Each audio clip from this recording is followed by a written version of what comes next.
Yo, yo, yo, yo, yo. What's up, what's up, what's up? Give up the rack. And hello to my fellow revolutionaries.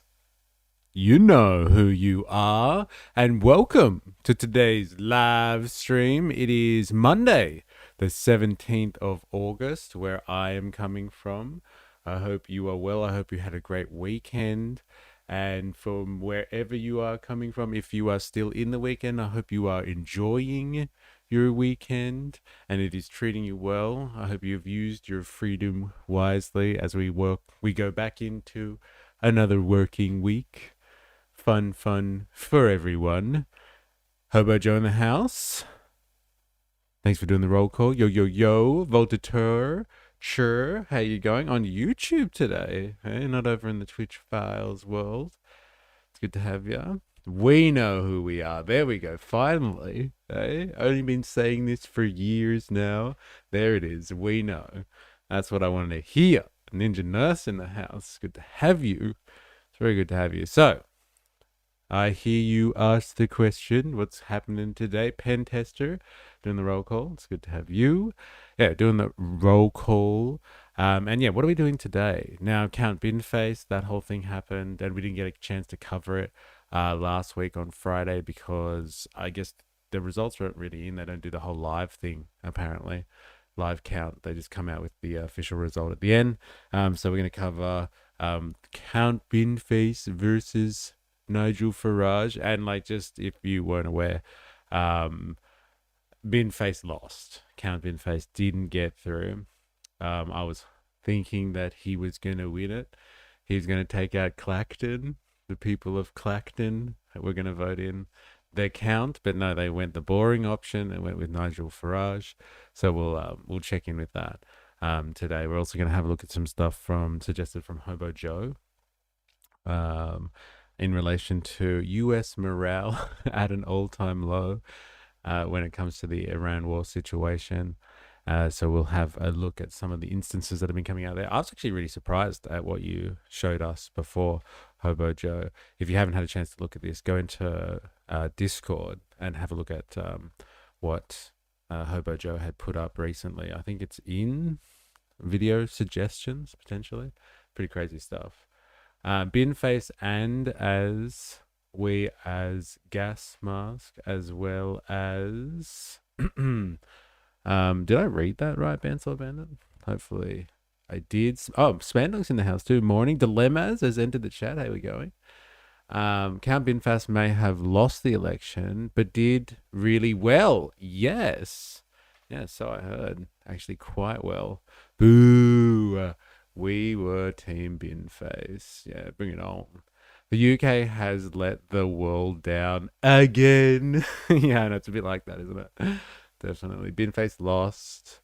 Got more votes than Labour did last time they ran in that seat. LOL. Take that, Labour.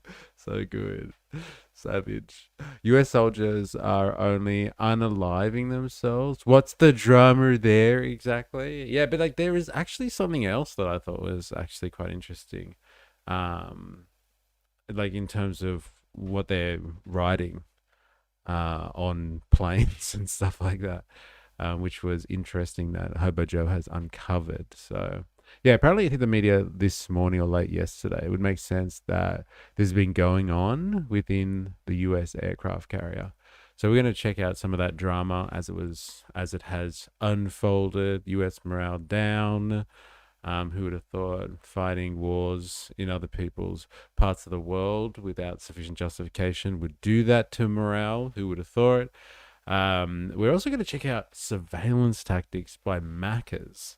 So if you're watching this, you're not from Australia. Actually, what do they call Voltateur McDonald's in New Zealand? Do you guys do Maccas as well? Or is there something else that goes on over there? McDonald's has been surveilling you. If you didn't know, it's Maccas. Okay, fair enough. Definitely stole that from the Australians, just like every Mac cunts. Lack food, no tampons. What is there to complain about for soldiers?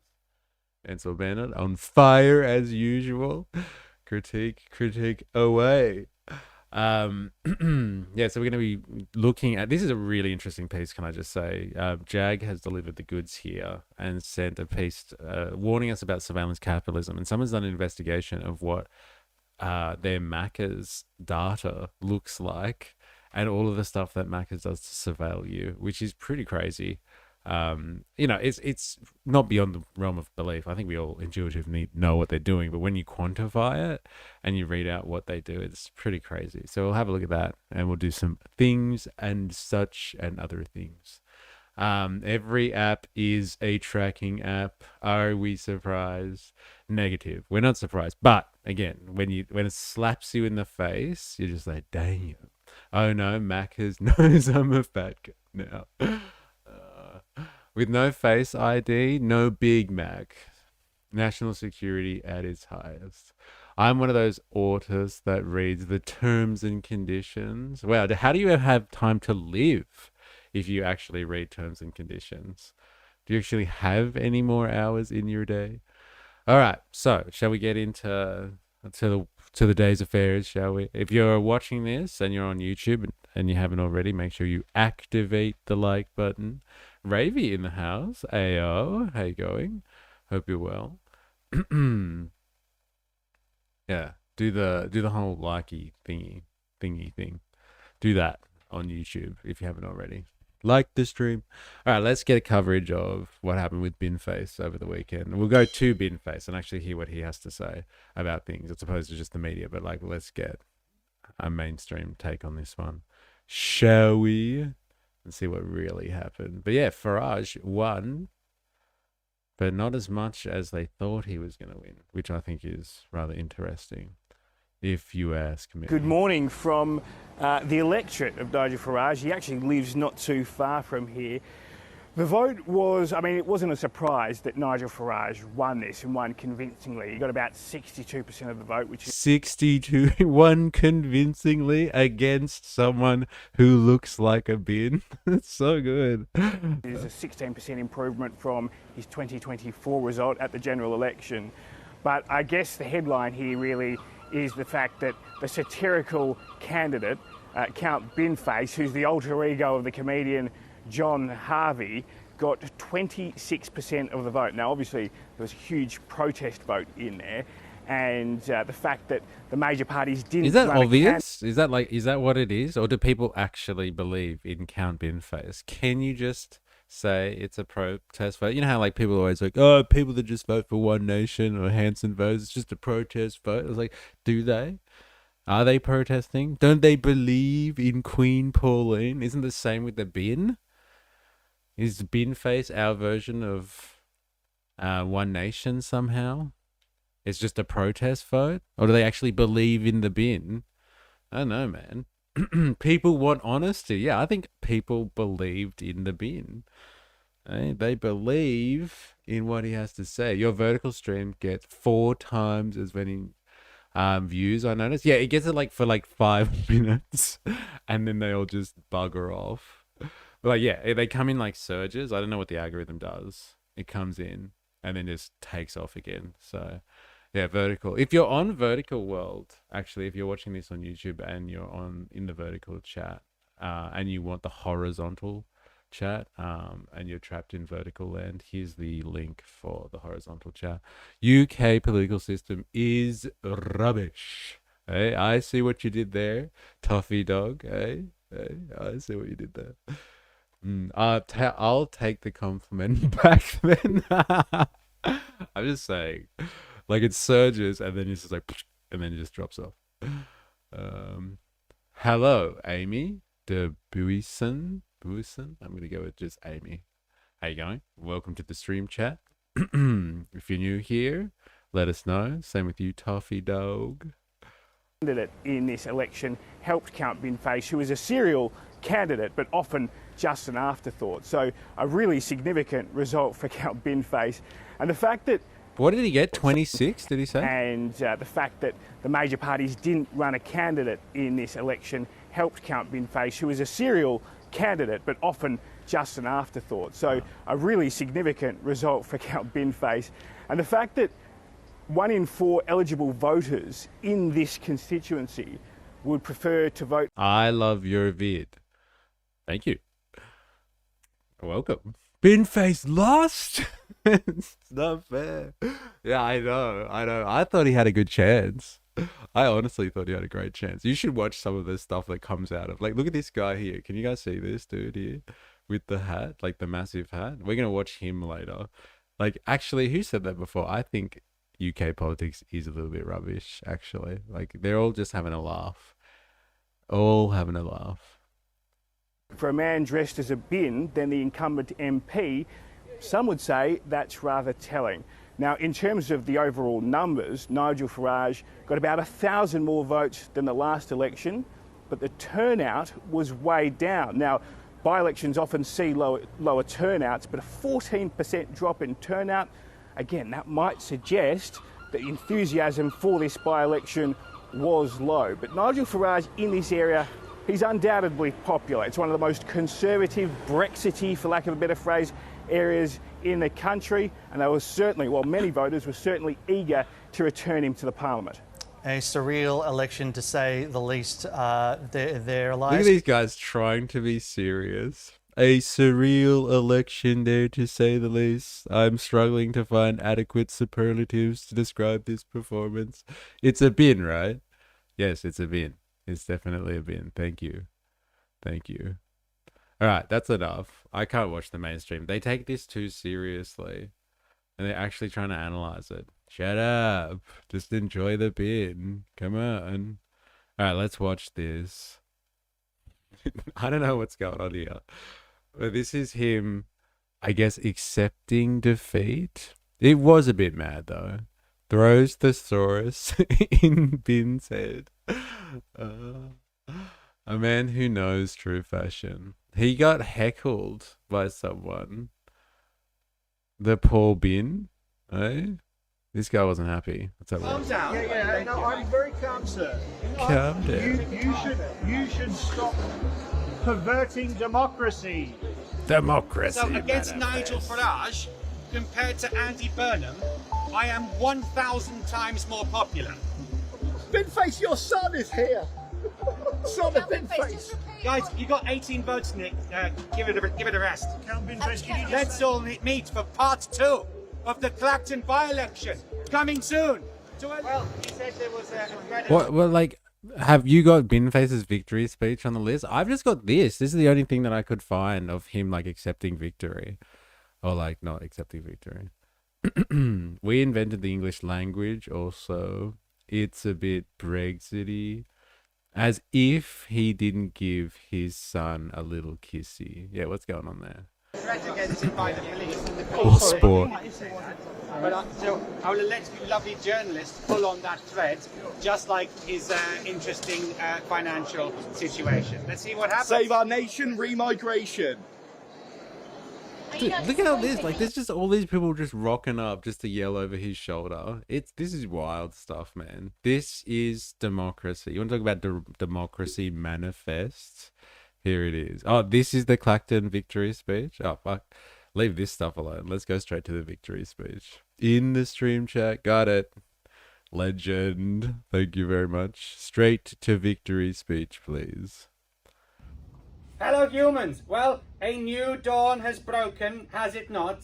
Literally, because it's past 6:30 in the morning here in Clacton-on-Sea. And I can officially say that I am the winning candidate of the candidates who bothered to turn up for the results. That's right, 9,455 actual votes. Just 8 weeks ago in Makerfield, I got 95. That means I've got against Nigel Farage 10,000% more votes than I got against Andy Burnham. What does that tell you? Well, it tells you that Nigel, who said that he didn't want to be humiliated... Facts. So good. Facts, bro. And they don't care about your feelings either, do they? Take that, Nigel. maybe has been. As for me, I'm over the moon, I'm over your moon, I'm over my moons, and what comes next, well, we shall see. But you know what? We know this for a fact. Over 1 in 4 people in this constituency would rather have Count Binface as their MP than the leader of Reform UK. And I'm just getting started.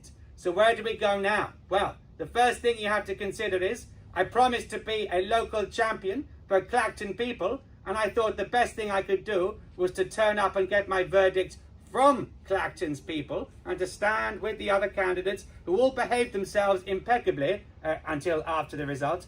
But yes, that was my view. And of course, the next question is what happens after this? Well, we will find out. Stay tuned for part 2 of the Clacton by-election, coming soon to a leisure centre near you as soon as that parliamentary inquiry reports. Bring it on. So what's he saying, that like once they actually do the investigation into him being dodgy and accepting money from some weird undescribed undisclosed third party, that like there'll be another by-election, and it's only a matter of time till Count Binface takes Clacton. Interesting. Can't hear from these guys. Well, you know, I always like to be to meet the great and the good of the political world. Again, I ask you to draw your comparison. Theresa May, I met her at an election. Rishi Sunak, Boris Johnson, Andy Burnham, they all came to the count. I asked Essex Police, was there any credible threat of disruption here? And I can tell you they said unequivocally no. It was safe to go ahead. So I leave you guys to draw your own conclusions. I am gratified that after this election, I have been able to sort of put the seal on it by coming to get the verdict of the good people of Clacton. I think that's the nice way to do it. So like, what's he doing? I think after they do an election and they call like the winner or what the results are, like you can go along as a political candidate to hear the verdict and people can ask you questions. And so is that why he's making fun of the fact that there's no security breach? Because Farage didn't want to rock up because he's worried about his own safety and like nobody really cares. There's no type of security issue. Is the bin jumping over the moon before the plate runs away with the spoon? Or am I getting mixed up here? I can't remember. It's been a while since I've heard that nursery rhyme. Depends on which moon. Binface has several. He's scared of the milkshakes. He's lactose intolerant. Yeah, fair enough. Throwing milkshakes at people. It's the worst. I promised to be a local champion for Clacton, and I thought to hear the verdict of the Clactonites was the least I could do. And why? Because I've had over 9,000 votes, guys. Now, in Makerfield, 8 weeks ago, I got 95 votes. So against Nigel Farage, compared to Andy Burnham, I am 1,000 times more popular. Does that have anything to do with why he isn't here tonight, on a night when they said they thought they'd get over 80%? Again, I'll leave that to you. All I will say to you is what happened... What a G-up, eh? Take that, Farage. In fairness, I wouldn't have expected Farage to stick around, to be the fall guy in a bit of a media circus. A media circus of his design. Hate Farage, by the way. Fair enough. But like, he caused this by-election, didn't he? Over 9,000. Say it again. Say it with me now. Next, let's all meet for part 2 of the Clacton by-election, coming soon to a leisure centre near you. Count Binface, can I ask you a question? Hang on. Sorry? Is it time you admitted your son? Sorry, say again. Are you the establishment candidate now, like Farage says? No. Binface, your son is here.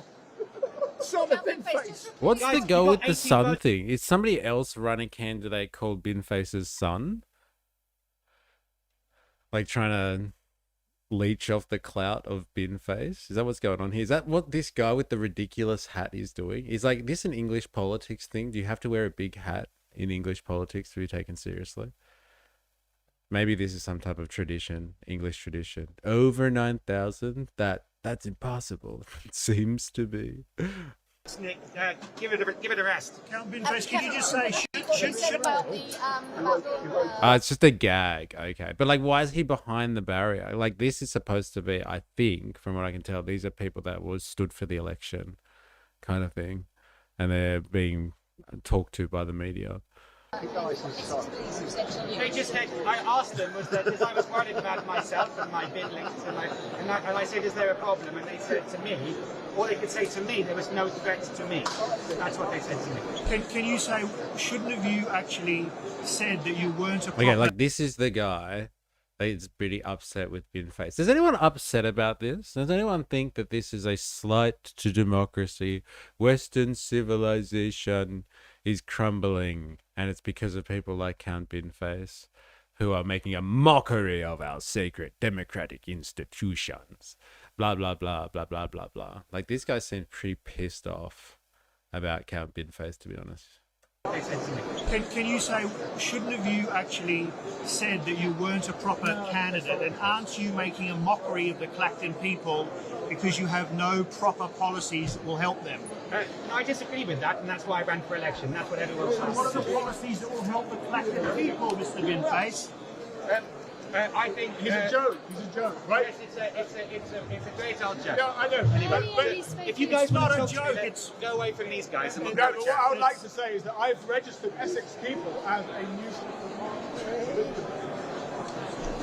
nuisance. It's a joke. It's a joke. Let's be honest. I am a bit in two minds. Like, it's painful that this is where we're at in the 21st century, but like, it is kind of hilarious. It's good to know that like the system itself, bourgeois democracy, is pretty much meaningless. It means nothing. The current politicians are a mockery to democracy, yes. Yes, yo, what's up? Sorry I'm late. I was catching up on the one-dime wokeism stuff you covered last week. It's very interesting. You should check out the article. It's really good. I actually put the article, I think, in the chat. I was so impressed with it. He's actually getting airtime over there and here. How is that possible? Because people are disenfranchised, I guess. People don't believe in this ideal of democracy anymore, as provided by our representative politicians who have lost just any faith that the public might have had in them. If you are a local who cares about local buses or sewage or whatever, you have been sidelined in a way. Yeah, but like, is that the case as well? Like, this guy's going for a federal level political ticket here, and like, there's, you know, they have local councils and stuff that look after local buses and sewage and everything. It just like makes a mockery of their particular electorate, right? That someone like Count Binface could challenge someone as notable as Farage. I think that's, and now the world's watching it. That's the shameful part. Man who wears bin on head shouldn't you have told people it's a joke? So good. It's an interesting essay. It covers some misgivings on wokeism I've had for a while. Oh, you've read the whole thing? Holy shit, I haven't gone there yet. It's like, I don't know, it's like a 2-hour read. The article you were impressed with that quoted me, yeah. It doesn't make a mockery of the politicians. It makes a mockery of the system that allows it to happen in the first place. Yes, it is bourgeois democracy. It's time for some people's democracy. Hey, you hear me? Hey, you get it? Anyone with me on this one? No. It's not a joke, John Harvey. It's not a joke. What you're doing is mocking the Clacton people. I'm allowed to do what I want to do. I give you freedom to do that. Obviously, calm down. Yeah, no, I'm very calm, sir. You should stop perverting democracy. I'm allowed to do what I want. Well, he kind of is. It would seem the system does allow for this to happen. This guy can't hack it. Eh? He's sore, bro. Emancipate the proletariat, eh? Hey, yeah. Throwing the P word around. You are an enigma, Toffee Dog 201. Very interesting. Didn't see that one coming. Yes. Well, look, emancipate the proletariat is one thing, but like, at least giving people a version of their own democracy as opposed to the system that we have at the moment, which is not really, is it? It's not really a democratic system. As such, it is a political structure that allows vested interests to take hold of that. And we have like show trials every now and again. Reporters actually asking him questions. There's a problem right there. And chasing him down. Fair point. Hey, but I'm all for the emancipation of the proletariat, though. Don't get me wrong, Toffee Dog. Don't get me wrong. Are you new here? I don't think I've seen this name before. Very interesting. Poor Binface. Leave him alone. All right, let's go to this. One more, just for me. Yes, you are. Okay, fair enough. Well, welcome. Keep dropping words like proletariat. You'll be just fine. Just fine. All right, one more. Just for me. Binface hits back at Farage. This is the Sky News piece, and this is the guy that interviewed him after that. I think it was the Andy Burnham election, and that's how he came onto my radar. Probably been around for longer. Just browsing around for something interesting. Welcome to the stream. Yeah, welcome. Kumari, yes, Count Binface, who I interviewed at Makerfield a few weeks back. You got 95 votes at Makerfield. I think you're going to get more here, but I don't think you're going to win. Oh, well, thank you for saying that, John. Firstly, yes, it's lovely to see you again. We meet again at last. Last time, you didn't even know who I was. Have you worked it out this time? There's 34 names on the ballot. Have you figured out who I am? Yeah, I have now, yes. Excellent. Well, then we're on a good start. There we go. Good start, yes. And you mentioned Makerfield. I got 0.2% in that election. And let's just say, speculate that I managed to keep my deposit, which would be a nice start, 5%. I make that a 2,500% swing to Binface in 2 months. I think that's the greatest swing in British political history, but you probably know better than me. I'm not sure about that. Anyway, why did you stand here in Clacton? That's where the election was, John. Right, but why? I mean, is it a publicity? Can you see? Yes, I can see that. Is it a publicity stunt, or did you really hope to win? No, that's a bit mean. No, it's about taking part in celebrating British democracy, like in our. There you go. Hey, it's about taking part in celebrating democracy. Like, this is the democracy that we have. And that guy asked him before, he was chasing him around with the microphone. He's like, well, you're doing this. You're making a joke of this. Like, I do what I want. Hey, the system allows this stuff. Let us enjoy it while we have it. You know what the theories are, hey? As we get further and further along in the 21st century, as we move forward and towards more authoritarian measures, we will have less political freedoms. They're already taking them away. You know, they're setting up the surveillance state. We're going to have less political freedom. They're going to discourage us to exercise our political will. You might as well get involved while you still can. You might as well vote for a bin, because soon we'll be told we don't need it. We've already been told by the brothers of tech that, hey, democracy and freedom, they no longer correlate with one another. If anything, democracy is probably getting in the way of your freedoms, because it's an inhibiting factor. It slows everything down. They need to move at rapid pace to uphold your freedoms and keep you safe at night, so they can watch you better and surveil the world's populations. And so you have all those freedoms, but democracy will get in the way of that. Safety and surveillance. So let him enjoy it while you can, while he can. And you should do the same. Put on a costume. Run for your local office. If you ain't prepared to sell yourself to eat, then you'd better have something of value to sell instead if you want to eat. Freedom at its finest, yes. The freedom to choose what they want to sell to you. The freedom to work so you can buy that stuff. It is market society. In Makerfield, isn't it wonderful that if you wanted to, you could stand in election? Any of these lovely photographers, anybody in Britain can stand for election, no matter what you believe or what you look like. It's brilliant. So I want to do that with my fully costed manifesto, and I'm on the up. I mean, who was I to think in Makerfield that I would suddenly become His Majesty's official opposition? But here we are. You mentioned the manifesto. I read your manifesto. It looks a bit more serious than the last time. Tell us what are the highlights of your manifesto here? Yes, well, thank you for reading it, John. That's fantastic. That makes a change. Well, I had to after you ticked me off for not knowing enough about you. Well, I think I was a fair ticking off, to be honest, don't you? But, I make a series of fully costed important policies, from capping bus fares at £1. What's the go with the chick here? Is like she from the same planet that he's from? Because she doesn't have a bin for a head. Is it only Count Binfaces that are allowed to have these type of heads? Is she like some type of alien race as well?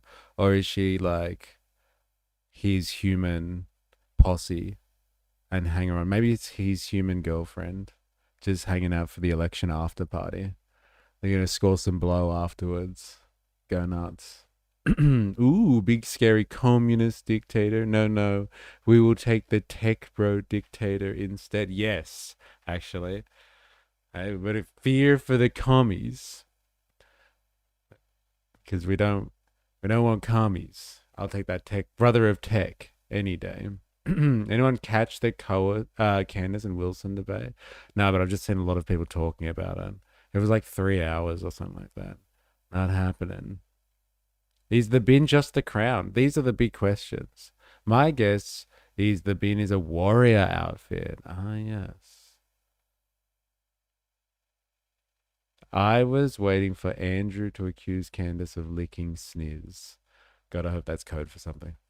99 and 99 flakes and 99p to retaining my pledge to build at least one affordable house, but tallying that with Clacton-specific measures such as improving Walton Pier and making sure that MPs who resign mid-Parliament without changing parties are barred from the resulting by-election, which would save the taxpayer a lot of money. Plus, of course, energy companies, oil and gas companies, to pay for solar panels for every... Hi, is she with him or is she one of the other 30 candidates? I don't know. I was asking that question, actually, Jumbo. And, like, it's more than... Yeah, actually, is it 30 candidates? I don't know. I think she's with him. I'm gonna go with that. That's why she's standing here for the interview. A policy from Jack, age 10. How about it? You're getting quite serious, though, some of these policies, aren't you? Well, why not? I mean, I think nationalising Adele is as serious as it gets, because... Have you spoken to her? Well, I'm hoping she might reach out to Sky News. I mean, why not? I mean, the Exchequer needs a hit. And I think to back Adele before she releases her new album would be huge. But, of course, look at this here. 34 in total. Damn, that's crazy. And he got 9,000 votes. What's funny about that debate is the MAGA crowd claimed victory because there is no evidence about Izzy. Meanwhile, the claim was Tyler didn't do it. Just lets us know who's getting paid, really. Wow. You just said at the beginning of this interview that Nigel Farage is claiming victory, but he is. Well, in that case, it's going to be a two-legged match, like the Carabao Cup or the Cold War, because we're going to be back again in a few weeks, aren't we? Well, so we'll see what happens then. He says that if they forced another by-election, the establishment, as he says... You mean me? Yeah, well, he calls you the establishment candidate. He said in the last half hour or so, at some party he's having with his supporters, that he's beaten the establishment candidate. I assume he means you. Well, that's interesting, isn't it? Because one of the candidates was a sitting MP, formerly an MEP, architect of Brexit, one of the most significant British politicians of the last 20 years, and reputedly a member of the East India Gentlemen's Club, which to this day does not admit women. Now, if that's not the establishment, I'd like to know what is. The East India Club? Is that what he just said? East India Gentlemen's Club. Ooh, yeah. Dude, I gotta find out what the fuck that is. Is that like the Super Adventure Club or something like that? Dude, no way. Oh my god. Hit me up, dog. God, I gotta know what this is. East India Gentlemen's Club. Has that been going on For like what, 300 or 400 years, do you reckon? What is the East India Gentlemen's Club? The East India Club is a historic private members club in the St. James district of London. Was founded in 1849 for the officers of the British East India Company and members of the colonial services associated with British India. Today, it is a traditional gentlemen's club, though women can also become members, with facilities such as dining rooms and bars, bedrooms for members and their guests, library and reading rooms, meeting and event spaces. The club has a formal atmosphere and maintains a dress code in many areas. Oh, well. Historically, the club has reflected Britain's colonial presence in India, and many of its traditions stem from that era. Very interesting. I wonder what their traditions are. Imagine thinking Binface is the establishment candidate, lol. Oh, this is the Super Adventure Club. And that was a hard episode with Chef. Oh my god, tell me about it. Ooh, Benderberry. How you going, Benderberry? Welcome. Start again. Start again for what? What are we talking about here? Some old school Eton Tory Malaki, by the sounds of it. Just like the East India Trading Company. It was like a private militia. No, I think this is like a gentleman, like a boys' club. Just, yeah, like for officers and for like elites that are, yes, associated with plundering the East Indies. That's crazy. I wonder what else they get up to. Let's ask. Can you give me an example of some of these traditions that they upkeep from this era? Hunting poor people for sport, taking slaves, taking humans as trophies, something like that maybe. Ooh, Mr. Abbott's in the house. Hello, hello, hello. There you go. Just sounds like the right-wing counterpart to the Fabian Society. But, like, does it? Is it even right-wing? Like, why are you going there for? This is a gentleman's club, bro. This is just about the aristocracy and the elites. It is about class society. Come on. And yes, and I should slightly qualify what I said earlier. Not every entry club practice is directly inherited from the colonial period. The club itself describes its history, style, and artifacts as an important part of its character, but some traditions are broader British gentlemen's club traditions. Okay. Very formal dress code. Club as a home from home for colonial officers. Yeah, sure. Indian themed dining. There remains fairly conspicuous connection with India in the food and events. The club holds an annual-ish company dinner centered on the history of the East India Company, accompanied by an Indian-themed dinner. Colonial era imagery and rooms. Yeah, come on. Continuing military tradition, the original membership included commissioned officers of the Army and the Navy, as well as the East India Company servants. The military heritage remains visible in the club's historic material. Come on. Hey? Come on. Give us something better than that.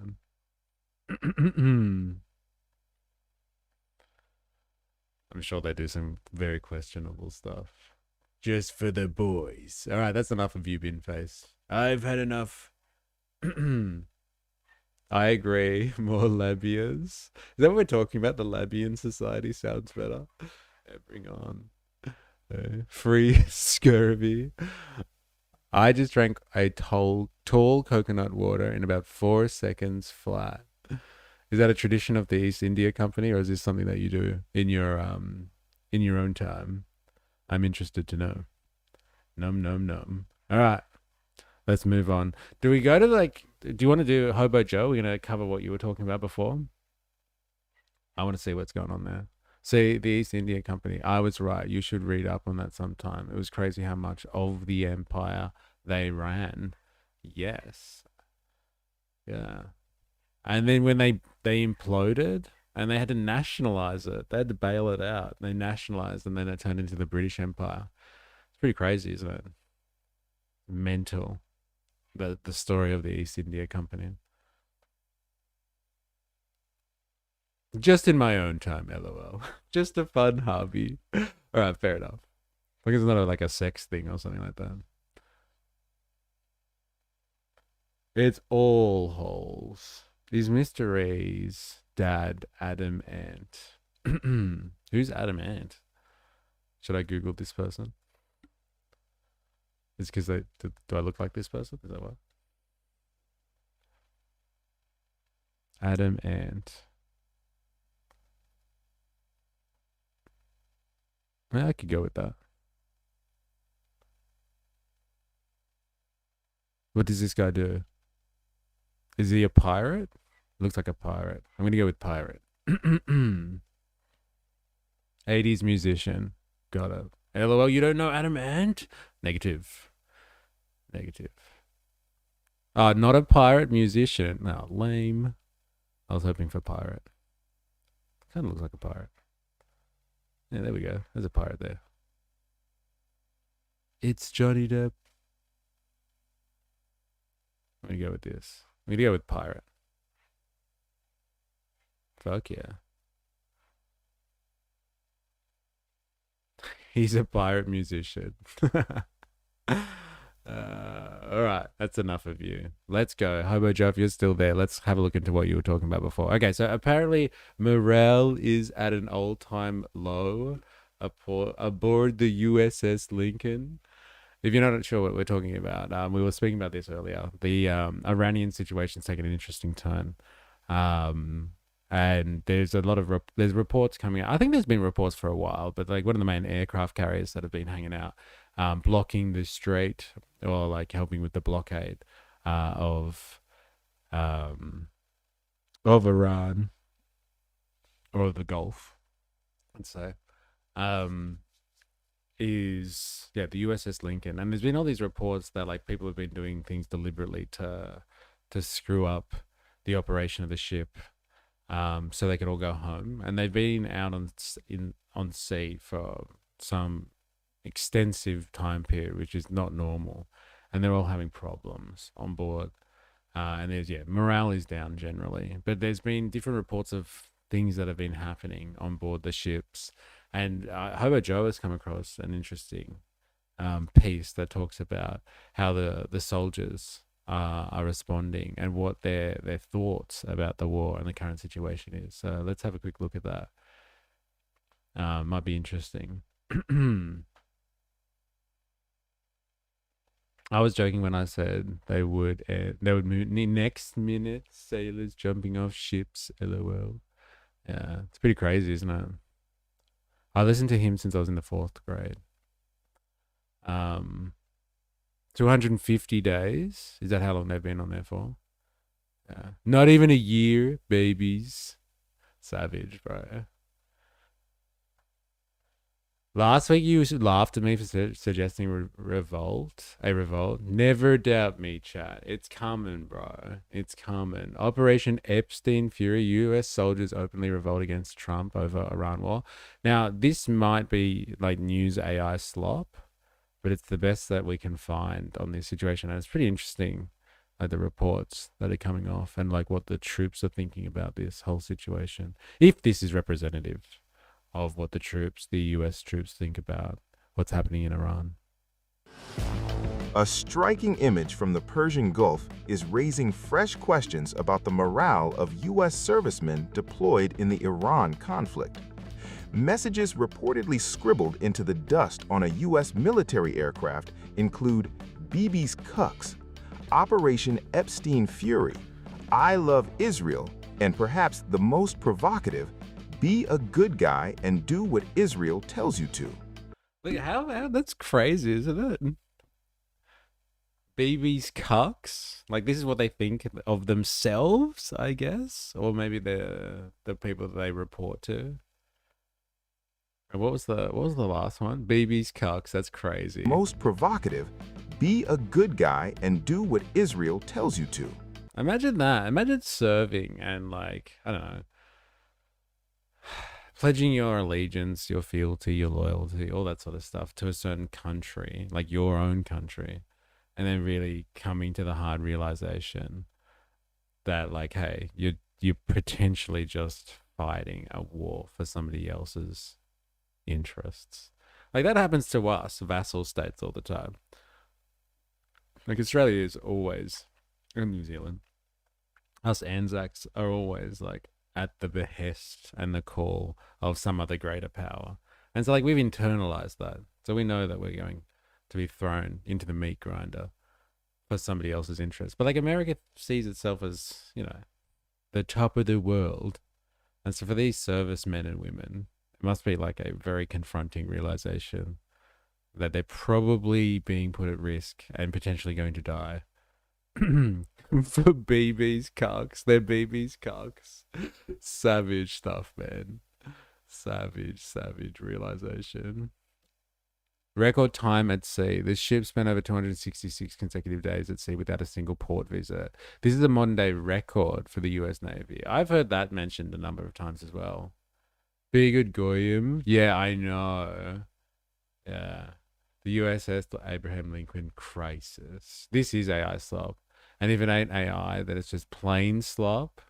How did this shit make it on your radar? No, because we've heard it's talked about outside of this. But like no, like the Western media isn't reporting.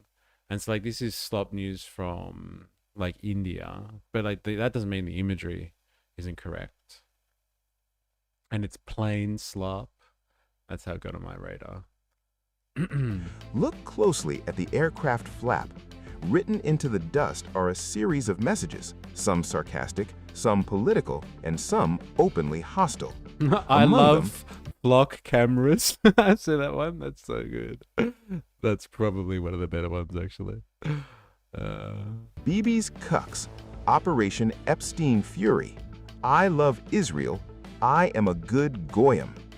Another message reportedly reads, Peace deal number 6. Peace deal number 64 incoming. All tilts for the Holy Land. 64 incoming. All this for the Holy Land. Right. The person who shared the image says they have no frame of reference to determine whether this kind of sentiment is unusual compared to previous U.S. conflicts. But one serviceman reportedly offered a blunt explanation. Western reporting is happening. Or do you mean MSN? I mean, yeah, MSM. Yeah, I mean more the mainstream. It's more difficult to find. It's funny. But like, yeah. It's very interesting. Morale is down. Morale is down. All right, let's look at another case of this morale situation. I'm surprised this is coming from the New York Post, to be honest. Although they run Game for the Empire. Jumping overboard. This is what you were talking about, Ravier. One military wife was quoted as telling the Pentagon officials that she had recently received a text from her husband saying he hopes he doesn't wake up tomorrow. Not being able to shower, they don't have toiletries. The lack of basic necessities, that includes toothpaste, deodorant, soap. This comes down to military readiness. I've never seen anything like this before. Conditions aboard the USS Abraham. What if they like being Israeli cucks? Is not Israeli cucks? I don't know. That's a good question. Like, what's your suggestion there? Like, these people, like, a lot of these guys do care about this. Showers are for wimps. That's funny. Because, like, yeah, I was talking to an Australian service or former service person over the weekend, and they were like, you know, Australia, Israel, like, you know, we serve together, man. We train together. They share information, technology, all this sort of stuff. So, like, they were hardcore, like, supportive of Israel. And they were kind of like, I was like, but, like, you're aware of all the stuff that's been going on, right? Like, the war crimes, the reports of genocide, all that sort of stuff. And they're kind of like, yeah, but they're our ostensible allies. So, like, who cares? We'll fight for them. They'd fight for us. And I'm like, yeah, okay, fair enough. That's what you think. So, like, yeah, maybe these people do like being cucks for Israel if they think that they're all allies and, like, they'll all fight and die for each other, I guess. Potentially. They are serving Italian Uncle Kool-Aid on board. I'm sure they are. I'm sure they are. Text his wife to cry. At least the Iranian soldiers take time to paint pretty slogans and pictures on their missiles and bombs. Western military is so lazy using Sharpies. Except for me, I take 2 a day. There are people who join the military, I said it right, for many reasons in America. They're kids without other options. They have seen an increase in military registration as the job market worsens. America loves cucking. KK online, welcome. Savage entry to the chat. Maybe a lot of people join the military because Trump said he wouldn't engage in any more wars. Oh, man. So Navy guys upset they don't have things that regular grunts go without on operations as a standard. Is the Air Force also upset their Wi-Fi isn't working? Americans be like, Milord, please drive me into poverty so I can witness your greatness. Oh, man. Savage. Because you get healthcare in the military. Upset they cancelled their tea parties next. Oh my god, you guys are horrible. Leave them alone. Stocking your military with young people targeted from lower socioeconomic groups is the way to go. Cheap, renewable energy right there. Not if they're not having kids. You might have to incentivize that somehow. Pay for some free childcare, ban salt mandate. Hey. Some military infighting. Yes, more. Abraham Lincoln have allegedly become so dire that sailors are trying to jump overboard. And now, desperate families and angry lawmakers are demanding action. Imagine you've been trapped at sea for more than 200 consecutive days. Trapped? Hey, what's with this spin? They're serving. Get over it. Yeah, it's not just leftists who are infighting. Oh, apparently the right is. We're actually going to cover a bit of that today. The right-wing civil war, or the Republican civil war. Barack Ham girls would be making bank right now thanks to America's military explorations. You know what sucks more than bad food? Shrapnel, lol. Suck it up, princess. Gotta fund our strongest industries. Because the military is always great with logistics, lol. Remember Iraq when the Marines got given woodland camo flak jackets, lol? No, I don't remember that personally, but I'll take your word for it. Longer than any other modern U.S. aircraft carrier and its group of warships has ever spent without docking. The food options are grim, and things stink, literally. Toilets have been overflowing, the sewage is backing up, showers are moldy, and there's a critical shortage of supplies like soap and deodorant. And now, your fellow sailors are at their breaking point. The USS Lincoln is a massive aircraft carrier. It's one of the largest ships in the US Navy, and it was on deployment in the South China Sea starting in November of last year. However, in January, shortly before the US military began attacking Iran, it was ordered to the North Arabian Sea to assist as part of a massive force buildup by the Trump administration, and it's been there ever since. Since leaving San Diego, the ship only made 2 brief port calls, one in Guam in December and then in Oman in July. As morale plummets, disturbing accounts are starting to come in. Annabelle Loma, wife of a service member aboard the ship, told the Navy Times her husband was afraid he'll be dishonorably discharged after he attempted to fling himself overboard, which landed him in a medical hold. In another report, a sailor recounts grabbing the arm of a shipmate who was also preparing to jump. CNN reports that on August 3rd, a sailor actually did make it overboard and had to be rescued by helicopter during what was described as a mental health episode. Reporting from MS Now shows that loved ones of those aboard the ship are concerned and angry. They're willing to be there and they're doing their best, so they want our support. And part of that support means we have to have the tools to do our job. That means the fuel, that means the food. Our government needs to be doing more for our military that's sitting over there. Some of the service members' families have been quoted as their loved ones. What's the chat been saying? Suck it up, hey? You don't like it? Tough titties. Savage takes from the chat today. And the US just drone in supplies. Yeah, right. Why couldn't they? That's good. That's a good point. Yeah, someone flinging themselves over should be afraid of discharge. You're not well, man.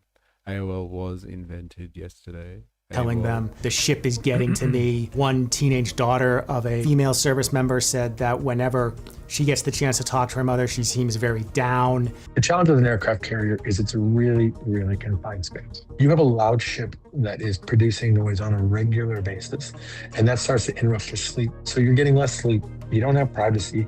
You're kind of stuck in this monotonous routine. And over time, it's like Chinese water torture. The issue first went viral 3 months ago with this viral pic claiming to show, quote, a picture of dinner on the USS Abraham Lincoln sent to family by a service member on board. And according to interviews what is that thing there? Like, that looks like some type of meat patty. Okay. They're obviously carrots. What the is that? What is that? You know when you hit like Vietnamese rolls, like banh mi, and they have that like peculiar looking cold meat slices on it? That doesn't look right. You know what's worse than pretend water torture? Actual water torture. Cry me a river. Savage, man. You guys are savage today. I expected all of you guys to be like concerned for our military personnel. Not making fun of them. Burger, no cheese, no tomato, no buns, please. Flat zucchini. That's what that is? Man, that's some off-colored zucchini. God damn. No, thank you. Sent to family by a service member on board. And according to interviews with family, it's still a major issue. Food obviously has been scarce. All he's really told me is there's a time where he was only eating half a cup of rice and 2 tortillas. When food shortages first began to be reported in April, they were dismissed by the Pentagon. Pete Haig said, the U.S. Navy is correct. More fake news. From the, what is it, Pharisee Press? Is that a biblical reference? Is he actually making a biblical reference there? The Pharisees? My team confirmed the logistics stats for the Lincoln and Tripoli. Both have 30 plus days of class 1 supplies food on board. NavCent monitors this every day. For every ship, our sailors deserve and receive the best. Pharisees. What's going on there? No sympathy for imperialist soldiers that are committing war crimes on behalf of the president. Yeah. Well, like, see, I expected that from you, but like some of the other people that are hardcore with their, I don't know, this support for imperial endeavors. I expected them to want more for servicemen and women. I'm surprised. You can never pick it. I'm telling you, you can never pick it. The stories I've heard from military guys, especially diggers, makes this story look like their cutlery packets didn't have a spork in it. Fair enough. Taking mentally unstable applicants because you're desperate for registration has a consequence. There it is. It's a shoehorn. It looks more like a shoehorn than anything else. We are on the aircraft now. Did I miss something? I was on the phone. Oh, damn, we watched the thing that you sent before with like the writing that people had been inscribing on the back of that plane. Someone called it fake news. Someone said it was slop. I think it was Bansel Bandit called it out. It's fake. AI. The biggest story is the number of veterans that off themselves after they get out. It's rife in the Aussie community. Department of War Secretary Pete Hegseth blasted those reports at the time, calling them, quote, fake news. Democratic lawmakers are taking up the fight and demanding answers. Senator Blumenthal of Connecticut called on the Navy to release its own reporting on the conditions affecting the USS Lincoln. In his letter to Secretary Hegseth, Blumenthal writes, quote, the men and women aboard the Lincoln have answered the call to serve their country.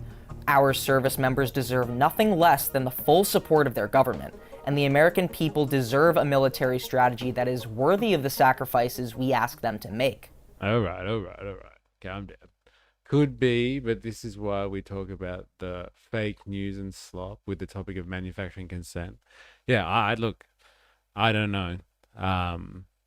I don't know if it's been circulating, but like has been kind of missed or brushed over by the mainstream. There must be something to that, I would say. Regardless, hilarious. BB's cocks. BB's cocks. Imagine thinking that. Having that revelation while you're out serving. That's all we're doing over here. I liked it when we were in the South China Sea. Trying to piss off the Chinese. Now we're over here. Stuck on this thing. Come on. It's just karma, really. The military having a hard time. I'm shedding so many tears for those that kill kids. Yep, fair enough. Fair enough. Fair enough. I'm a good Goya. Yeah. Interesting. There was some interesting calls on it, wasn't there? All right. One more. Who's this one from? I don't know if I got that. Oh, this is Channel 4, I think. This is the British take on this situation. It's just a short one. They're literally sailing circles in the ocean, waiting for something to happen. Those warships, they're machines. The people on them operate them are not. It's one of the mightiest warships in the world. But conditions on board the USS Abraham Lincoln are said to be so bad that some sailors have tried to end it all by jumping overboard. 5,000 men and women set sail back in November, arriving in the Middle East ahead of the Iran war. President Trump had said it would be over in weeks, but months later they're still at sea. They've now spent a record 250 days on the aircraft carrier. In messages home to their families, sailors have told of being served rotten meat, tiny portions. USS Abraham stinking, apparently. The same meal 14 days in a row. They've also reported mouldy showers, broken toilets, laundry down for weeks, long stretches with no hot water, and no soap, deodorant or toothpaste. So it's continuously Groundhog Day every day. You rise and grind and you do it all over again. During his time in the Navy, Dustin Eadson... I'd wager a lot of the issues on these ships stem from bad officers, not just disgruntled seamen. Hey, dude, any chance to say the word seaman? So good. P&O floating toilet. I think we're just getting the same recycled news story. Well, then the question is that we have to ask ourselves, like we usually do with this, is like, if the mainstream is saying this, why? Why is the mainstream running the same story multiple times with the same details? They've been on for a record number of days. They eat the same food. They don't have toothpaste and stuff. And a couple of people have tried to throw themselves overboard. Why is it now that the mainstream media are happy to do this? Report on morale. We had last week some interesting stories about Trump being taken out, potentially. Trying to manufacture consent for evil Iran and what they might be capable of. And now we're feeling sorry for US servicemen and women. Like, why are we supposed to feel sorry for them? Why? Anyone want to answer that question? What's the man con on this one? What's going on here? I'd like to know. You have to, E. All right. I will then. I wonder what this is.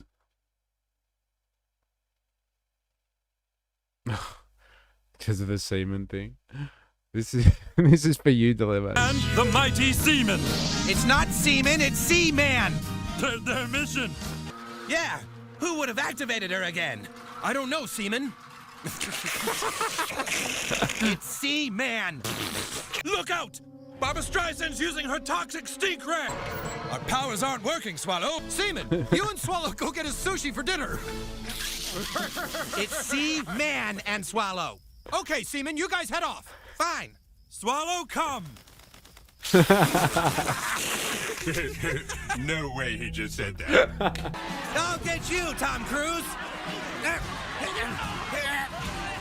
Hey, look, Tom Cruise has semen on his back. What did you say? Oh, yeah. Tom Cruise does have semen on his back. I guess maybe Tom Cruise likes semen.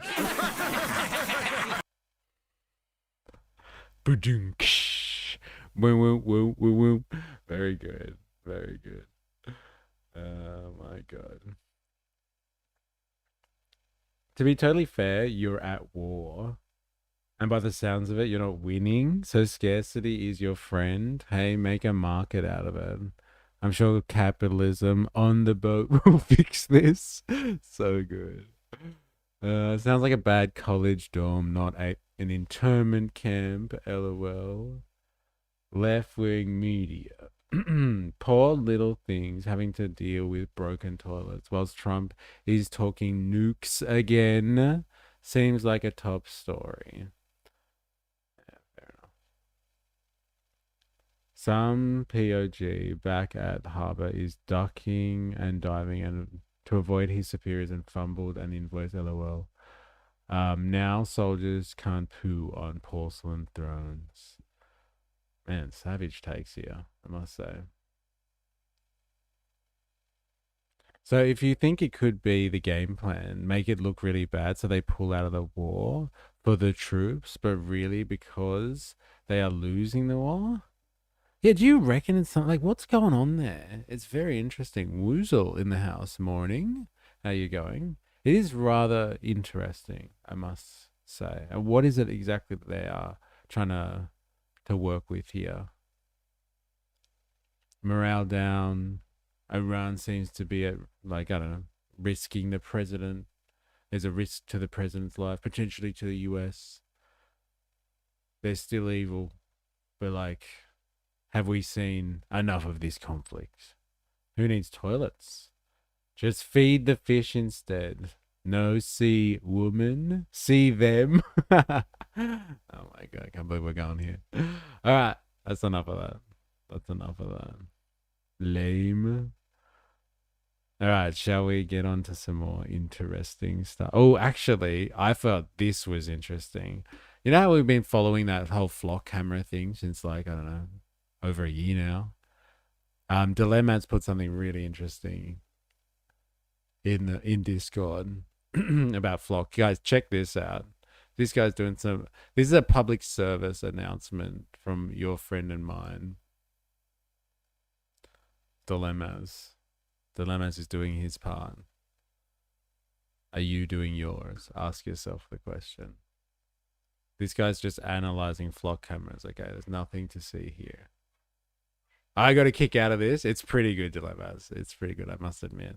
All right, so this guy is going to explain how some people are taking it upon themselves to go after flock cameras. So strap yourself in. And, like, if you get ideas, it's not Dilemmas' fault. Let's just say. Dilemmas had nothing to do with this. And Dilemmas does not condone this activity. I've got you covered, Dilemmas.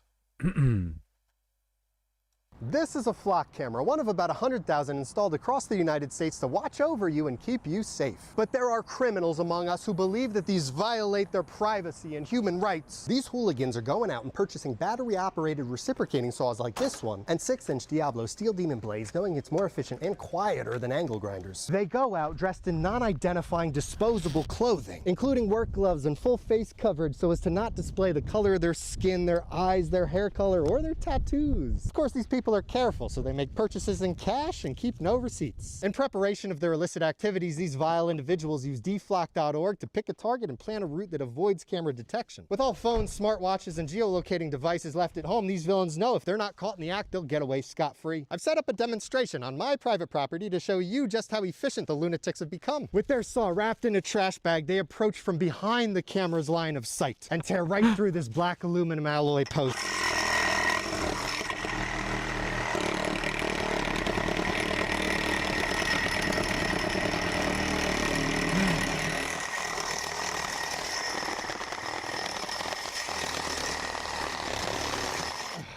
Hopefully Flock has secured the cameras a little better so they don't get a personal injury lawsuit. Once these degenerates have destroyed the post, they go for the camera too, even the solar panel. They're thorough in their destruction to ensure maximum monetary loss, and they always leave the remnants behind as a visceral message to all. After this, the cold-hearted anarchist makes their predetermined getaway, casually yet swift. By adhering to this specific set of principles, this wild subculture of flock hunters ensures that their MO is always the same. The modus operandi never changes. That way, if one of their members is picked up by law enforcement, they will face face one charge of vandalism, but tying them to any previous or subsequent acts of destruction will be nearly impossible for the prosecutor. Some say flock hunters are domestic terrorists, others true patriots protecting our rights, our freedom, and our future. As for me, well, I'm just an unbiased independent journalist. This is a flock camera, one of about 100. Very good. Very good. Thank you. Is this a work instruction? I've seen this guy. Dude, like that guy's face. What's going on there? Honestly. The tattoos. The eyes. My God. That's a scary individual. God damn. This is throwing a spanner in the works. This is class warfare. It's something. This is anarchism. Making notes. Yeah, I know, right? I think that's why they've done this. I was wondering if the tattoos mess with the facial recognition. They probably, like, to a certain degree, but they have to be, from what I understand, they have to be non-linear or like non-symmetrical, let's say. So like his tattoos seem to be rather symmetrical, so it's actually probably easier to identify him. But like if you do them, like if they're all like a weird pattern, like let's say kind of some kind of abstract art, that you see like squiggly lines and boxes and all this weird stuff going on, that sort of stuff confuses cameras a lot more than I would say the work that he's done there on his face. He's very unemployed.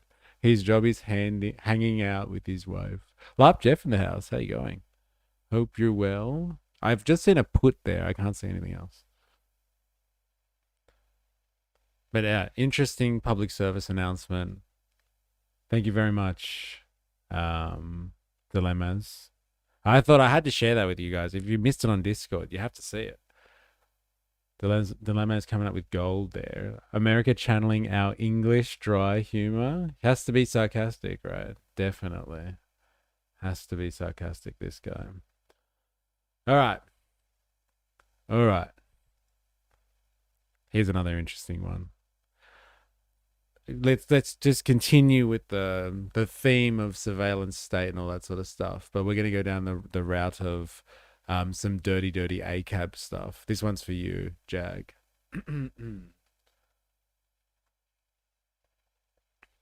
Put the hair in a cookie.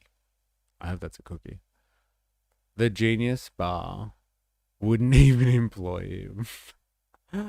All right, watch this. Okay, I don't know if you've heard reports about this stuff that have come through. Oh, I've seen this. Dude, how scary is this stuff? I heard reports of them rolling this out like a few weeks ago. Someone was complaining about the stuff that the cops have now.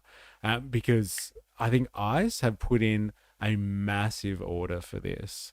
So there's some gloves that like the police or the law enforcement in the States are starting to roll out.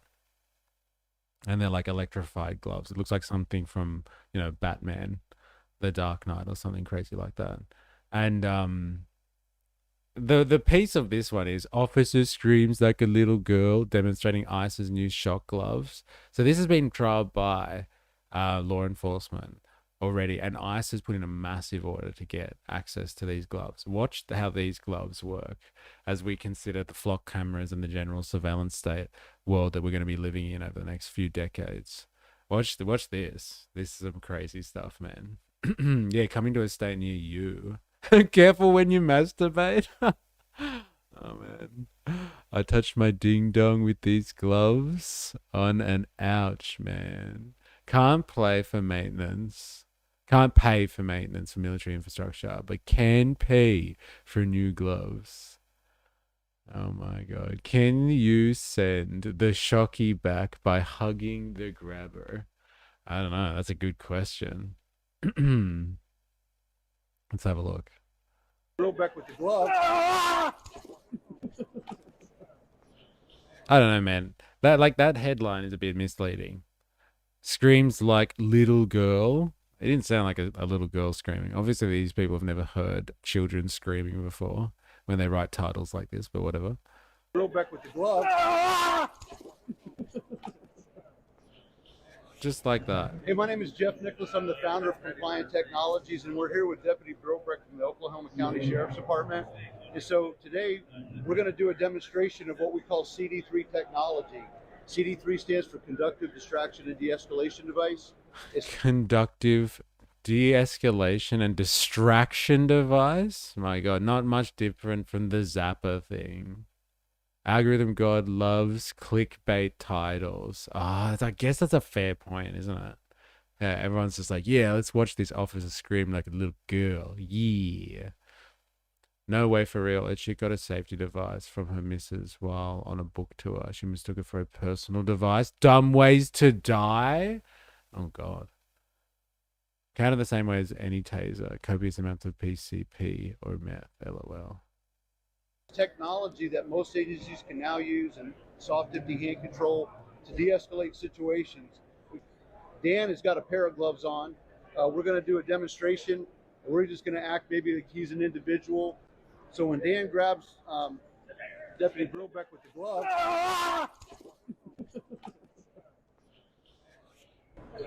in real life, we would follow him all the way to the ground. We would make sure he got cuffed up. How do you feel? Fantastic.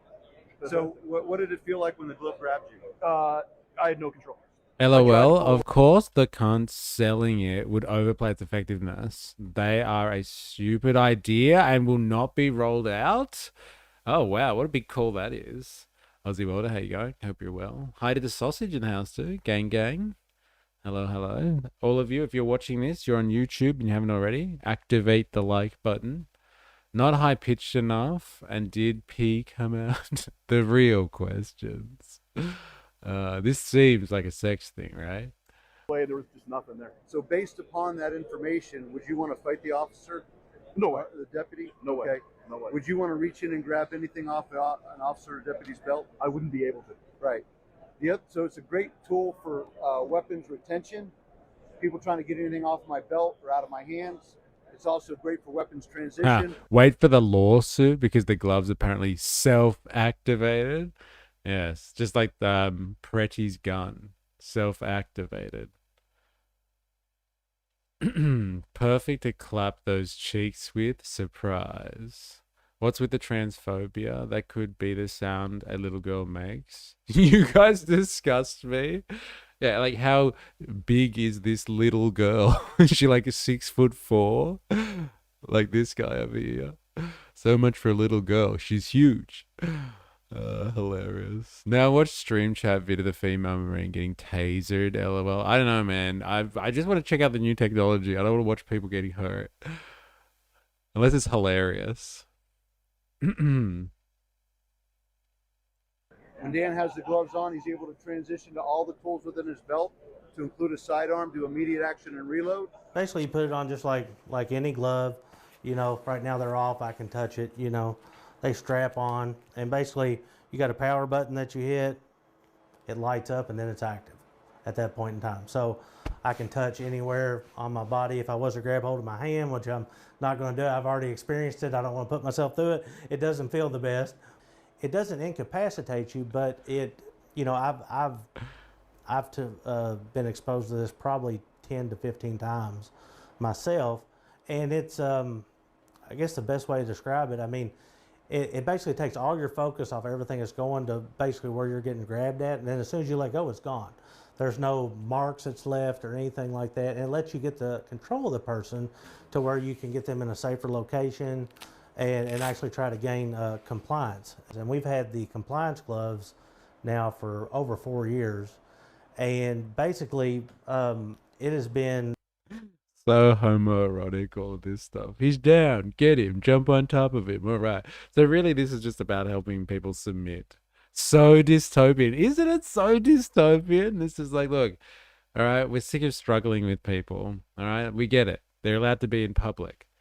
All right, but when we deem they have to go down, they should go down. And so we're just going to put little gloves on now and make them submit. They don't even know what's going on. They don't even know. It's okay. It's not an attack on their freedoms. They don't even know what's happening. Don't worry about it. It's fine. All you snowflakes out there crying about it, don't worry. They'll be fine. Compliance gloves. Yes, that's what it's about. Something's coming. Eh? They're setting up for something. It's going to be some day of reckoning. And they're going to have to get out there and keep the masses under control. My God. It's not a new idea. It was thrown out as a ridiculous... Wait, I missed something. Let me go back. I missed some chat here. It's not a new idea. It was thrown out as a ridiculous a few years ago. They're just repitching it, hoping the admin will be stupid enough to give them a few billion. Dude, they're already... That's the thing, though. That's why this is coming up at the moment, is because ICE has put in orders for these things. In the orders of, like... They spent, like, tens of millions of dollars on them, apparently. Apparently. It's cool if you can get someone to shake hands. Yeah, it's like those old comedy sketches. The zapping glove. Oh, man.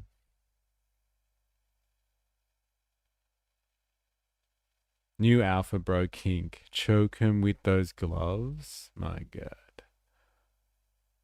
My God. Where may I get these horny gloves, Woozle? Something is definitely coming. Alright. Calm down. Didn't sound like the Lady Marine was in pain, lol. It's like when men try TENS machines and they're a little bitches about it, lol. I bet they had to hose the crash mat down after that tasing. Alright. Not playing that video then.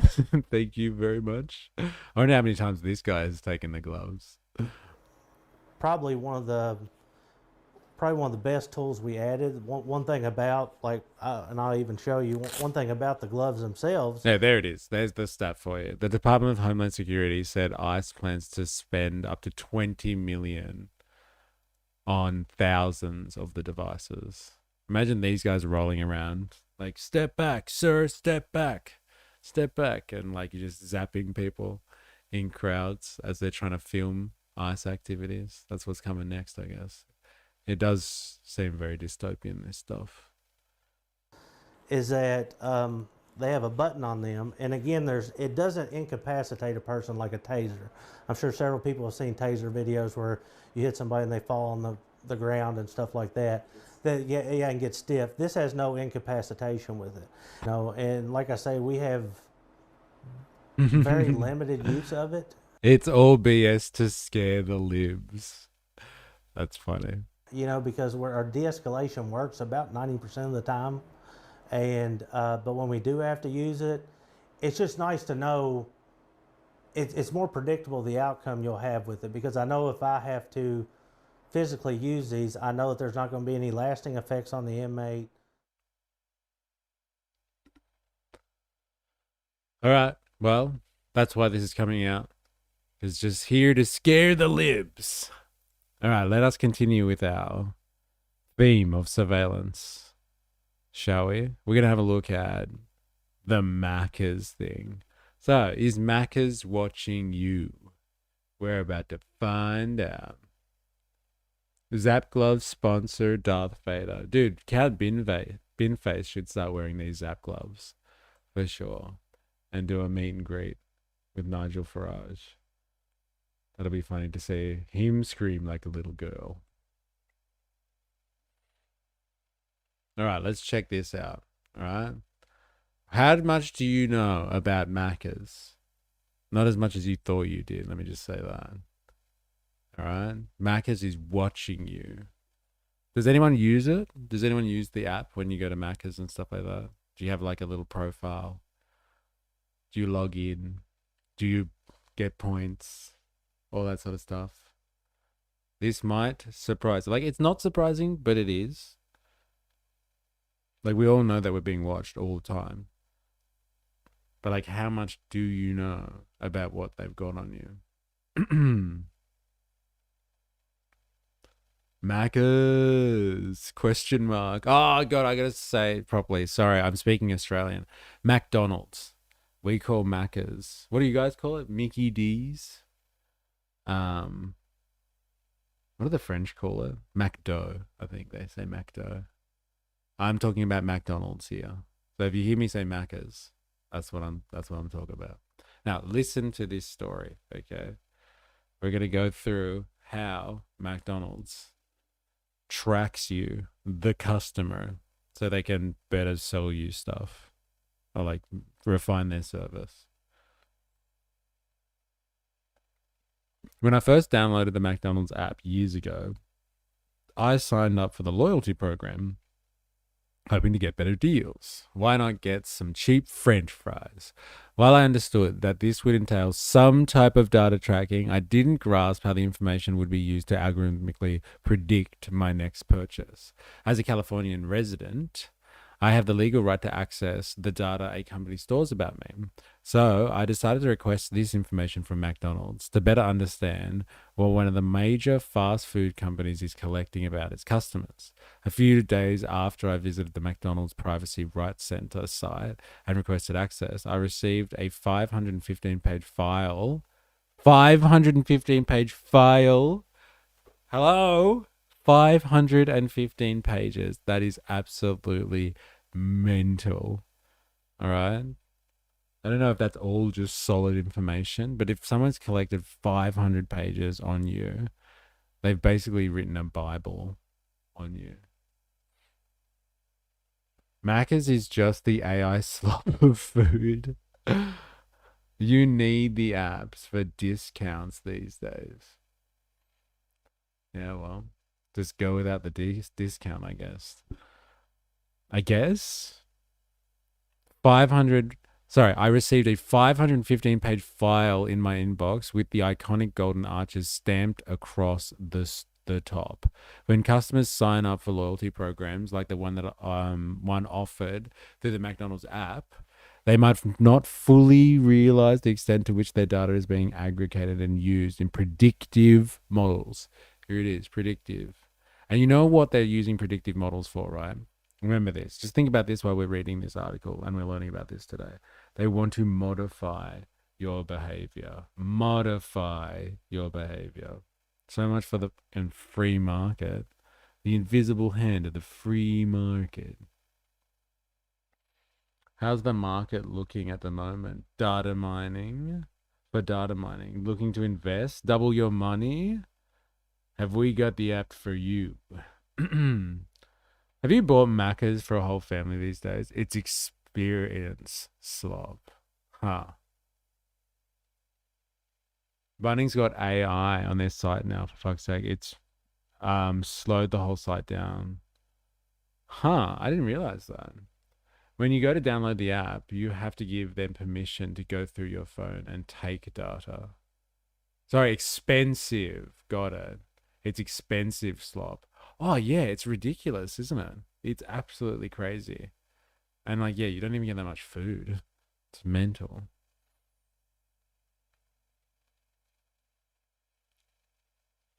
Don't talk to me about data mining and investing, please. All right, let us continue, shall we? When customers sign up for the loyalty programs like the one offered through the McDonald's app, they might not fully realize the extent to which their data is being aggregated and used in predictive models. McDonald's secret sauce is really commercial surveillance, says Jeff Chester, Executive Director at the Center for Digital Democracy, a group that advocates for consumer protections. Privacy experts I spoke with said this level of detail may feel invasive, but it's fairly standard for how large companies in the US run their loyalty programs. This report contains specific pieces of personal information about you that were identified by searching McDonald's systems, which contain information about our customers. Read the report's intro. It was lengthy and difficult to pass, so I used, like anyone would, I used generative AI to extract key information before verifying the details with the original document and reaching out to privacy experts. So good. The guy that got the 500-page report from Maccas was like, fuck it, not reading this. I'll just feed this into ChatGPT and get it to summarize for me and then check it later. So good. What McDonald's calls it. There's a table here, okay? And then what my data says, what that means. Estimated number of visits during the next 6 weeks. 2.16. How many times McDonald's expects me to return before mid-September? Mental. Mental. Estimated average order spend during the next 6 weeks. 13.49, so $13.49. What McDonald's expects me to spend per order. Estimated total spend during the next 6 weeks. $29.15. My total predicted value to McDonald's. They're predicting their revenue. Like, I'm telling you, when people are like, oh no, we've got to let the free market do its thing and you can't have planned economies. That's a crazy idea. You can't have command economies. No. We already live in planned economies. The planned economies are just planned to the benefit of private interests. This shows you in unequivocal detail that planned economies can work in the world, in a age of great data surveillance and artificial intelligence. We already have planned economies. Maccas is not like, oh, what burger should I make next to ensure that customers come back and keep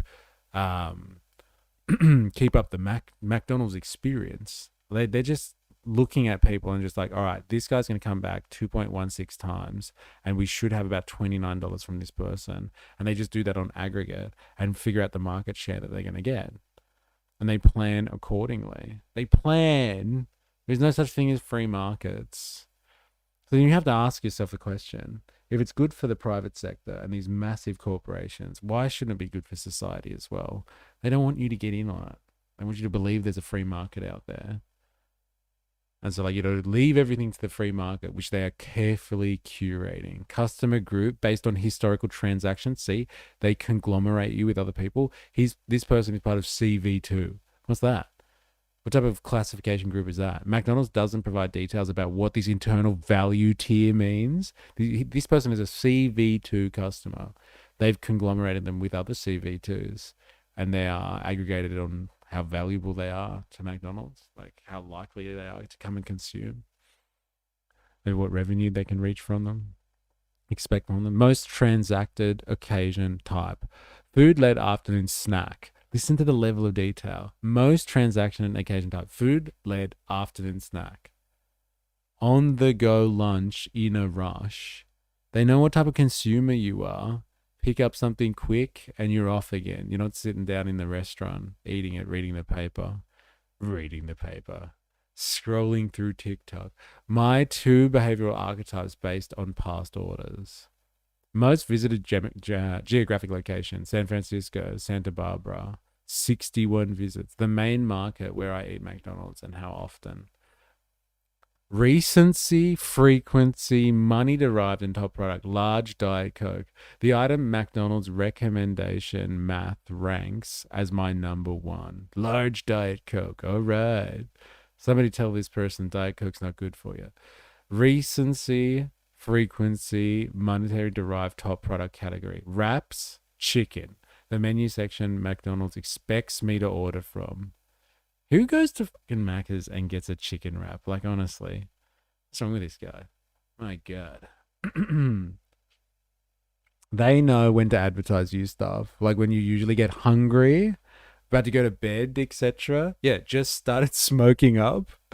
Oh man, I could really go with a chicken wrap right now. Bling, bling. Oh, whoa. No way. They're on special. No way. That's crazy. So good. Only app I have is the KFC one, and that's only because of the secret menu. LOL. I may have eaten McD's twice in the past 3 years. Watch out. They've got you down. They've got your details. Twice. Burger tracker. My afternoon snacks are usually weed-led versus food-led. Oh, man. Not the McGirdle. That thing is rank. People have always either volunteered their data or been easily tricked for their data. What is the difference now? Manufactured outrage over data collection. Slop at play. Dude, you're so critical today. I can't keep up with it, honestly. You don't think that this is outrageous? Honestly, I think it's outrageous. I think it is. Like, they've collected data, but not like this. Not like this. They haven't had the capability to do this before. This is incredibly invasive stuff. And if it is so valuable, then okay, right. If you're not outraged at that, how about I ask you this? No, not outrageous at all. All right, fine. If it's not outrageous to you, then let me ask you this. If your data, your information is so valuable and it's your information, then one, why don't you have any claim over it? And two, why are you not compensated for it? It's your information. It's not theirs. It's your information. It's your data. It shouldn't be a free-for-all. You didn't see this happening? Of course I did. But like, it's interesting to see it in real life, as opposed to just speculating on how it works. Bit of a nothing burger, this article. I don't know, man. I find this fascinating. I kind of like the double cheeseburgers on a rainy day. I think people discovered data collection again after the major breaches. I should be compensated for data. Don't think so. Interesting. No one cares about Maccas. Move into the social media giants, tech companies, and government. I'd be more concerned if they were tracking more than just which stores and what you bought. Yeah, fair enough. But you should be compensated for your data. It's a goddamn human right. Every reward system does this. McDonald's takes data privacy and security seriously, and we take robust steps to safeguard customer information, a McDonald's spokesperson tells Wired via email. Like many digital loyalty programs, we use information such as past purchases to provide a more engaging personal customer experience. Yes, it's just to make the experience better for you, the customer, like delivering the most relevant deals, offers, and messages. Our customers continue to have privacy choices available to them as outlined in our privacy statement. Much of my data report contains a detailed account of past McDonald's transactions, as well as offers the fast food company sent me and how many loyalty points I accumulated. Essentially, every time I open up the app to grab a bite to eat, it created a detailed record about when, where, and what I purchased. The log was even more thorough than I anticipated, including a record of every time I've scanned a code as part of its returning Monopoly sweepstakes, along with the prize I received. While the sheer amount of data McDonald's stored over the years caught me off guard at first, the way it was used by the company's predictive algorithms was what I found the most concerning. The company predicted how often I would visit them in the next 6 weeks, 2.16 times, and I would spend an average of $13.49, and I would spend a total $29.15. One reporter at Wired joked that McDonald's had created a Minority Report style dossier to predict my next snack wrap purchase. Now, the problem with this is, I think, is that they don't go far enough with an article like this. Like, if they're doing your data, and you're taking your data, like you're just seeing what they conglomerate and how they predict, how they use that to do certain predictions. What they don't talk about, and this is the most concerning part, is what they do with those predictions. You think it might be just that, and left there, but they are using this stuff to modify our behavior. That is invasive, and like I find that to be wrong. I put that video in the stream chat if you haven't seen it. What one?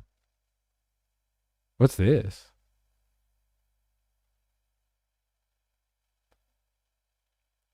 What video is this?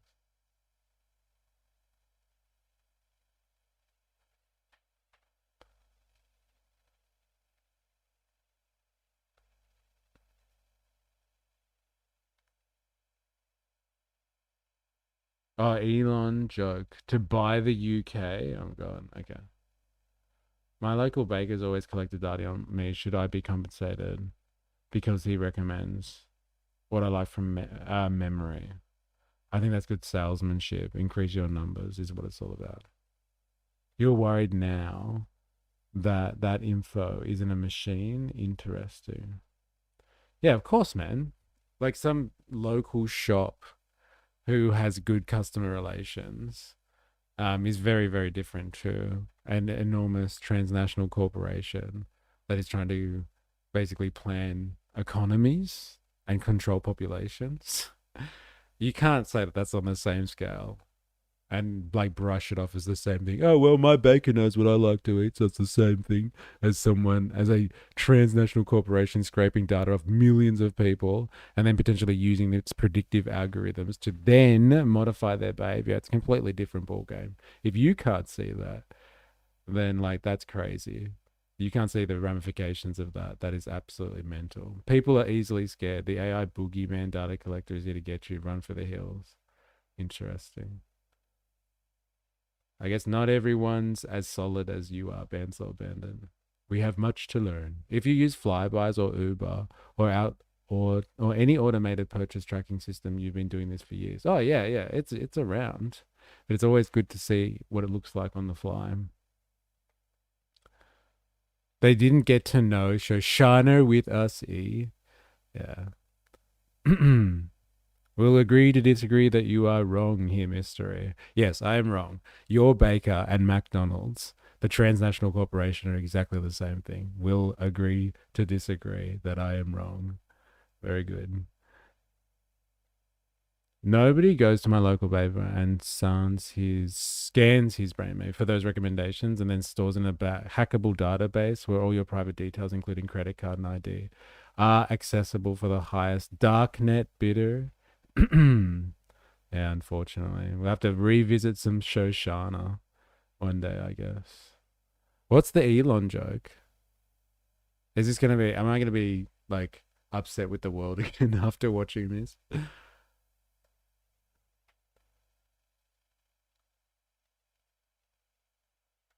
Wait. Stop. Fuck you.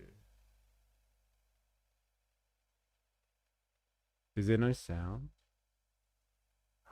Wants me to sign in. Fuck this. The man who bought the UK. Damn, the AI's getting pretty good these days. Nah, it's just cringe as fuck. Yeah, but it wants me to sign in. I wonder if I can get around signing in.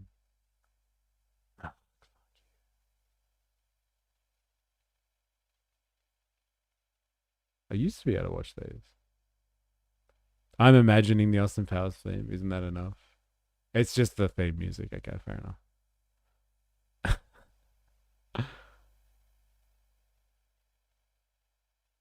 But like, why did he say he's going to buy the UK?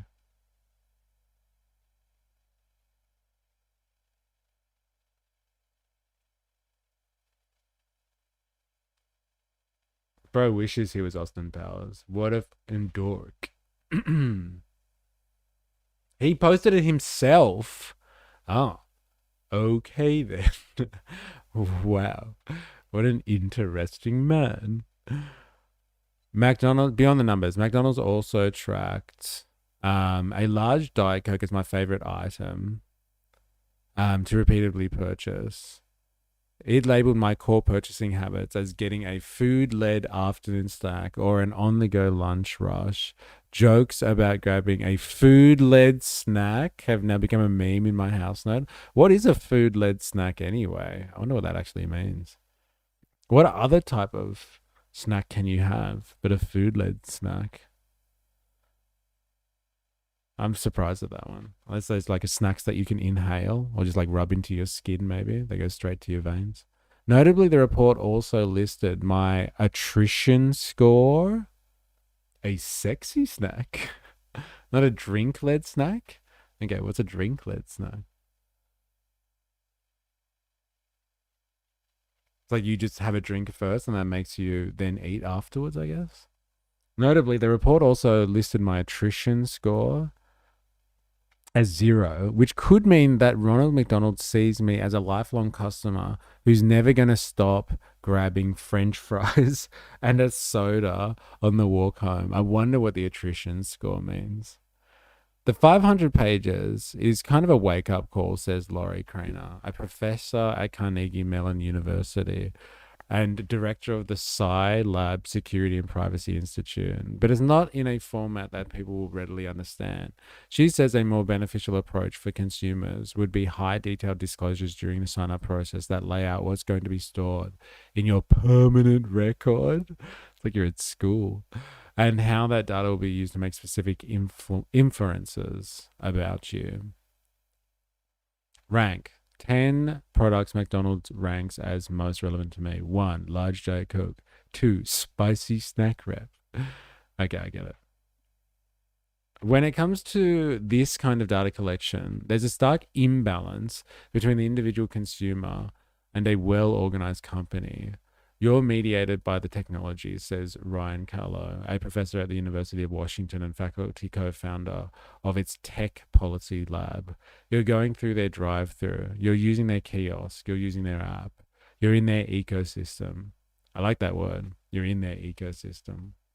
Like with Yanis Varoufakis on his work, he talks about in techno-feudalism.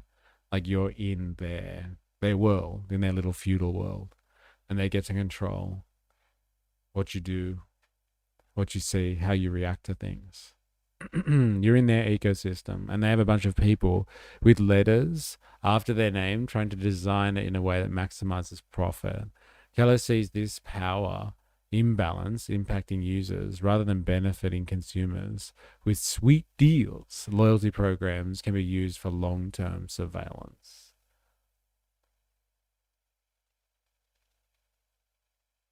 When I was 18, I worked as a manager at Maccas, and while doing the training course, they admit that everything is salted to encourage people to come back and buy a drink. Do you remember there used to be conspiracies on like burgers when you flip over the burgers at like Maccas? There's like a little, on the bottom piece of bread, there's like a little white circle at the bottom. There used to be conspiracies that they bake in some chemical into the bread that like numbs your feeling of being full, and so you're more likely to go back and buy more food. Obvious, but still, seeing it in writing is wild. Yeah, it is wild. How is a sexy girl in the hood of a car to entice you to buy? Is that okay?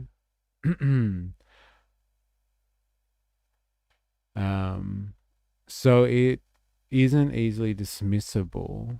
There's also been a business set up in another state using my ABN. Government is sorting it out, but wow, that's crazy.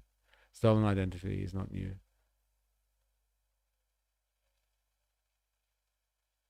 If Maccas tracked the jobs I had to do at Maccas at 13, cleaning out those fat trays was eye-opening. Sure it was. All right, let us continue. While many of the data points in my McDonald's report, when viewed individually, seem innocuous, the accumulation of information over years creates a creepily accurate picture of my habits. You eating this burger or liking that musician itself may not be private, but the aggregation and collection of this information, as well as the processing through AI, can create pretty invasive and personal information about you about when you're going to be there, what you do during the day, and so forth, says Ari Ezra Waldman, a professor at UC Irvine. Along with the right to request access to the data collected about me, I can also request that McDonald's delete what it has stored. After rifling through the document, I went back to McDonald's Privacy Rights Center and requested that everything be deleted. It always feels good to have a clean slate. Maybe I hoped this would be a turning point. When I spoke to Mr. Craner, she was floored by just how often I went to McDonald's. This guy eats a lot of McDonald's. My boss, who also stunned by my processed food choices, says I now have to stop eating there. I talk about judgment. Despite my love of crispy Diet Cokes and greasy French fries. I've never heard anyone describe a Diet Coke or a Coke as crispy before, but fair enough. I agree. Not out of shame or even that as part of an attempt to make healthier food choices, I want to leave it all behind just to prove the algorithm wrong. And like, that's the takeaway from this reporter. It's such a lame takeaway at the end of the day. I just want to prove the algorithm wrong. I'm stronger than that. Next time, it's not going to be a Diet Coke and a chicken wrap. I'm going to get, I don't know, a Big Mac. Sucked in. You were wrong the whole time, stupid algorithm. I win again. That is not the lesson. And like, you dig deeper into what's going on here. The potentiality of the information that they're gathering on you is not just to plan revenue and understand their market better so they can offer the best service. Like someone going to some type of local provider who wants to respond to the market. It's not just about that. It is about conglomerating this data to manipulate people's behavior. They do this. They definitely do this. They get access to your information, and it's about behavioral modification. Now, that is incredibly invasive stuff. It's an attack on free will. And in a free society, a supposedly liberal society, this stuff should be concerning to people, that they are manipulating people's behavior or modifying people's behavior to do certain things that they might not have done otherwise. And like, this goes beyond marketing. Marketing, you could say, is a manipulation of a person's behavior based on their desires and getting them to do things that they wouldn't have done before.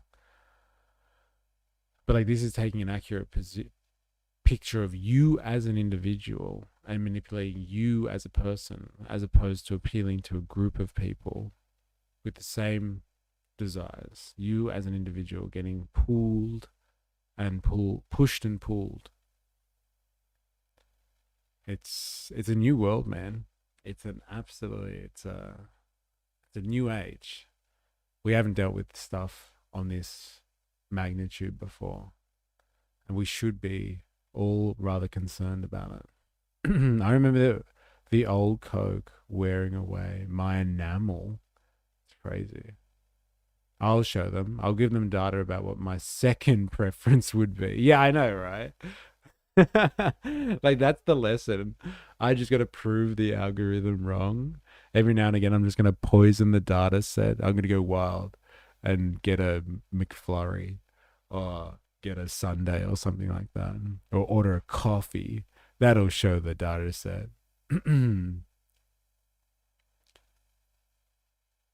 New world. Sir, targeted advertising has been the main for ads for the last decade or more. Where have you been? Not targeted advertising. This is not targeted advertising. It's not. It's more than that. It's way more than conglomerating a group. And like going after group characteristics. This is targeting individuals and changing their behavior. That's the potentiality of this. This is more than just influencing someone. This is deliberately altering their behavior. And yes, this has been in the works for a long time, but like, manipulating people's behavior is scandalous, and it should be scandalous.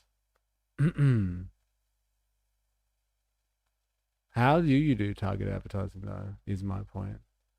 You sound like a flat earther, mystery. Well, like, so be it. I don't find any shame in that. If you compare this surveillance capitalism and being worried about surveillance capitalism to being a flat earther, I don't find any shame in that at all. My algorithm knew I needed to sharpen my knives. I brought a new sharpener on Saturday night and then realized I had been seeing ads for the last week. They got me. It's been industry for 15 years plus. Yes, and it is incredibly invasive, and it needs to be dealt with. They've been caught doing some horrible things, manipulating people's behavior, and they shouldn't do it. They shouldn't be manipulating your behavior. It's wrong. I haven't eaten Maccas since burgers came in foam boxes decades ago. Oh, Matt Bond. I've arrived. Did I miss Binface? Yeah, unfortunately you did. Not much to see there. Binface lost. Poor Binface. But like did much better than people thought that he was going to do. I think he got like 9,000 votes or something like that. And he claims that as a 10,000% increase since his last election run when he got 95 votes. So he's chalking it up as quite the victory, I must say. Trying to manipulate the way that people think or act. How is that wrong? Well, like modifying somebody's behavior. How is that wrong? Like getting people to do things that are against their will and their free choice. How is that wrong? I don't know. Like, do you want to live in some type of totalitarian society where what you do is manufactured by the state? Like, do you think that's acceptable? Why should we allow private corporations to do the same thing? That is, I think, is incredibly invasive and incredibly wrong. You should have free will. And if you believe in the ideas of freedom and liberty and all that sort of stuff, you should rally against this. It is incredibly wrong. Modifying someone's behavior and doing it in an underhand fashion. It's not even like they're doing it and they're really open about it. Like they are doing it in an underhand way. That is incredibly wrong. All right. Free will is the last bastion. All right. They've been able to control so many other things. Free will. You should at least enjoy your free will.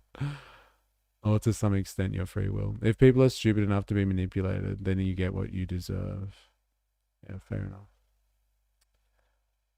I guess we'll just have to take that one on notice then. If you think that manipulating people is okay, I can't argue with that. We have different standards in that regard. I do not think it is acceptable to manipulate people for profit or for any purpose, for any type of control.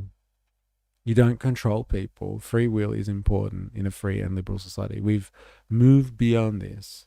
Like we've lived in ages of ideological control before, where we believed that, I don't know, if you did something wrong, God would strike you down, and like we controlled ourselves through religious institutions, for example. Like we don't need this form of ideological capture. I do believe in free will. I think it's very important that that is maintained as much as possible. As much as possible. But there are some, scary stories about what they do to people to get them, to herd them like cattle. Like we're not cattle at the end of the day. We should be able to choose how we respond to our environments. And if conglomerating this data leads to that scenario of behavioral modification, I'm not okay with that, honestly. How is your free will taken from you by these bad people and machines? Some people like to eat liberal tears as an afternoon snack. I'll give you an example of what happened in Australia then. And this was 11 years ago now. But like Meta got in trouble for, I think maybe it wasn't Meta at the time. Let's say Facebook. Facebook got in big trouble for advertising makeup to girls, and like clothing to girls, when it was watching them and their interactions on social media, and when they were feeling like it was monitoring them to a certain amount and level of sufficiency to understand when they were at points of low self-esteem. And so it would manipulate them to buy things that would help with their self-esteem. These are like teenage girls that we're talking about here. And like would hit them with targeted advertising at the individual level at times when they're at low self-esteem. And so like that type of intrusion into somebody's personal affairs and manipulation, modifying their behavior and getting them to purchase things when like they weren't in a position to do that. That type of behavioral modification is incredibly nuanced and incredibly invasive. And I think that is wrong. And so like that plays on your free will as an individual. Are you subject to making choices of your own volition at that point in time? Or is your behavior being modified by a larger entity that has capabilities beyond your wildest dreams? Like these are huge corporations with, you know, billions of dollars, if not trillions of dollars behind them, some of them. And so like, no, they shouldn't have that power. The big leap to say people's free will is taken or even manipulated. Do you even have free will if you can be manipulated? Oh my God. Look, let's, like you said before, we agree to disagree on this one. You don't think manipulation is morally questionable. I do. I think it is absolutely questionable. My scruples mandate that you do not manipulate people just because you have the power to do so. And you especially don't do it for profit. And like giving you a solid example of that. And if you think that type of manipulation is acceptable, then that's fine. I won't argue with you on that one. I just don't have the same principles as you. I think that is atrocious behavior. And like, it's a slippery slope. It's a very slippery slope. I mean, they're not aliens beyond your wildest dreams. It's a bit much. But yeah, way too much power and control. It is beyond, like most average people would not understand this. It is beyond people's wildest dreams that they are monitoring people. It is like people have no idea how they're being monitored. Just because people in this stream chat are savvy, like I would say, if you hadn't investigated this before, this would have been beyond your wildest dreams, honestly. Unless you're across this type of information. If you had just realized what was happening to you, then fair enough.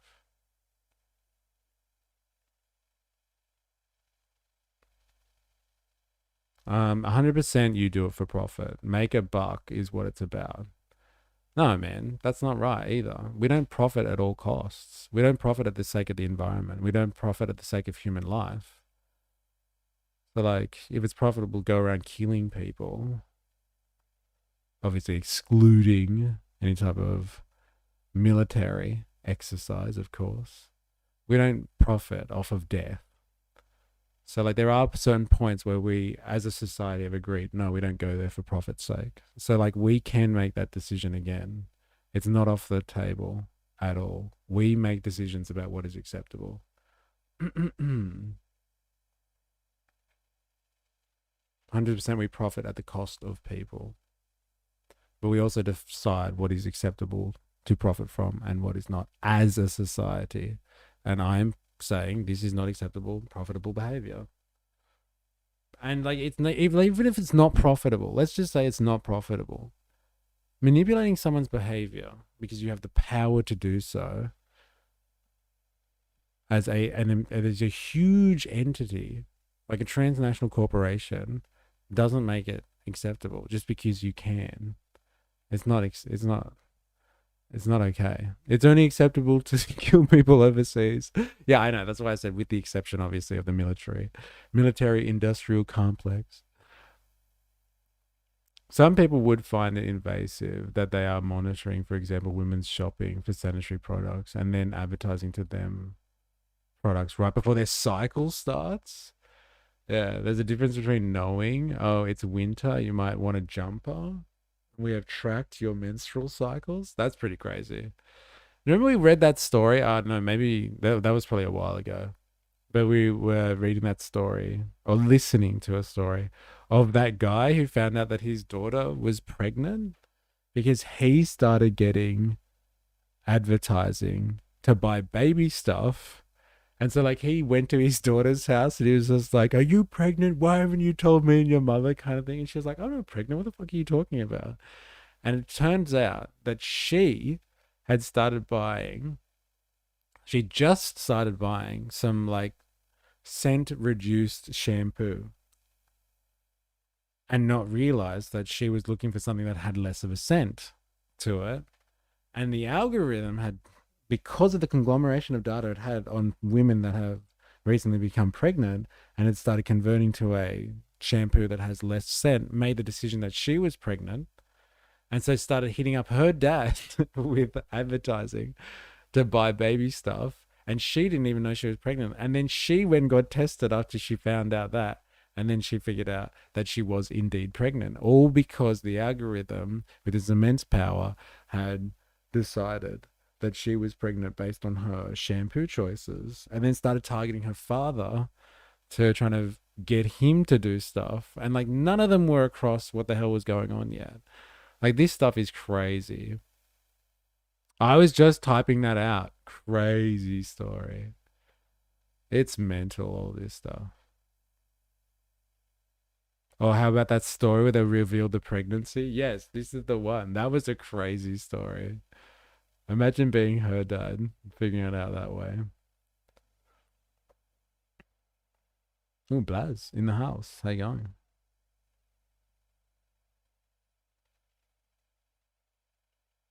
It's only acceptable. No, it's corporate Democrats. I draw the line at white citizens. Protests against ICE. Also, GOP fomenting the ongoing climate catastrophe.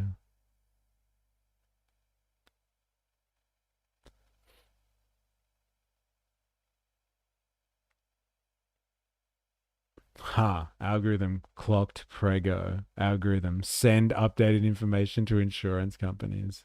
Savage. Imagine being her hubby and finding out that way. Yeah. How does your dad know? How the hell did you tell him first? I didn't. The algorithm did. It wasn't me, I swear. All right. Shall we continue? Shall we continue? Oh, talking about Meta, there was some big case last week, I'm pretty sure, or ongoing case about Meta and their intrusion into people's lives. Meta faces $1.4 trillion lawsuit. Let's hear about this. It's being billed as a potential moment of reckoning for social media giants. Meta will now defend itself in a major federal trial after several US states accused it of designing addictive features for children in its apps and illegally collecting and using kids' data. The trial, getting underway in California, comes after a coalition of states sued the tech company in 2023. 4 were selected to represent their claims. Meta, which owns Facebook, Instagram, WhatsApp and Threads, says it strongly disagrees with the allegations, stating Meta is confident the evidence will show our long-standing commitment to supporting young people, adding the company has listened to parents, worked with experts and law enforcement. The plaintiffs are demanding a long list of changes to Meta's apps, as well as financial penalties as high as $1.4 trillion, close to the company's entire market value, which hovers around $1.5 trillion. Experts have described the case as social media's big tobacco moment, referring to a wave of legal cases against cigarette companies in the... Do you remember when they went into the courtroom here? They got in trouble, like Mark Zuckerberg and all the team got in trouble because they're all wearing those Ray-Ban metaverse glasses, which was like recording everything that they're doing and tracking like inside the courtroom, and they had to get rid of all the glasses because they're not allowed to record in there. Be interesting to see how the Supreme Court handles it. Yeah, it's still going. It's been going for a while, this one, because I think we touched on this like probably a few months ago now. 90s over smoking-related health harms. Just last week, a judge in New Mexico ordered Meta to pay more than $560 million in damages for its failure to warn the public about dangers its platforms posed to children. They were not honest with parents and policymakers and families, not only in this state but around the world. And so now they must pay the price for the choice that they made to put profits over children's safety. This won't be the end of the social media giant's legal woes. As well as denying Meta's bid to postpone the trial in California, an appeals court on Monday ruled that more than 3,000 additional lawsuits filed against Meta, YouTube parent Google, Snap and TikTok could go ahead. Gotta pay the troll toll, like literally online troll, the $1.1 trillion, almost the same as what Alex Jones had to pay back, LOL. Anyone remember certain addictive program creators saying in an interview that they didn't let their kids near PCs, etc., unless for school, and then limited to an hour a day? Says it all. Yes, actually. Yeah, they don't let their kids. That's actually in the that book. What's it called? I can't remember. There's a book about that person that she worked at Facebook, and she became a whistleblower, and all the top executives at Facebook, when they're all having meetings talking about their kids, and they're talking about all the different ways that they're going to target kids or target young people anyway, and like someone brings it up and they're just like, oh, so how much screen time do you allow your kids to have? And it's like, we don't let our kids on social media. What's wrong with you? Nope, in way. We know exactly what's going on here. We would not let our kids use these services. Hell no. Manufacturing dipshits. Some book by Meta whistleblower. Probably. All right. Let us move on, shall we? All right. So the right wing is tearing itself apart. So you guys were talking about the Candace debate before. Haven't watched it, not interested. But like, people, it's, we've been talking a bit about the whole split in MAGA recently. These guys at TLDR did an analysis of the whole MAGA split. You lick sniz. Is this a sex thing? What's going on here? Let's see how they analyze this whole situation. Like here we have new money, old money, tech bros, establishment GOP. Who's gonna win? There is a rift. There is MAGA, there's classic MAGA type, and there's dark MAGA. Who's gonna win? The tech bros? I got a clip for you. Oh God, I'm a bit nervous now, I'm not gonna lie. Nobody needed Meta or Facebook to create more dipshits. Like we had so many before. They were even a fart in their makers' brains. Still find the under 16s band so funny. Well, I let my kid run around with a knife and they'll hurt themselves. Please make all knives illegal. Parents can be so dumb and lazy. All right. Let us continue, shall we? The Great War in MAGA. I wonder if they have a... No, they don't. Not a good one anyway. Let us see how they analyze this. We'll see if it's any good, the analysis. With a year and a half to go until the 2028 presidential primaries, an election-defining civil war is simmering within the Trump administration and across the American right, over the war with Iran, the future of American foreign interventionism, and ultimately, who will emerge as the heir to Donald Trump's MAGA movement. Is this the thing that you're talking about? Lick a sniz? What is this?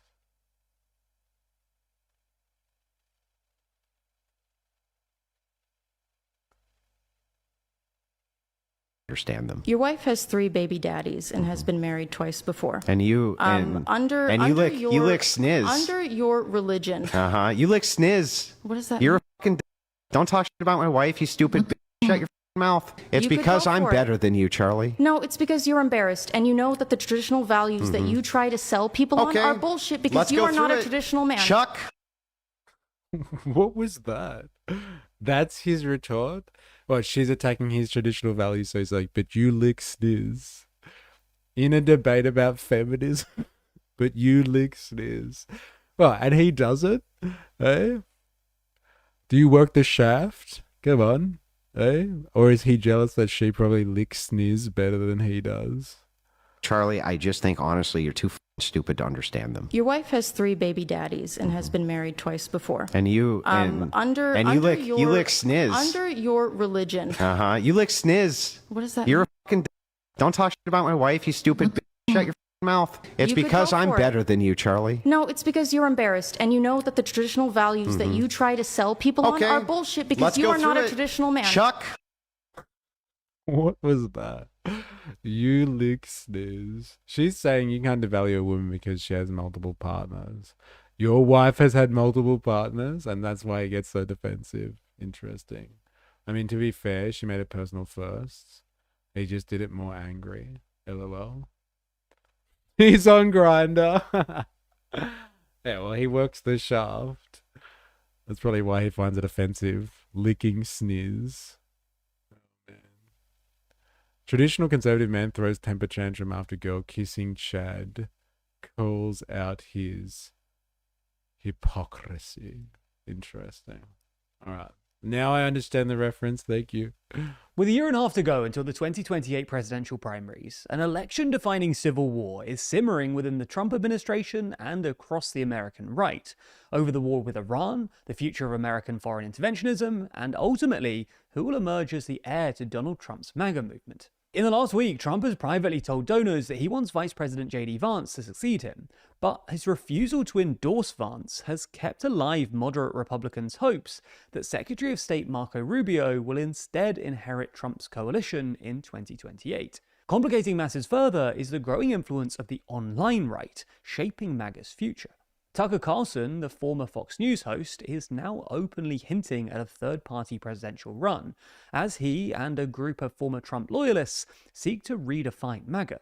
At the same time, far-right figures like Nick Fuentes continue to push their own extreme version of MAGA to younger audiences. So in this video, we're going to explain how Trump's MAGA base has become increasingly divided over foreign policy, examine why this growing ideological rift is likely a major liability for J.D. Vance heading into 2028, and explore how Tucker Carlson and the online right are deepening that divide.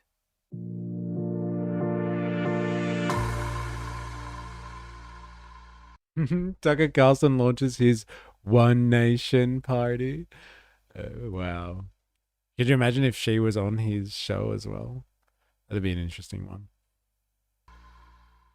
We sometimes make mistakes Oh in my our God, here videos, it and what comes. we do, we think it's really Better not be ground We news. respond to link in the policy within the Trump administration.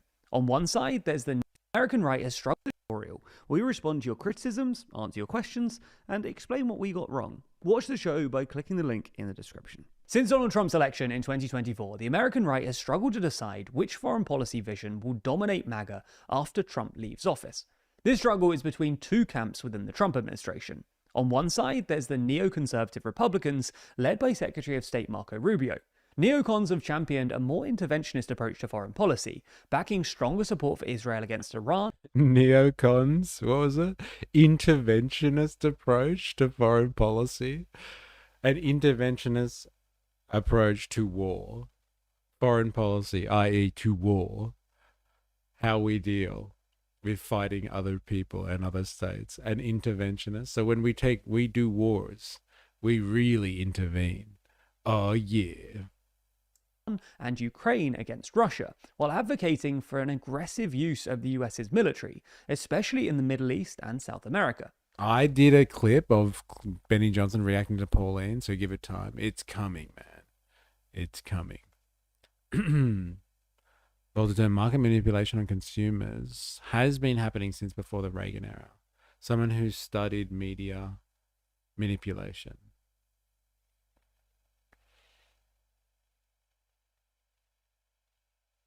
On the other side are the anti-interventionist Republicans, led by Vice President J.D. Vance. Anti-interventionists support a more restrained foreign policy, calling for reducing commitments to NATO allies, Israel and Ukraine, while also preferring diplomacy with Iran over the use of military force. Trump has blended these competing foreign policy views. In January, Trump gave the neocons a win by permitting Marco Rubio to mastermind the capture of former Venezuelan President Nicolas Maduro. And of course, Trump later went to war in Iran. Yet, since June, Trump has leaned away from interventionists and allowed J.D. Vance to take control of the administration's policy on Iran, pursuing further diplomacy, with negotiations still ongoing. But by giving both sides opportunities to implement their policy... Wait, so he attacks and then he sends in J.D. Vance to negotiate. Because it's like, oh no, what have I done? Quickly, we better send in J.D. Vance now. Like, this is not a very good analysis of this situation, I must say. Trump has only added the confusion over which vision is truly MAGA approved. As Trump empowers both sides of this ideological divide within his administration, the split has become increasingly apparent among the electorate. According to Pew Research, 63% of Republicans over 50 support the United States taking a more active role in foreign policy, compared with just 38% of Republicans under 50. Why do they say foreign policy? Just say it's war, an active role in war, attacking other people. That's what foreign policy is. Like the type of Orwellian stuff that goes on with the media is absolutely mental. Like we call Iran a regime instead of a government, and we say foreign policy instead of war. Just say what it is. 63% of people over 50 are happy to be at war, whereas only 38% of people under 50 are happy with the same thing. Seriously.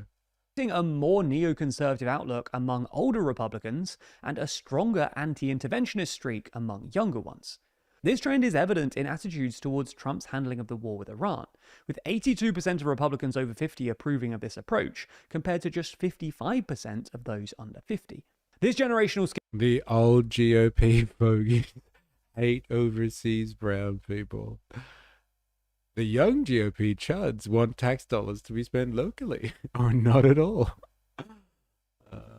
Schism has fueled a proxy battle in conservative media to define the foreign policy future of MAGA. Neoconservatives have retained significant support from the relatively older viewership of traditional conservative outlets like Fox News, The National Review, and Ben Shapiro's Daily Wire. Anti-interventionists, by contrast, have built support among younger audience drawn to new right media, most notably the podcasts of former Fox News host Tucker Carlson and white nationalist Nick Fuentes. The prominence of Carlson and Fuentes as anti-interventionists creates uncomfortable realities for J.D. Vance as he gears up for a run for president in 2028. Firstly, Vance is starting to see direct competition in the anti-interventionist lane. Tucker Carlson has started to make waves about forming a third party based around anti-interventionist foreign policy. Back in early July, Carlson said that he was going to help build a third party. And now, just last week, Carlson hosted former Congresswoman Marjorie Taylor Greene, Congressman Thomas Massie, and former head of the National Counterterrorism Center Joe Kent to discuss whatever comes next after Trump. All of these figures are former Trump supporters who either served in his administration, held office in Congress, or, in Carlson's case, supported Trump through media coverage.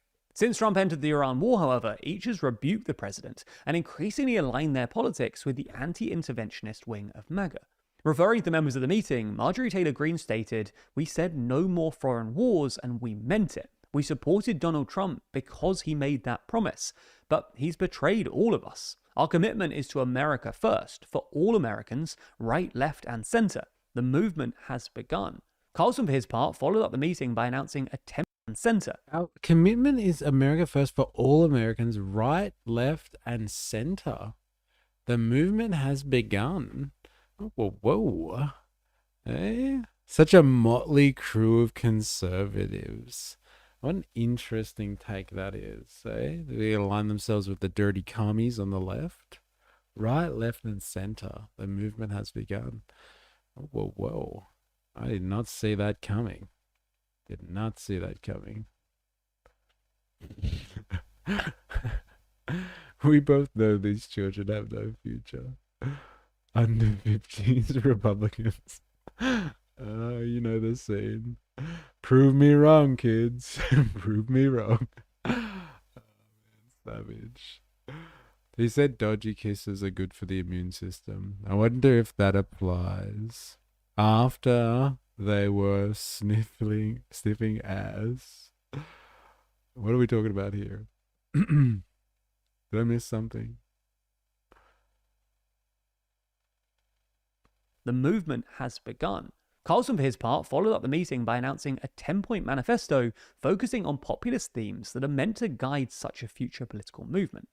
While Carlson is unlikely to launch a third-party presidential bid, his efforts to pull anti-interventionist MAGA away from Republicans could still damage J.D. Vance, who would rather advance those same ideas from within the party. I can't unsee MTG crossfitting, so when I see her picture or video, my brains plays her doing chin-ups. Can't take her seriously. By publishing a manifesto, Carlson's group is trying to define post-Trump MAGA before anyone else does. And that leaves Vance in an increasingly difficult position. Vance will still be forced to ask questions about how his politics differ from Carlson's, leaving him open to right-on-right infighting. Second, Vance also faces the influence of Nick Fuentes in anti-interventionist corners of MAGA. While Fuentes has urged his supporters to back Democrats in retribution for Trump launching the war in Iran, his impact on MAGA can't be discounted. Not only does Fuentes promote an ugly association between anti-interventionism and white nationalism, he's also quietly built influence among young Republican staffers that Vance will need to run his campaign. Politico has reported that from the halls of Congress to conservative think tanks such as the Heritage Foundation, moderate Republicans have been sounding the alarm over the rise of young, politically extreme staffers, many of whom are sympathetic to Fuentes and his anti-interventionist views, particularly on Israel. Longtime allies of Vance, namely conservative commentator Rod Dreher, have warned about... Who would have thought? This is what we were talking about last week, with the influence of surveillance capitalism and its impact, the impact of social media on politics. And you have more and more extreme views in the Republican Party coming up, being headed or spearheaded by someone like Fuentes. Very interesting. Right in fight. Sounds gay. Count me in. Why not? The growing trend among far-right staffers and have urged Vance to publicly address this issue. Vance has hit back against Fuentes for making racist comments about his wife, but has done little to address the issue of radicalized young Republicans, drawing ire from Rod Dreher and neocons such as Ben Shapiro. While Vance may be reluctant to platform Fuentes by speaking about him, their shared anti-interventionist views, and Vance's refusal to condemn him as forcefully as neocons would like, could still become a liability as Vance tries to appeal to every wing of the party, including both neocons and younger staffers sympathetic to Fuentes. Whether it's from the political toxicity of Nick Fuentes or the political attractiveness of Tucker Carlson's burgeoning new MAGA movement, the anti-interventionist wing of MAGA is in flux. As neocons and anti-interventionists battle to promote their ideas within the conservative media ecosystem, these policy divisions are set to have an outsized impact on the race to redefine the MAGA movement in 2028. Now, this story about Trump reportedly backing JD Vance for 2028 is constantly updating, as more and more outlets are reporting on it, so it might feel like it's hard to keep up with the ever-changing media landscape. Right now, there are 80 sources currently reporting on it, with most of the coverage... Oh god, they're doing it. They're doing it. We just got ground newsed. Fuck. we just got ground newsed. Damn it. Alright, we're gonna stick with right-wing investigations of right-wing power and power plays. I just want to have a look at this one. Like, that was a pretty lackluster analysis of that situation, I must say. Yeah, you got grounded, I know. Ground news. You're grounded, mister. I know. I got done. That was a pretty lackluster analysis. Okay, look, there's a split in the Trump administration between the neocons and the not so neocons. People who agree in interventionist foreign policy. So like people who agree in interventionist warfare, and people that agree with just normal foreign policy, where we don't intervene, we just impose our will around the world. Like, can we just stick to that, please? Instead of starting wars, let's just upkeep our presence around the world, at least, just so everyone knows who's in charge. We don't want to spend too much money on this stuff, get caught in a quagmire. And that's the split that they see in the Republican Party, in the Trump administration. Sorry, I should say Trump regime. It was alright. It wasn't a very good analysis. There's a crack in the administration. Oh no. Right down the middle. Giggity. Oh my god. I don't know. I wasn't down with that. Like, okay. Vance v. Rubio. That's what's happening. And like, Trump won't call either one. Fair enough. Trump doesn't want to name a successor. Must be the first person who's got like empire style power, empirical power, who doesn't want to name a successor. I'm gonna reign forever. Fuck you. I refuse to name his successor. Rubio is the favorite, obviously. No one likes JD. What they're doing. Very interesting. I don't know. Rubio is like Rubio on paper is the favorite. But like the question is, you have to ask yourself, it's like, how did JD even get to where he is in the first place? Like by rights, Rubio should be in there. But like, how did JD pull that off? What forces are behind JD? And should we underestimate them? Trump named himself a successful already. Did you miss it? I did. I have missed it. Rubio is weak and it shows. Savage. Rubio just has like different intentions, it seems.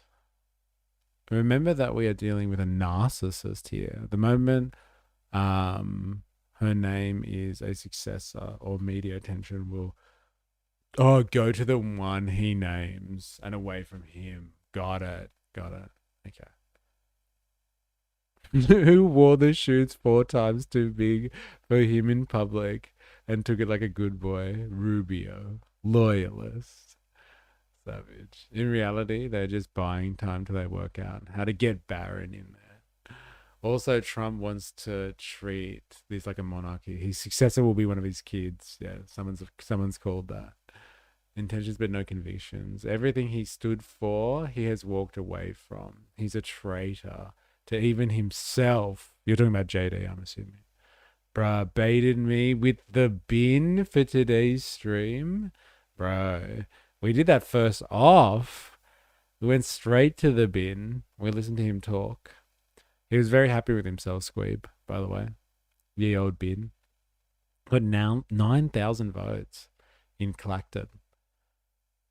And what's his name? Farage got 60% of the vote, I think. Like, apparently not a lot of people turned out, though. It was like a low turnout. But yeah, the bin did really well.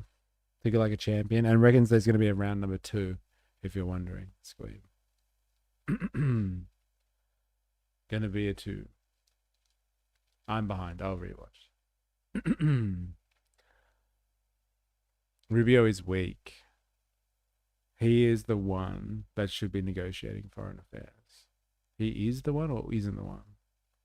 Maybe not. But also, JD took one for the team with Peter Thiel. I'd rather the goofy shoes. Yeah. Me too, actually, if you have to pick. No, JD did Thiel for his own benefit. No one else. Bro changed his name and shit. Democracy in action, one-party system. Get that ground news QR code off your screen. Giving them free advertising space. Right, like they're everywhere. A little bit more for them. Won't matter, I guess.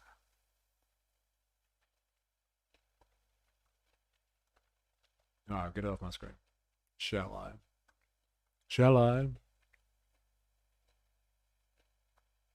Alright, let's have a look at this. I love catching up on the AFD and European politics. Seem to be struggling. Alright, inside the AFD's radical plan, we're going to stick with some right-wing political action today. Woozle.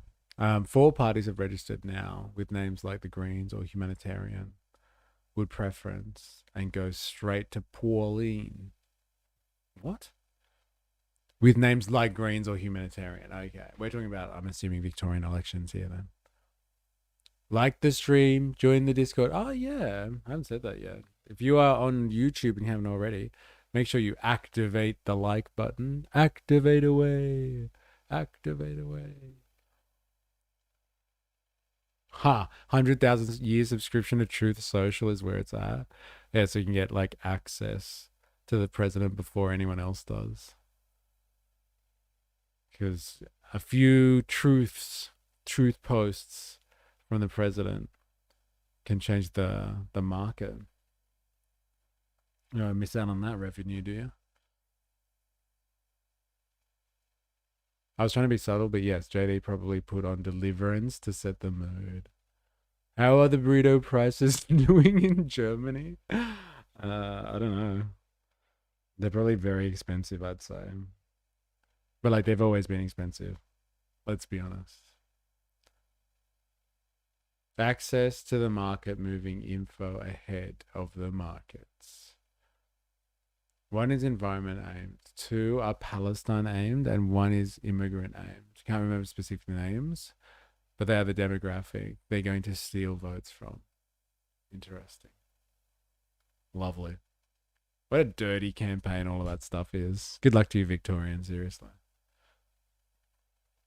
All right, let's have a look. Inside the AFD's radical plan. Now, you have to admit, like, there's a lot of fear-mongering that goes into this type of stuff. Like, the mainstream media is pretty scared of the rise of the right, because as I've normally pointed to, they like to have the radical center in. They don't like the radical right or the radical left. They want the radical center. That's where it's at. That's where they can control things the best.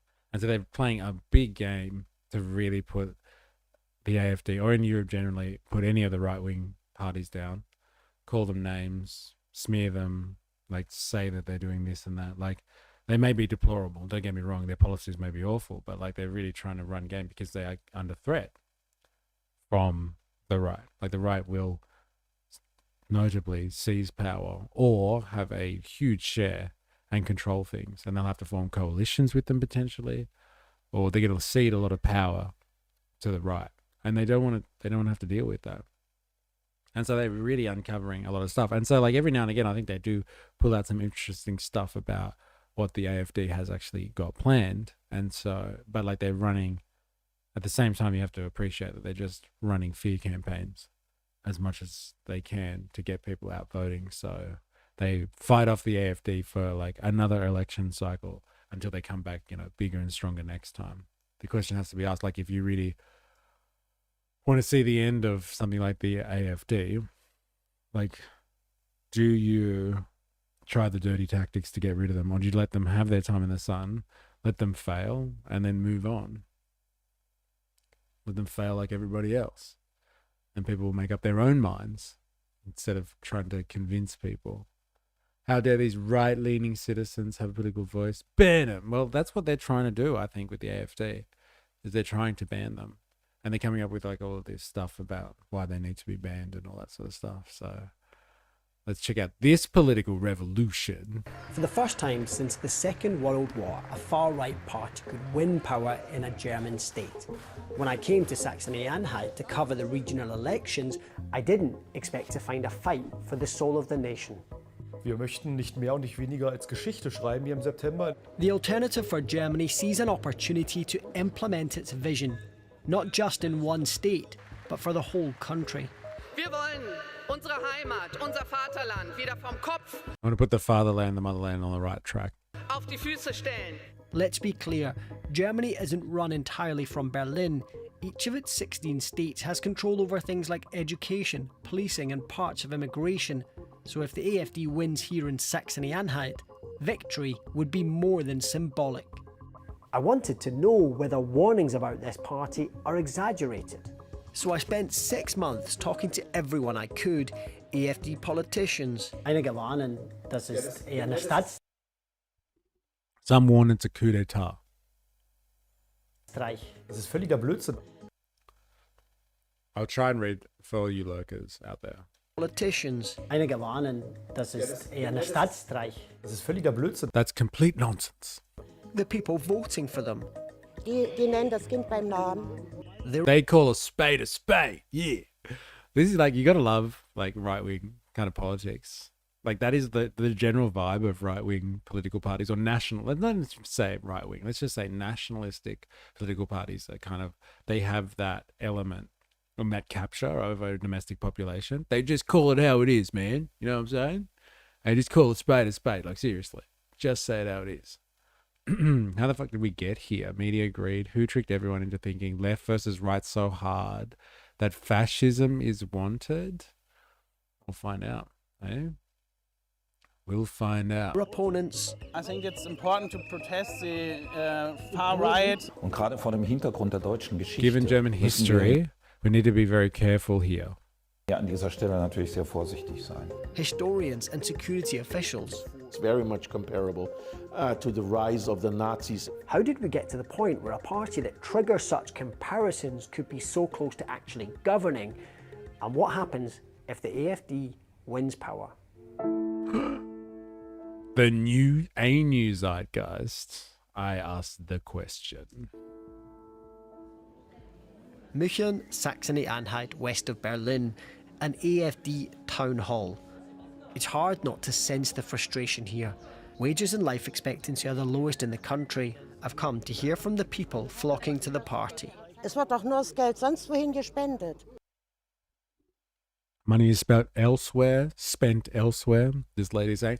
Do you remember what he said right at the start? Are we listening to this, everyone? This place, this community where they're going to talk to these people, an area that seems to be very much for the AfD, the right-wing nationalist party that's taking German politics by storm, just like One Nation in Australia.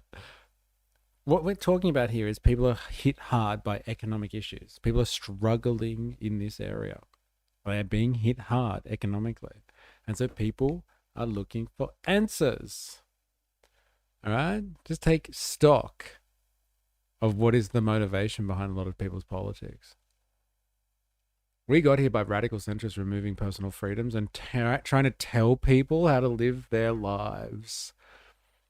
Or just like, yes, like there's a lot of that. But like honestly, there's like screwing up the economic situation for a vast majority of people. They feel boxed in and they want to protest. They're upset. They want change. Makes sense. These Nazis don't want their money taken out of their community and spent elsewhere. Yeah, look at these people concerned about money being spent in another country. Goddamn Nazis. Is it weed o'clock yet? It is somewhere. It's always weed o'clock somewhere, right? Aber die Schulen, die So verkommen, the schools are falling apart. die gucken nicht, They don't care how retirees make ends die meet. Rentner über die Runden kommen. One thing quickly becomes clear. This isn't somewhere transformed by immigration. Migration here is lower than much of Germany, but many people still feel they've been left behind. Wir wollen wieder Deutschland sein und nicht, dass wir ein Land We want Germany again. And not that we are a country with so many people here who don't really belong to us. sind, wo so viele Leute drin sind, die eigentlich nicht so richtig zu uns gehören. Nichts gegen die Ausländer. I have nothing against foreigners. Really, I don't. Wirklich nicht. Aber wir sind einfach kein But we're just not purely German country anymore. reines Deutschland mehr. The Conservative CDU party has run the state for 24 years. Now this man wants to take over. Ulrich Siegmund is a former perfume salesman turned TikTok star and now leading politician. Holen wir uns nächstes Jahr endlich unser... Wie hat Sie heute bei uns in Magdeburg gefallen? Perfume retailer turned TikTok star, now taking over the AfD. There it is. Offline, he has a history of networking with ethno-nationalists. More on that later. The state's domestic intelligence... On ethno-nationalists. More on that later. We got him, boys. We got him. So it's a hit piece. But like, hey, do they have a scary plan? Do they? Let's find out. Like, I'd much prefer to know what the plan is, as opposed to like all the fear-mongering stuff. Intelligence agency has labelled his party as right-wing extremist. They argue some AfD positions are unconstitutional and anti-democratic. Some in the crowd wear brands popular in the neo-Nazi scene. Verstehen Sie dieses Angst, dass Leute... Ja, ich verstehe. Nazi scene. Do you understand this fear people have? Verstehen Sie dieses Angst, dass Leute... Yes, I understand that. Ich verstehe das. There are so many people who actually say, this is a party that is against me. Ja, die wirklich sagen so, das ist eine Partei, der nicht gegen mich ist. Ja, ich denke immer... Yes, I always think the media hypes up the claims.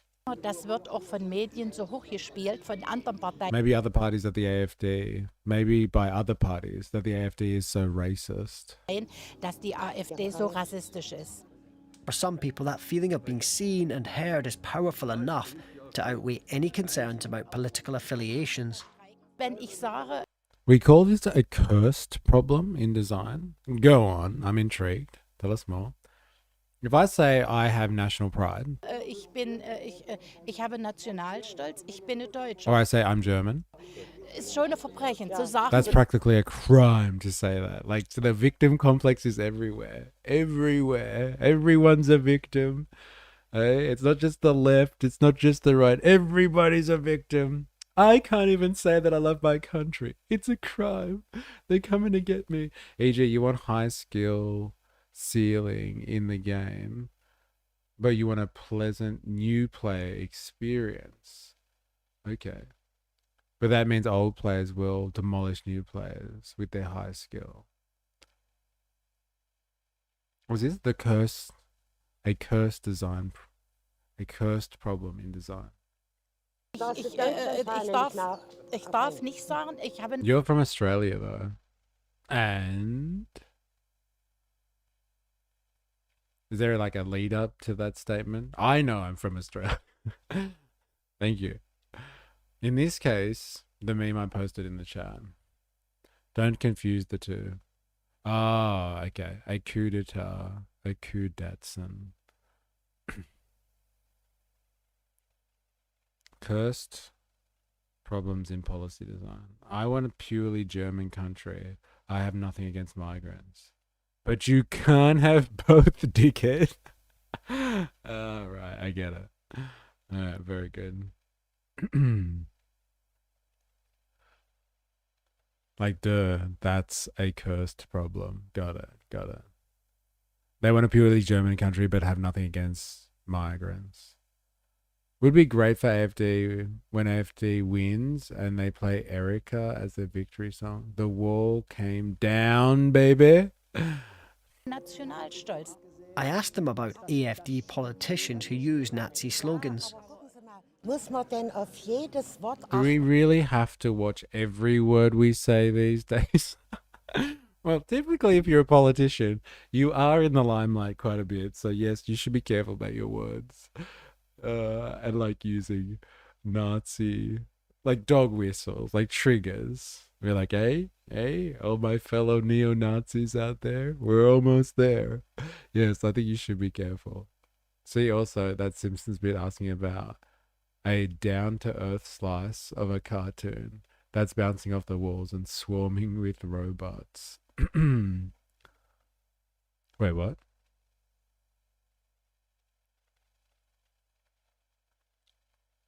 I can't look at my mouth and talk. wenn man jetzt irgendwas sagt. Ulrich Siegmund and in fact the whole AfD is somehow immune against criticism from the outside, from the media, but also from the political competitors. Johannes Hilje is a political consultant and studies the far right. The fact that this narrative is working tells something about the AfD supporters because they do not trust the journalistic media. They trust what the AfD and their media is saying. So we have AfD supporters living in a parallel information system compared to the rest of society who still consume and trust journalistic information. But rising populism. Are you listening to this? Like, you know, we talk about the radical center and all that sort of stuff. Like, did you hear what he just said? We have these people over here who support the AfD and they live in their own little bubble. And then you have the people that still care about journalism and the mainstream media and that centrist narrative that controls the world, the neoliberal story that controls everything. Like, that's everybody else who still trusts the story. And then you have them in their own little world, get it with their own sources of information.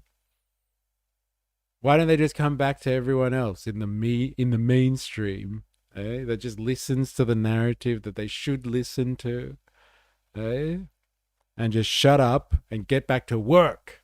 Stop questioning things, you stupid plebs, searching for answers. Sick of it. So you want a realistic, down-to-earth show that's completely off the wall and swarming with magic robots? And also, you should win things by watching.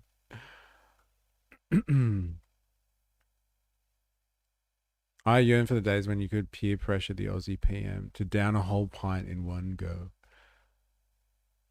His grandfather was probably in the SS.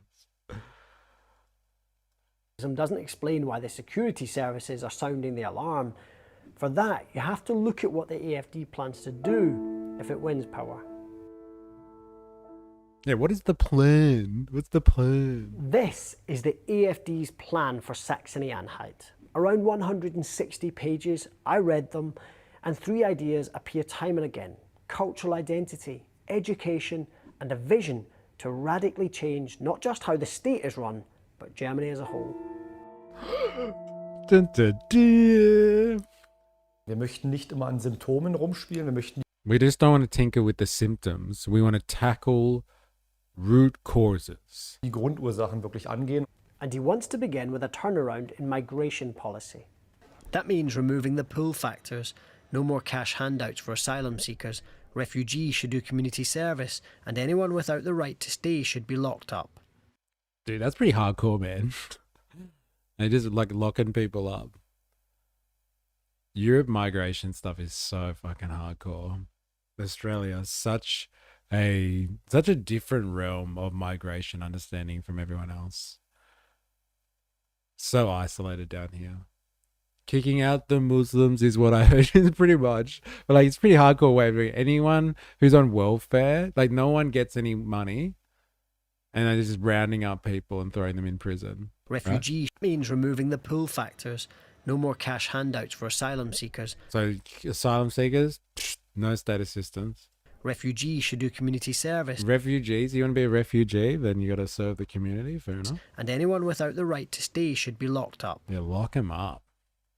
Das heißt, ausreisepflichtige Personen müssen... That means people who... Oh, damn, I missed The right that. to stay should Sorry. be locked up. Das heißt, ausreisepflichtige That means people who are required to leave the country Personen müssen unter unserer Regierung must be placed in deportation custody under our government. Like, this is the way it's going. Before it was... This time last year was all anti-mass migration. Mass migration was the way. Now it's remigration. Deport these fuckers. It's coming to a country near you. This is how the story is evolving.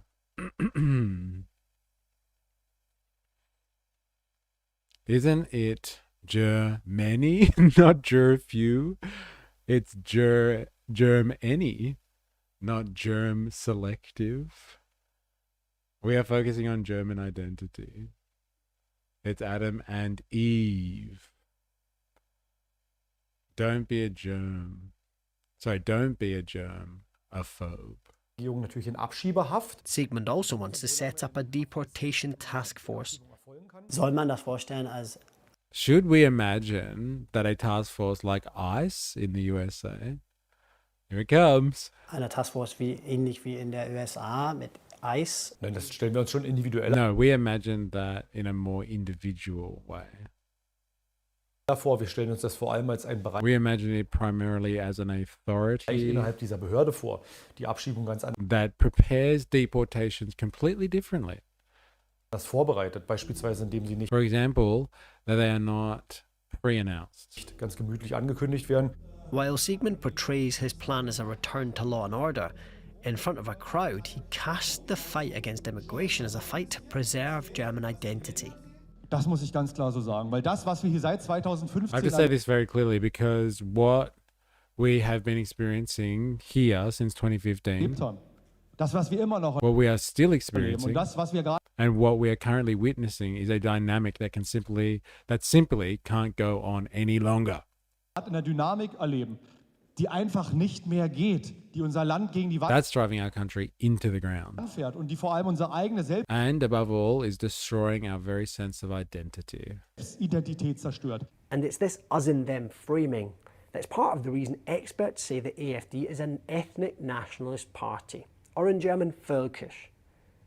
And these experts say it offers clues as to the AfD's real agenda, because behind one word, lies an entirely different debate. A debate that sparked a massive backlash, and an idea that appears 20 times in the AFD manifesto. It sounds simple, it isn't. This word has become one of... They're Volkish? Yeah, that's interesting, isn't it? So weird listening to this without seeing who's talking, lol. the most controversial terms in German politics. So-called remigration was an idea popularised by Austrian white nationalist Martin Sellner. He wrote a book about it. For him, it's repatriations of non-Europeans and a high-pressure campaign for so-called, quote, non-assimilated citizens to leave. Now take a look at this grainy image. In it we see... Take a look at this scary grainy image. So good. Remigration. It's the hot topic. Very interesting. I think there's a remigration rally coming up in Sydney at the end of the month. I'm very, very interested to see what that's going to be like. Can't wait to go along to that. I hope it's on because I've heard rumors that they cancelled it. So like this time last year we were going to anti-mass migration rallies and now remigration's on the cards in Australia. Remigration? Don't we have enough? They're going to put them on trains and send them somewhere else. Maybe we can confuse stupid people to think One Nation is massively pro-immigration. Yeah, re-migration is a funny word, isn't it? I thought they were actually going to start trying to they get people to re-migrate back to Europe or something like that. I was very disappointed that it wasn't that. I was like, hey, I could demonstrate that I was European somewhere in my heritage. I'm going to ask to move back to Europe. But it's not that. They're not trying to re-migrate people. They're trying to deport people. They're just calling it a fancy word. It's all connected. It's a global move. We didn't elect the LMP or other puppets. They're doubling the migration. I knew it. Snowpiercer already happening in the Navy. And it's just a ship instead. Eat your Soylent Grey. Nose piercer. Nose piercer. People think Pauline is pro-Israel because she wore a scarf.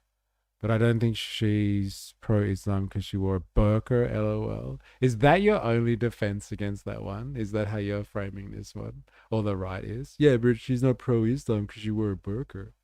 That's interesting. Because you're a Nostradamus with this stuff, dilemmas. When you say stuff like this, all of a sudden we start seeing it in right-wing discourse in Australia. Sigmund. It's November 2023 and he's being filmed by an undercover reporter. Remember when I said Sigmund associates with extremists? Well, this is Sigmund at a meeting with Martin Sellner, leader of the white supremacist identitarian movement. The revelations about that meeting triggered the largest... I haven't heard anyone mention it. I thought I was being clever. Yeah, but like when you say something, bang, a week, two later, we start seeing it pop up. It's going to happen now. Well, it's coupled with the words that she said. Yes, and like the little lapel that they all wear as well. Demonstrations in Germany's post-war history. Das heißt, dass die AfD das Staatsvolk... It means that the AfD defines Germans not by citizenship. Nicht an der Staatsangehörigkeit festmacht, sondern an der Ethnie. But by their ethnicity. Yeah. Georg Mayer is the Interior Minister in the state of Thuringia. He's been in a political battle with the AfD for more than a decade. Das heißt, Menschen, die Migrationshintergrund haben, haben nicht die gleichen Rechte. Ups. Decade. Das heißt, Menschen, that means people with migrant backgrounds, die Migrationshintergrund haben, haben nicht die gleichen do have the same rights. Rechte. Beziehungsweise werden or rather would not be treated equally by the party. Von der Partei nicht gleich behandelt. Hier liegt ein ganz klarer Verstoß vor gegen This is a clear violation of Article 1 of the Basic Law. Artikel 1 des Grundgesetzes. Die Würde des Menschen ist Human dignity is inviolable. Unantastbar. Human dignity is a reference to the First Amendment of Germany's constitution. It was written with the atrocities of the Holocaust fresh in mind. And by the way, in 2025, a top court in Germany labelled Cerner's concept of remigration as unconstitutional because it would deny rights to citizens with migrant roots. The AFD still uses the term. So, if there's a ground invasion in Iran and Iranians start immigrating to Australia as refugees, is there a limit to how many you would accept before you had a problem with it? I don't know. I don't know how many refugees that we take every year. Yeah, I'm not sure actually. But we've taken many refugees from wars started by particular people over the years and compensated for all of those wars by taking in waves of refugees. Like, is there a magical number? Like, there's 90 million Iranians. If 90 million people tried to come here as refugees, would I be upset about that? Yes. Yes, I would. Absolutely. I would be very concerned if we'd have the ability to handle 90 million people coming in. And like, you know, even half of that, a fifth of that. So you're a Nazi. Like, I don't know what you're trying to prove. Like, I thought we were laughing about other stuff before, about those old women being Nazis for some other reason. I can't remember. But yes, I'm a Nazi. I'm a Nazi. Why not? You got me. You got me. Now, where are you going with this? It's not the numbers. Change the incentive. Only give welfare to citizens, including government schemes. We'll filter out the bad ones real fast. Yes, by letting them starve. They use both definitions of the term, and for their far-right supporters, they're using the more radical version, and for the broader public in Germany, they're using the not-so-radical version. Sigmund? There are millions of refugees in Germany, and 1 million are from Syria alone. Yeah. Okay, I got it. But like, what we're talking about here is not like rounding. They're talking about just rounding up potentially. Part of this remigration stuff is just like rounding up people. We've heard Rupert Lowe talk about it. Like, they want to round up people that like don't look English. You know, and like even like people that are citizens but have been there, you know, 1 or 2 generations. Hey, you don't look English. See you later. Round them up, deport them. And so I think it's more than just like who's refugees or not. It's kind of just like, hey, you don't look right. And like, we've been here before. We've seen this type of stuff play out. It's not pretty. The immigrants can stay at my house, do the dishes and pull the weeds. Maybe do something extra after they make dinner. Lift everyone out of poverty and expose the bad ones, those who choose harm/crime, those who can't help themselves.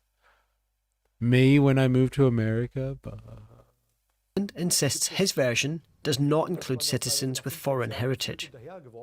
Das haben wir aber unmissverständlich klar gemacht. We made that clear in no uncertain terms. Wir haben die deutsche We have German citizenship. die Staatsbürgerschaft. Anyone who has citizenship is a German citizen. Hat sie Staatsbürgerschaft, ist deutscher Staatsbürger. He is behind that ideology, but he is communicating it in a very soft and not so radical way. So he is really the mask of a radical agenda, including the remigration ideas of Martin Sellner. But immigration isn't necessarily where the biggest changes would happen. Those could start in the classroom. In the classroom, here it comes. They're going to take the children. Well, now the Conservatives are fighting back against the neoliberal. Too many companies profiting off importing cheap labor. Too long now, it'll swing hard the other. Buckle up. Remigration is the new norm. Yes, I have noticed. Deportations are the way to go. It was never about numbers, or the numbers aren't enough. Now we got to actually start rounding people up and getting rid of them. Scary territory. Hey, if you want to live in the best country in the world, you got to pay your own way, in my opinion. One Nation didn't even need to get power to shift the Overton window. Well, if you're going to portray your political adversary as Nazis, You're not going to hunt down the people with the most reasonable case and put them in your documentary. Right.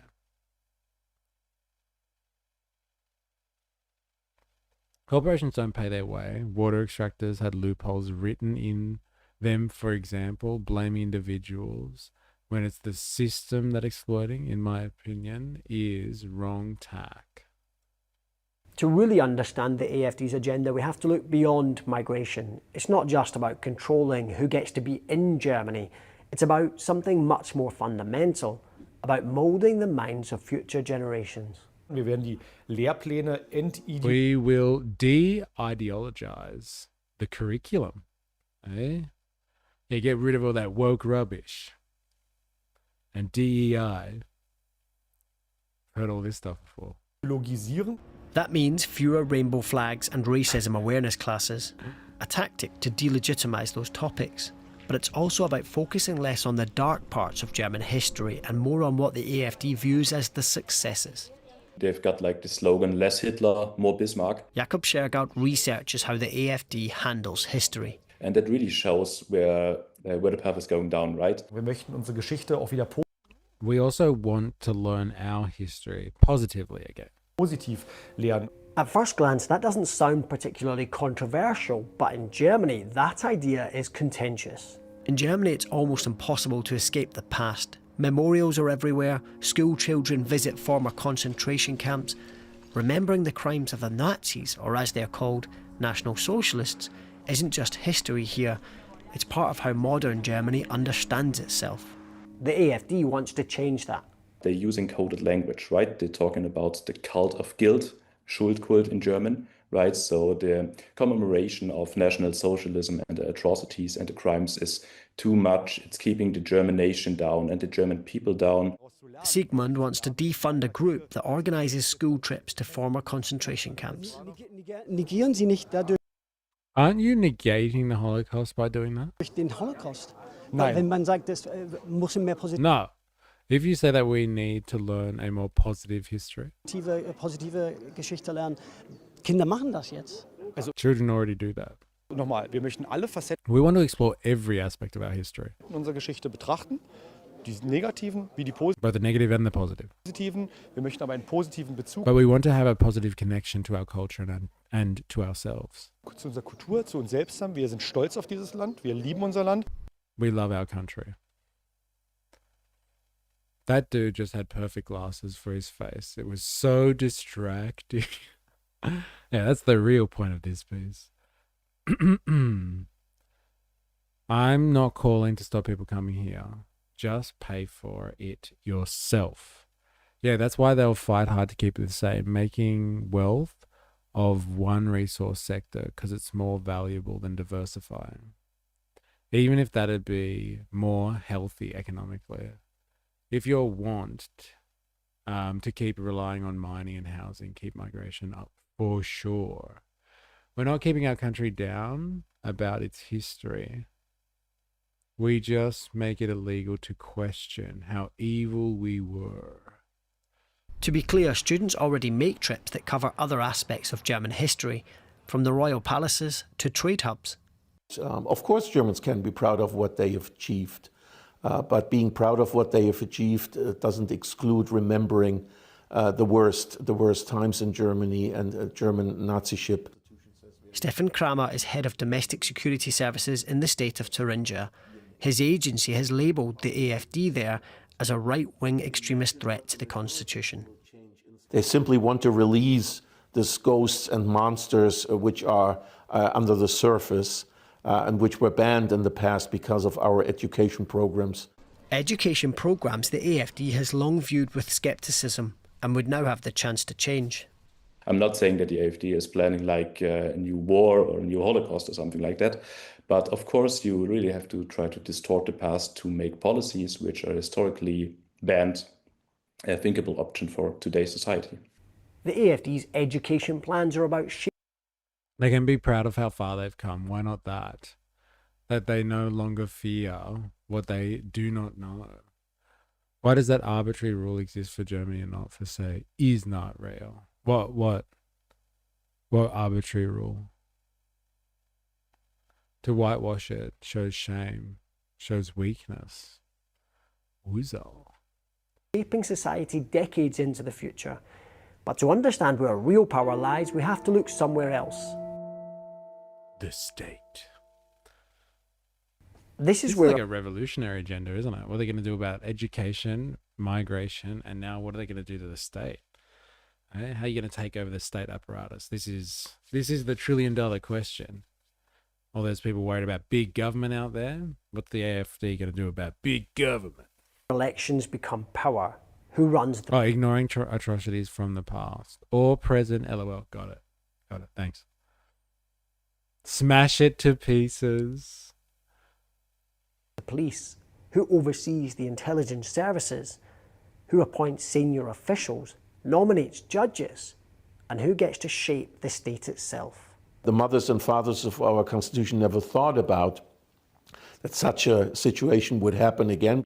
Germany's domestic intelligence service monitors extremist threats. In Saxony-Anhalt, it classifies the AfD as right-wing extremist. If he wins, Ulrich Siegmund could replace the state's intelligence chief on day one. Which leads to the point that extremists are sitting not only in the driver's seat of the democracy as a government, but also have to decide on those security agencies and get also informations about their own extremist activities which are observed by those agencies, which is a contradiction in itself.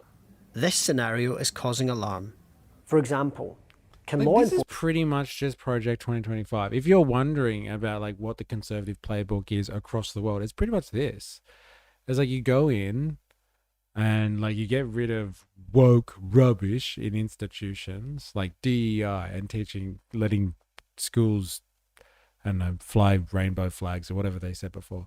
Like you crack down on migration because everybody is kind of worried about that at the moment. Everybody's got a chip on their shoulder about what's happening to their country, and it's easy to be like, it's their fault, and just like cut people out that like kind of look different to you and are flooding in the system, etc., etc. And then there's this, like dealing with the state. You just go in and you just gut out anyone who's a high-level bureaucrat that doesn't align with your type of politics, even if they've like experienced, and you need experienced people in positions to kind of run, I don't know, administration and affairs, governance, basically. You just cut them out and just put in a loyalist, and they'll just do what you want.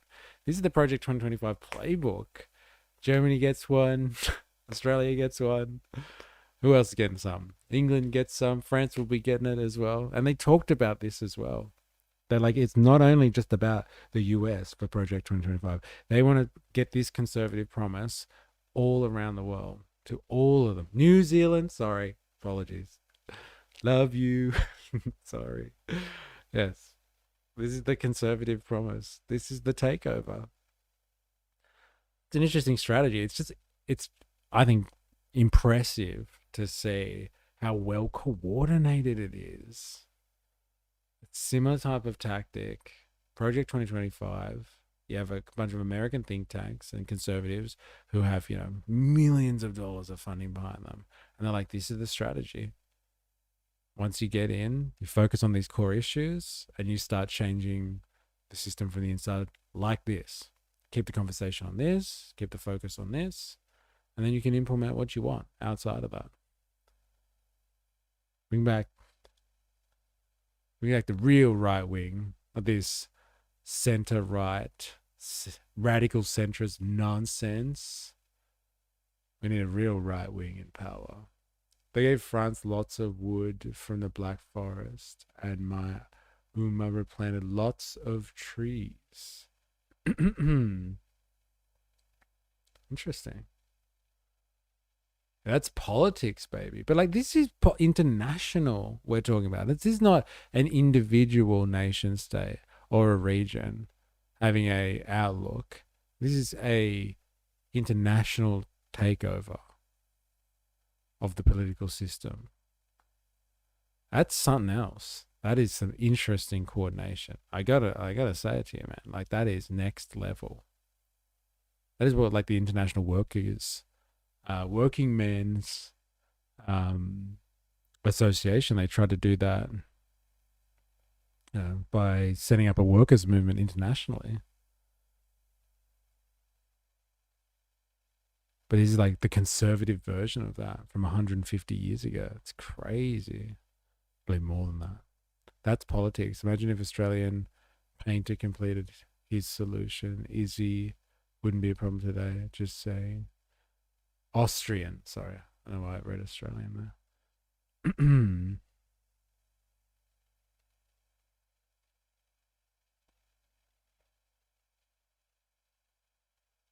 If they start restructuring the state apparatus instead of rigging it, I'll worry about fascism. But yeah, this is so far just highly coordinated strategic politics. Yeah, incredibly coordinated. It's impressive. Like if you can have a conservative movement, not just like a conservative strategy just for your country, but you could export that conservative promise, which is what Project 2025 is, to the world and get like all of the kind of right-wing nationalistic parties using the same style of political strategy. Like that is amazing coordination. Wow. Like it truly is impressive. Enforcement agencies continue to share intelligence with an AfD government. Ja, das ist eine Kampagne wieder gegen uns. Das ist völliger Blödsinn. Oh, it's too fast. Share intelligence with an AfD government. Ja, das ist eine Kampagne. This is a campaign against us. It's complete nonsense. Kampagne wieder gegen uns. Das ist völliger Blödsinn. I asked Siegmund about the specific warnings that the AfD will try to seize power over law enforcement agencies. Eigentlich wollen wir die Actually, we want to bring the apparatuses back to the old path of success. Apparate wieder auf den alten Weg des Erfolges zurückführen und sie and depoliticize them and make them neutral again. Okay. Politisieren und wieder neutral und vor allem fürs Land. And above all, shape them for the country. You want to make them really neutral? Hey, for all the fancy rhetoric, who appoints police commissioners? Like seriously, elected officials. You want to make them neutral? Democratize them. Make them democratic. Get the people to elect people in power in law enforcement and get the law enforcement agencies themselves to have democratic processes internally. Nah, that's too much. That's too much. No, of course not. We can't do that. Gestalten und das ist eigentlich ein großer Unterschied. Siegmund admits that the AfD would not just bring in new management but try to reprogram the institutions. So what kind of people could he draw on to carry that out? Maybe this man, Hans-Georg Maaßen, former president of the German Domestic Security Services under Conservative Chancellor Angela Merkel. She fired him for downplaying neo-Nazi violence. Now he's in right-wing politics too, but it's not just about the top jobs, it's also about support staff. In the past, the AfD has hired activists from organisations in the white nationalist scene. I pressed Siegmund on whether he would rule out hiring such people, including activists from the identitarian movement. Für mich ist der Mensch im Mittelpunkt und den schauen wir For me, it's about the individual. We will assess them. uns genau an und wenn die Kriterien If they meet the job criteria, für die entsprechende Stelle besetzt wird, dann werde ich hier keine I won't carry out ideological vetting. Gesinnungsprüfung machen. So Siegmund won't rule it out. What makes that controversial is that the identitarian movement appears here on the AfD's non-compatibility list. This is a list of extremist groups whose members are banned from joining the AfD. Diese Unvereinbarkeitsliste, With this incompatibility list, Sie reden hier von einer Partei. you are talking about a party. Wir reden jetzt hier We are now talking about a completely different legal sphere. von einem ganz anderen Rechtskreis. Wir reden ja von einer We're talking about state government. Landesregierung und dort gibt es And there are no political requirements for filling, keine politischen Vorgaben bei der Besetzung for beispielsweise example, a department head role, eines Abteilungsleiters oder so, sondern einen Rechtsrahmen und but a den legal framework. And we, of course, always adhere to that. Interesting. Okay, these people that have been listed too extreme to join the AfD by you, the AfD. All right, they're way too outside of anyone who can get involved in the party politically. But we can put them in positions of power in the bureaucracy. We just don't want them in the party. That's interesting. That's a good one. halten wir selbstverständlich immer ein. So Siegmund is saying that the AfD's own rules designed to keep extremists out of the party wouldn't apply to him as state premier. Observers say this allows the AfD to present itself as moderate while drawing ideas and personnel from extremist groups. But wanting to radically change how Germany is run is not only about hiring ideological allies, it could also mean trying to paralyze institutions like the courts. Und das betrifft zum Beispiel jetzt die Justiz, weil die AfD blockiert den sogenannten. The subtle difference between party and state, people forget. Yes. Yeah. And like this, like the subtle nuance of democracy that people forget is like democracy is just limited to a very small political race. And there's a lot of political power that are in the institutions, like in the bureaucracy, in the public service, in important institutions outside of that, like universities, large corporations and businesses, sectors of the economy. Like these big organizations have their own bureaucracies and they have people at the head of them, and they're not democratically elected, but a lot of them are chosen by people that are part of the democratic process. But they are selected, and what we're hearing here is, well, so what? If they're loyal, they're loyal. We're picking people based on loyalty, and for a long time, anyway, we have kind of tried to pick not just on loyalty. Of course that happens. But we're supposed to pick on competency. Actually, is this person sufficient enough to run this department, this organization, and make good decisions? Because like you want that organization to still run well, despite the fact if it's, you know, left or right leaning or whatever, or if it's a radical centrist organization. As long as but it still has to run. The organization has to run. It has to do its job and like service the public, let's say, or help service the economy in some fashion. But like this Project 2025 vision is like, it doesn't matter if they're qualified or not. What matters is loyalty. Richterwahlausschuss. Wir werden also noch, weil die AfD This affects the judiciary because the AfD blocks the committee for nominating judges. Blockiert den sogenannten Richterwahlausschuss. Wir werden also noch We will in the next few years in dieser Legislatur, das heißt in wenigen Jahren, kein Verfassungsgericht have no constitutional court anymore. Mehr haben. Und das ist etwas, wo man sehen kann, wie die Demokratie Democracy is being damaged piece by piece. The judiciary has got nothing to do with democracy. Okay, if you appoint judges because you're in power at the time that they get appointed, what is democratic about that? What at all is democratic about that? You pick a bunch of your friends to be court of like the heads of the judiciary system because you're in power at the right time. What is democratic about that at all? Democracy is being damaged piece by piece. The judiciary system is just another organ of bourgeois politics. It protects bourgeois politics because it's like the basically the rich and the powerful that use the judicial system for their own benefit. Also, Project 2025 using the tools of social media to get people familiar with the talking points.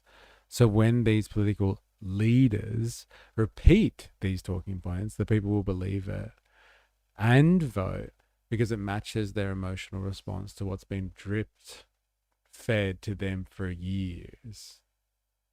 But the illusion, you're shattering it. But like, look, I'm okay for being like democracy in the political spectrum, even though that's obviously questionable. But like being like, oh no, they're going to attack the judicial system and stack it in their favor, destroying democracy. It's like, do you even listen to yourself? What is democratic about the courts? It's just awful. Everything that is good, we say is democratic. Everything that is bad is not. Like, it's just nonsense rhetoric. I hate it. Für Stück kaputt geht. In my interview with Siegmund, I asked him why the AfD was so dismissive of the judiciary. Vielleicht ist es rechtlich durch ein Perhaps a judgment, has been legally established by a court. Gericht so festgestellt, aber die Realität But reality speaks a completely different language. spricht doch hier eine ganz andere Sprache. Und das ist ja auch das, was die And that is also what people say. What? People don't trust the courts? It doesn't work for them? Like, these guys aren't geniuses, but they're clever, right? People think the court system doesn't suit them or like the general person or society. Let's go after the courts. We'll fix the courts. And like people are willing, yeah, well, they suck anyway. I might as well let them do it. At least somebody's saying it. Absolutely nailed it, Voltato. It's crazy how people can critically think, essentially thinking about your self-thinking, but they fail to think about how their subconscious physical reactions also feed into that loop and get hijacked easily, like very easily. Menschen sehen. Und die zweite Problematik And the second problem is that many people ist, dass sehr viele question the political neutrality of this court or that. auch die politische Neutralität von dem einen oder anderen Gericht in Frage stellen. Critics also fear that the AFD could chip away at institutional norms. They point to what happened in Thuringia. As the eldest member, this AFD lawmaker had the responsibility of presiding over the opening session of Parliament. Die Sitzung ist unterbrochen. Ich habe Sie auch nicht das Wort gebeten. Wir widersprechen ihm. Ist unterbrochen. He suspended Parliament, I guess. You cannot keep undermining the order of business as you are doing right now. Nicht dauerhaft die Geschäftsordnung so aushöhlen, wie Sie das gerade tun. Wir fordern We demand the second eldest member to preside over the session. den zweitältesten Abgeordneten auf, die Sitzung fortzuführen. This was rather tumultuous and chaotic, if not pure anarchy, than from what we are usually used to be. Ich widerspreche auch diesem Just makes me think of this video when it comes to the judiciary system. What's this?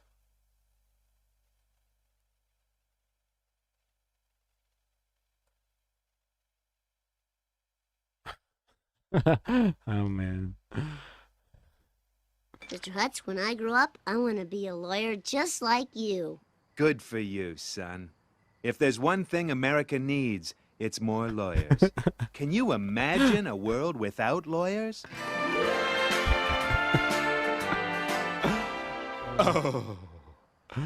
So good. So true. So true. The AFD's opponents accused the party of using their blocking powers to try to derail the forming of a new government. Was Sie hier treiben, ist Machtergreifung. It's about how one party blackmails other parties for politically decisions because... Oh, yeah.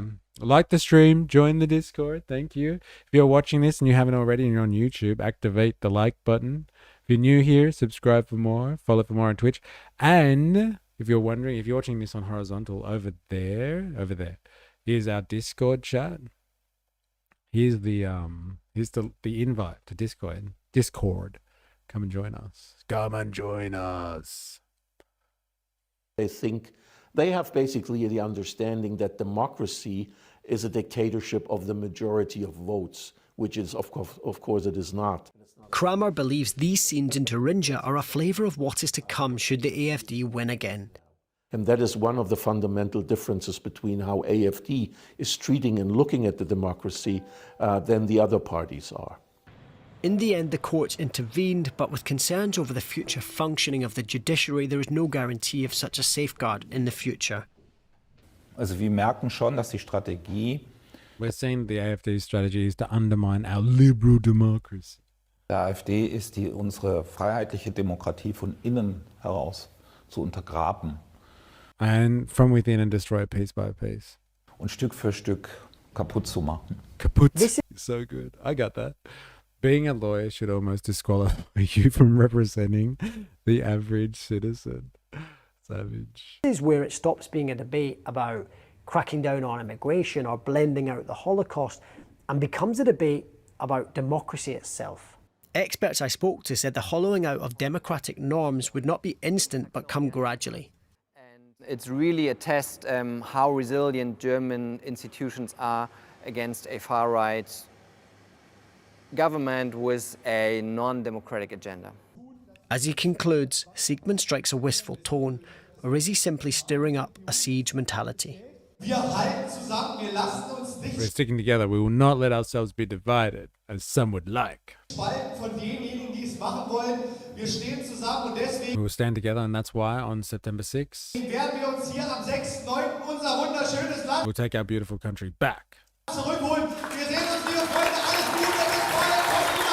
See you soon, dear friends. All the best. See you soon.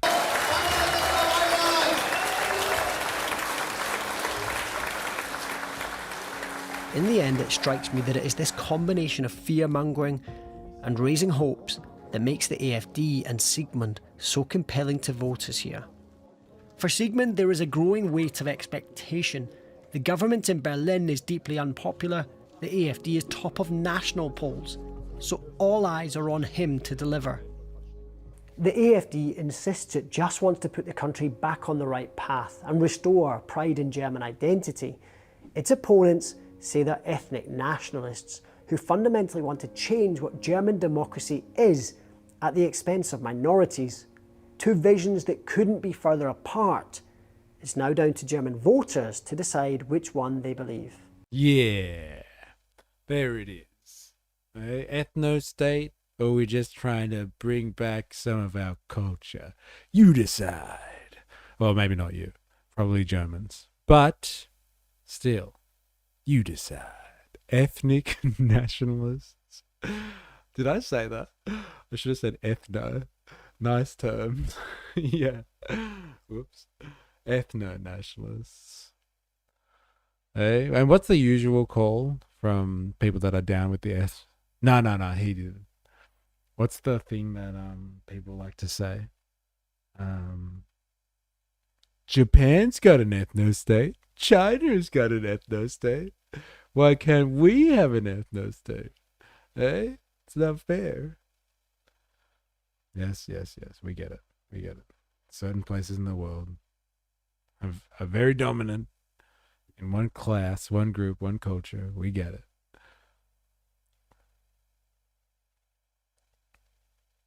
Ethno-states for everyone. All right, we're going to have a quick break, and we'll be back with some more. If you haven't already, activate the like button if you're on YouTube. Subscribe for more, follow for more on Twitch, etc., etc., etc. Here again. So what you're saying is that China and Japan are Nazi Germany. Yeah, that's exactly what I'm saying. Yes, that's exactly what I'm saying. If you haven't already, come and join us on Discord. Here's an invitation and a link for that. Go join us. One of us.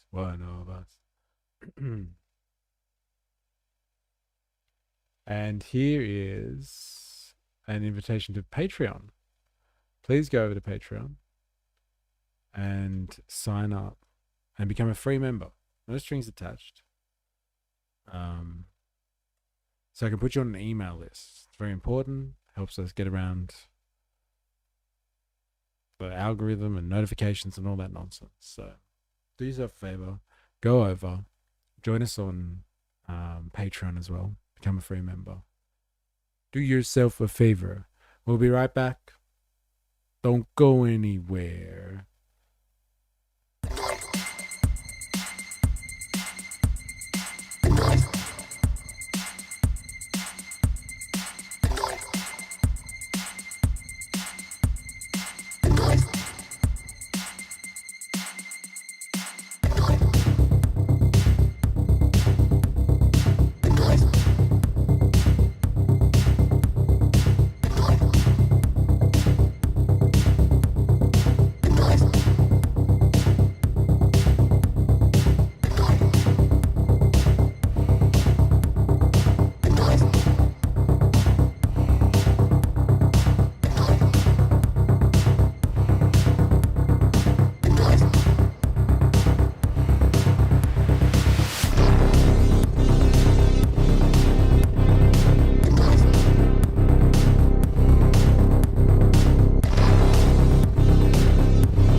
we're back. We're back. Shall we? Shall we continue?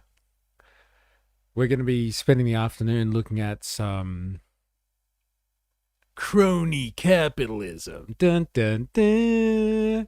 There's a Michael West report piece that's come out just a couple of days ago. And he goes through the corporate welfare state. Like everyone's always really worried about, not everyone, a very particular group of people out there are worried about some people getting free handouts from the state and all the welfare that goes on around in the world. And it's like usually like, hey, why should we give money to poor people? They suck anyway. Stupid poor people. They shouldn't exist. And it's like usually that type of rhetoric when people talk about welfare. But there is another form of welfare out there that exists, and it is called corporate welfare. You've probably heard of the idea all the time. Socialism for the rich, capitalism for everyone else. We're going to have a look at a bit of that right now. And we'll see what Michael West has to say about this. So if you're not aware or if you haven't come across Michael West before, Michael West is an Australian independent journalist or independent journalists. And so he has uncovered the crony capitalism of elbow sleazy. You can see there with his hand on his head there. Dun, dun, dun. And Ho Chi Minh's. Ho Chi Minh's. So we're going to understand why the corporate sector is allowed to get bailouts, why they're allowed to get welfare, and it's completely acceptable. But it's not for everybody else. Capitalism requires, 5% unemployment to operate at its best. Benefits are compensation for ending up in that 5%. That's a very interesting take on that one, I must admit. There is this idea in like Marx's work that he calls them the industrial reserve army, that there needs to be, yes, a group of unemployed people in order to have enough of a buffer within the system to absorb people into various forms of employment when necessary via the wider market. But you have to have people that are unemployed so they can be absorbed here and there, but like always continually unemployed group and section within society. So like the working class has a bit of like room to move. But like it also incentivizes as well. Like it gets people to kind of compete against one another because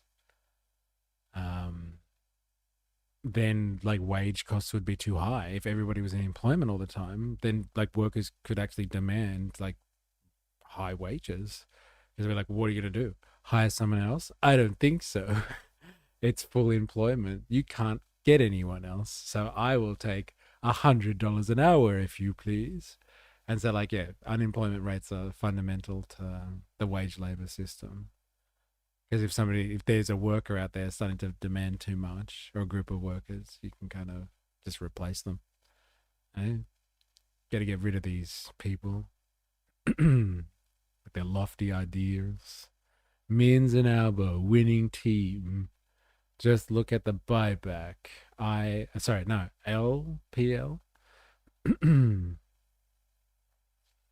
If they're going to use a subset of humanity as a cudgel against those who work, then the cudgel should be appreciated at least, not scorned by at least the wielders. How does one get some of this corporate welfare? Asking for a friend? I don't know, man. It's a good question.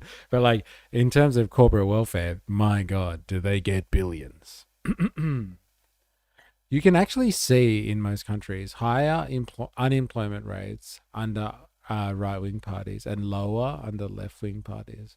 But right-wing always promise more jobs. That's interesting. Like, is that an actual statistic? You can actually see higher unemployment in right-wing countries generally. That's crazy. I wonder what it is. So, like, the policies that left-wing governments have are, like, more about getting people into employment. Yeah, the ones that I saw. That's mental, isn't it? I guess it's just what people focus on, right? I saw it for my country. Wow. Well, let's have a look at some corporate. So I looked into it a bit. It's crazy. I was gonna start doing 8 hours of OT to get ahead. Turns out 8 hours will only net me 60 odd extra dollars. LOL. Why? Because of tax? No. Must be Albo. It's all Elbo's fault. He's the only person that's ever put out a tax regime, first in history. It's going to be the last. Their tax brackets are so dumb. Nothing fixes interest rates and inflation like unemployment. Damn. 10% max income tax. 10%. Wow. And is that like across the board? Is there anyone free from that? Like kids working at Maccas or something like that? Are they excluded from this? Was like a flat rate, 10%. Everybody goes 10%. Bring it on. All right, let's do this.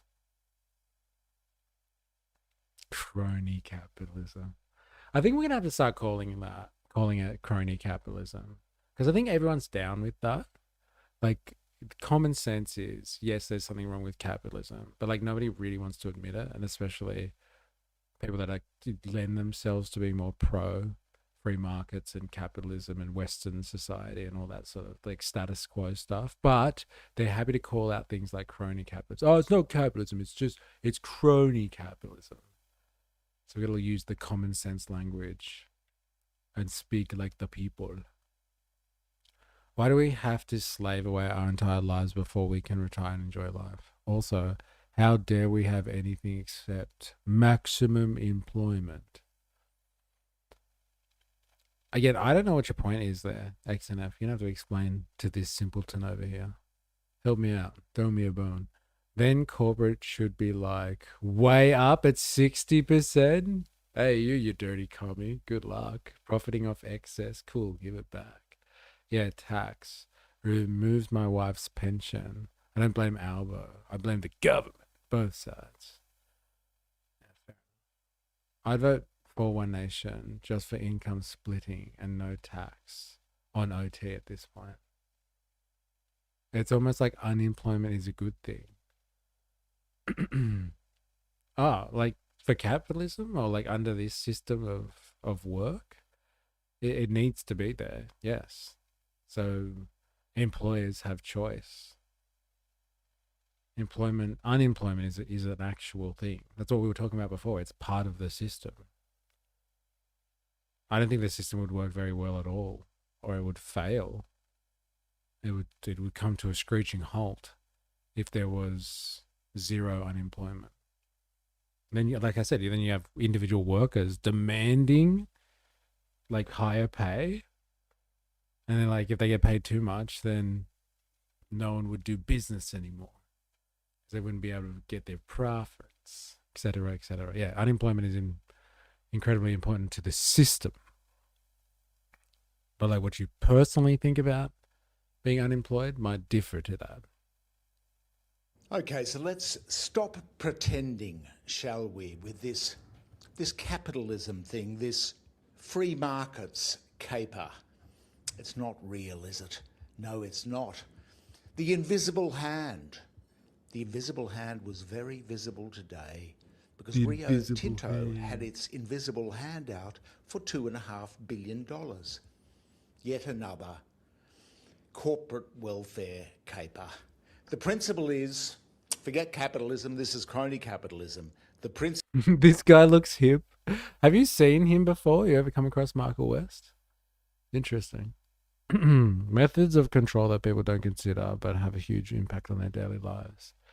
Renegade says the chat, someone mentioned taxing corporations properly. Have I got the politics for you? Yeah, well, this is, Michael West. Like I said, independent Australian journalist. And, does some really good, I guess, investigative work that other people just won't touch. Because, like, I guess he doesn't really answer to the mainstream. And so he just does his own investigations. I don't know if they're accurate. Who knows? I'm not fact checking this guy, but yeah, he's probably he's what you would expect of an independent. West is best. There you go. That's for you. Well to do. I reckon he knows what's jive and popping in the youth crowd. I wonder what it is exactly he's talking about. The 2.5 bailout of Rio Tinto's Tomago smelter is one of the recent spate of billion-dollar government rescue packages for highly profitable corporations. Let's have a quick let's get some context actually before we dive into how the corporate sector gets welfare and the rest of us get capitalism. Let's have a look at that.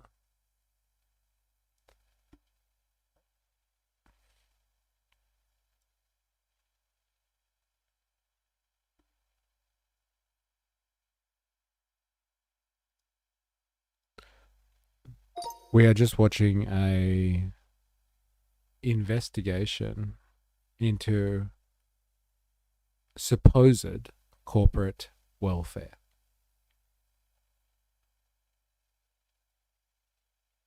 And the tagline for the piece is as follows.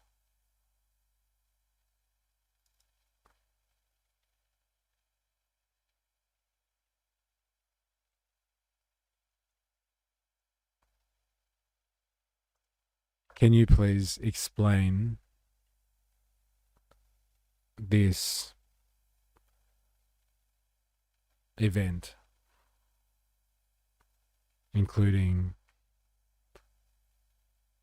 involving Rio Tinto and a so-called bailout situation?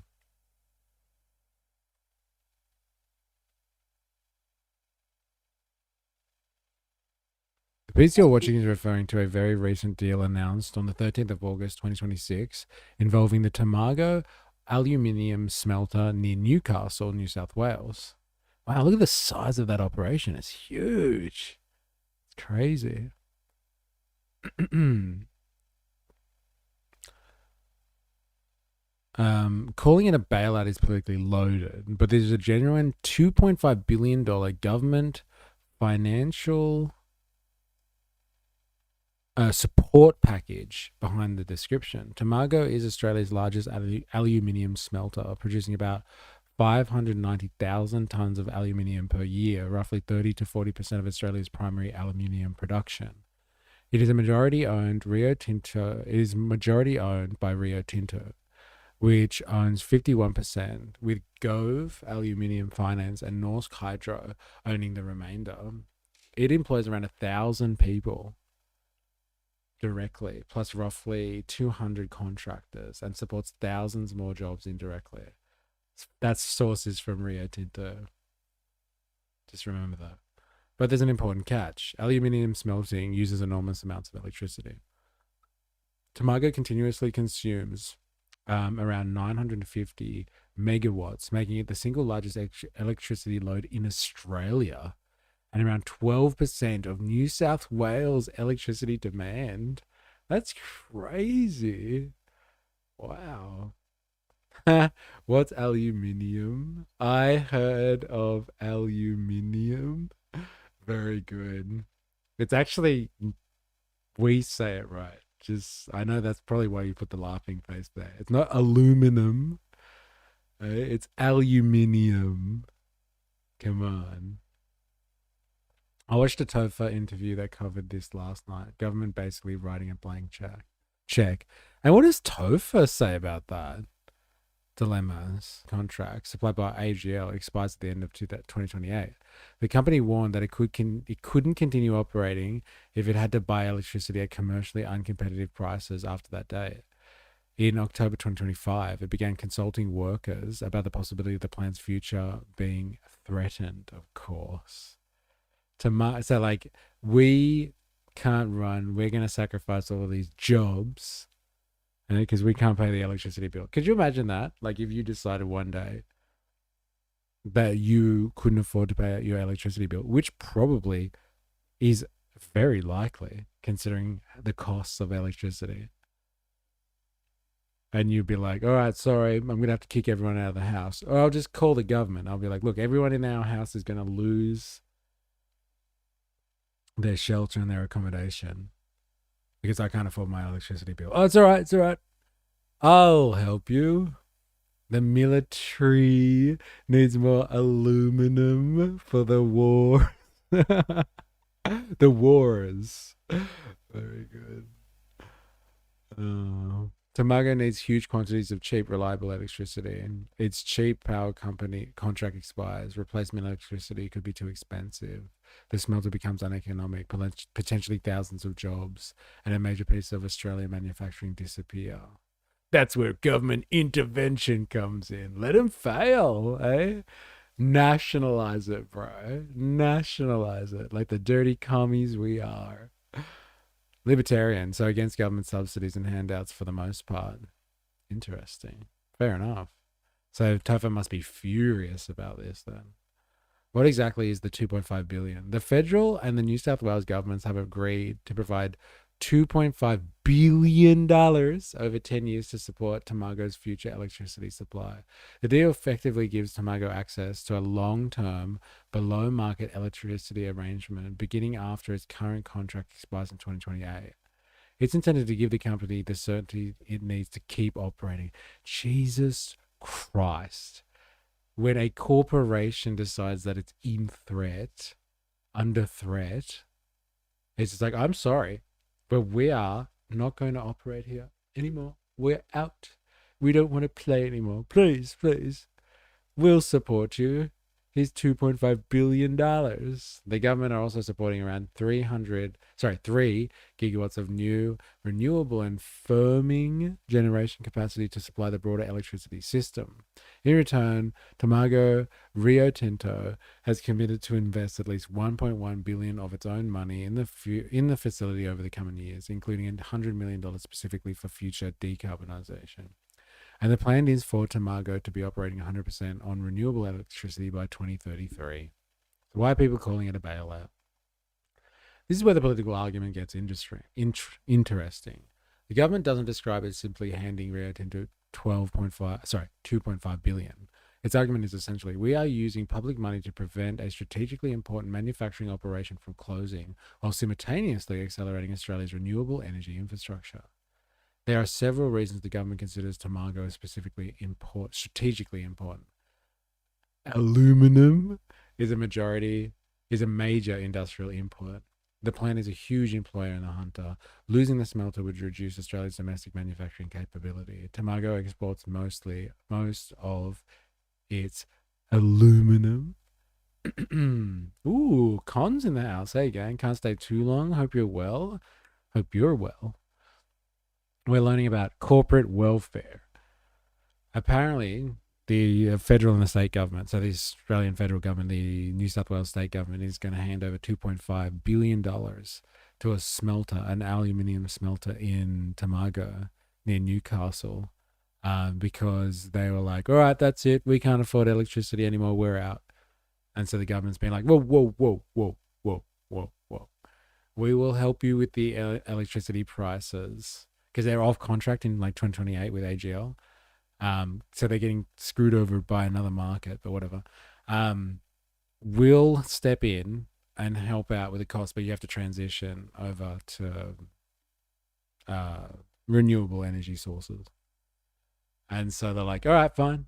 With that $2.5 billion of government money, we'll stay open just for that.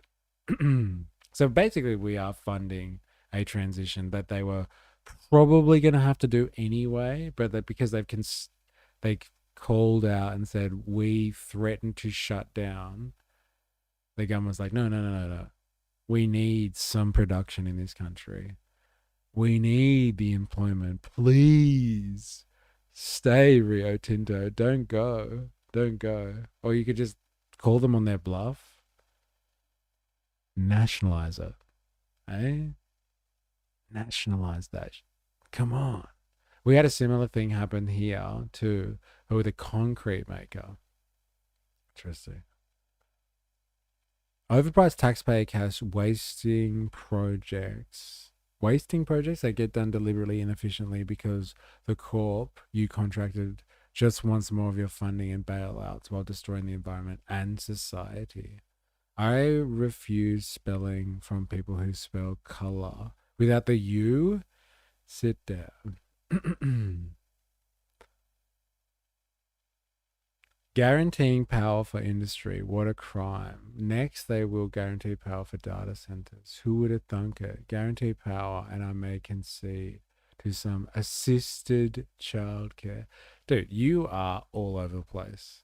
So you think this is acceptable, but you don't think giving people childcare is acceptable to continue the human race. But we need to save Rio Tinto, not industry. Not guaranteeing power for industry. We are guaranteeing power for Rio Tinto. So like, yeah, Rio Tinto, fuck yeah, they deserve it. Oh my God, do they deserve it? Yeah, God. How much do you want, Rio Tinto? It's not a bluff. It's a scam. A deal was already made between the politicians and the company. This is just a political theater. But one side wins for saving jobs and the other side wins by being subsidized by taxpayers. Yeah, that's a fair call. How do you feel about this, libertarian man? Libertarian man? Like, should the company just fail then or pull out if it's not profitable? I'm assuming that's the call. And then somebody else who can make it profitable buys the business and then they make it work. That's how the free market should operate, right? If you can't make a profit, you sell. Okay, yeah, right. Yeah, fair enough. All right. I think that's the way to do this. I think this is how we bridge the gap between all the vested interests in this conversation, like in this group generally. Is like, it's not about capitalism, because that's too scary. You critique capitalism and people are too scared by that. But if you critique crony capitalism, or like, what's another word for crony capitalism that other people don't like? Corporatism? I think people use that one as well. It's not capitalism, it's corporatism.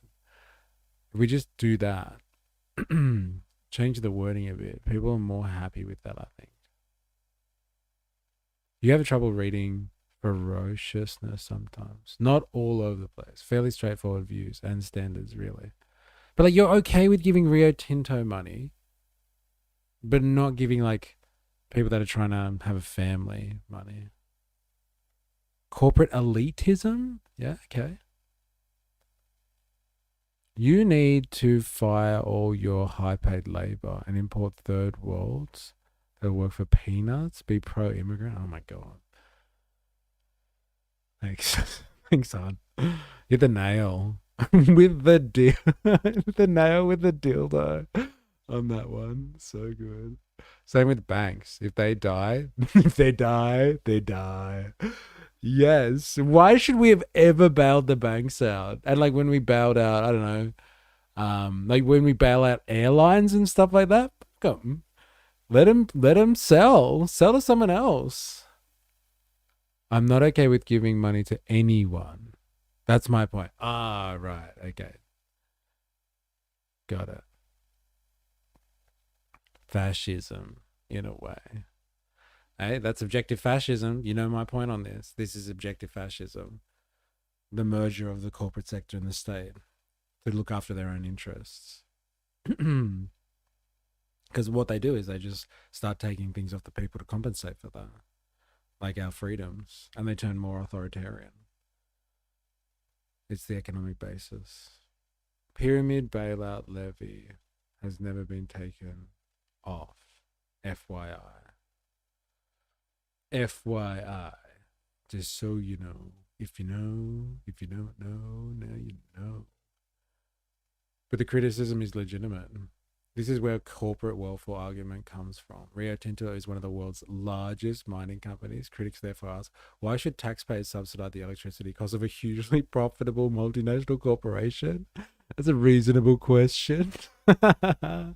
Is it? Is it? All right, let's get back to it. The government's job is to make the country business friendly, but when you overtax and overregulate, everything goes to...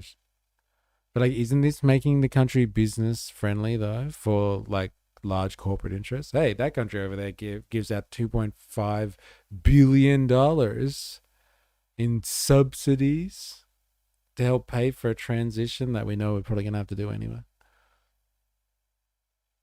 We get $2.5 billion. That's good for business. Remember the 3-cent petrol levy to bail out Pyramid just moved into a different column. Seems the government and the corporations are anti-worker. Yes? No, you are just picking winners. That is the literal definition of fascism. Oh, interesting. That's the definition of fascism. Picking the winners in the corporate sector. Very interesting. I still don't understand your previous comment then, Han. The government job is to make the country business friendly. But when you overtax and overregulate, everything goes to shit. How are those two things connected at all? Government job is to make the country business friendly. We're talking about subsidies, corporate welfare. Why are you bringing in tax and overregulation for? Or is that you just adding that to the list? Potentially. All right, let us hear what this guy has to say. Come on. Okay, so let's stop pretending, shall we, with this capitalism thing, this free markets caper. It's not real, is it? No, it's not. The invisible hand. The invisible hand was very visible today because Rio Tinto had its invisible hand out for $2.5 billion. Yet another corporate Overtax and overregulate so nobody can compete unless they get subsidies. And then the government picks who gets the subsidies. Got it. Okay. Interesting. It's profit friendly, not business friendly. So really they're not picking. The market is. I'm going to change the speed, sorry. welfare caper. The principle is, forget capitalism, this is crony capitalism. The principle is socialise the losses and privatise the profits.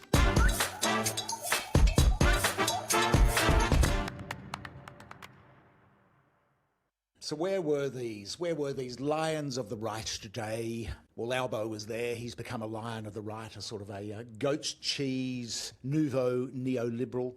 But where was Pauline? Where was Angus? Writer to the right. All capitalism and free markets, but didn't hear boo from them today. Now, where were these people? Were they decrying the large corporate bailout cheque that the governments of Anthony Albanese and Chris Moss admins gave to Rio Tinto? Rio Tinto being 80% or thereabouts owned by foreign shareholders. The same Rio Tinto that just recently handed down a 47% rise in half-year profits to about 6.7 billion US dollars. That's about closing in on 10 billion Aussie for the half year. So they've made already this year $10 billion. Is that in Australia or is that globally? $10 billion and they're getting $2.5 billion additional? You would have thought they were going under with a bailout like that. If you give government the power to pick winners, you really open yourself up to corruption. I don't know, man, but like that is the history of this form of like politics, right? Like liberal democracies.